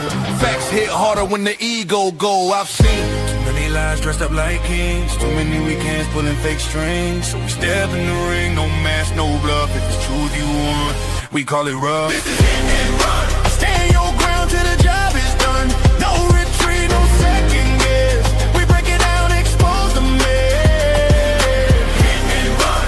Hard truth overloaded guns. Say it straight, we don't sugarcoat none. We hit the face, then we run. Feel us from the field, learn how to bleed. Fourth quarter pressure is the air we breathe. Helmet crack, ribs taped tight. Still showed up, ready for the fight. Boxing gloves, knuckles scarred. Discipline built in the backyard. Martial code, no cheap shots thrown. We don't bark loud, we hold our own. Marcus listening, I know your grind. Carrying weight on your back and mind. Bills on the table, world on fire. Trying to keep your name clean in the wire. We ain't here to preach a beg, just sharpen the blade and protect your head. Truth ain't loud, it's cold and clear. That's why you tune in when we appear. I've seen men lose what they work to build. Over pride, over ego, over quick, cheap thrills. So we told that line, never settle our name. Legacy heavy, we guard that flame. This is hit and run. Truth weighs heavy, but we still stand strong. No mask on, no filter tone. If it's wrong, we call it wrong. Hit and run. Built from discipline, sweat and blood. Facts hit harder than a loaded gun. We hit the truth, then we run. Unit 1 airborne, scanning the downtown grid. No emotion, just evidence.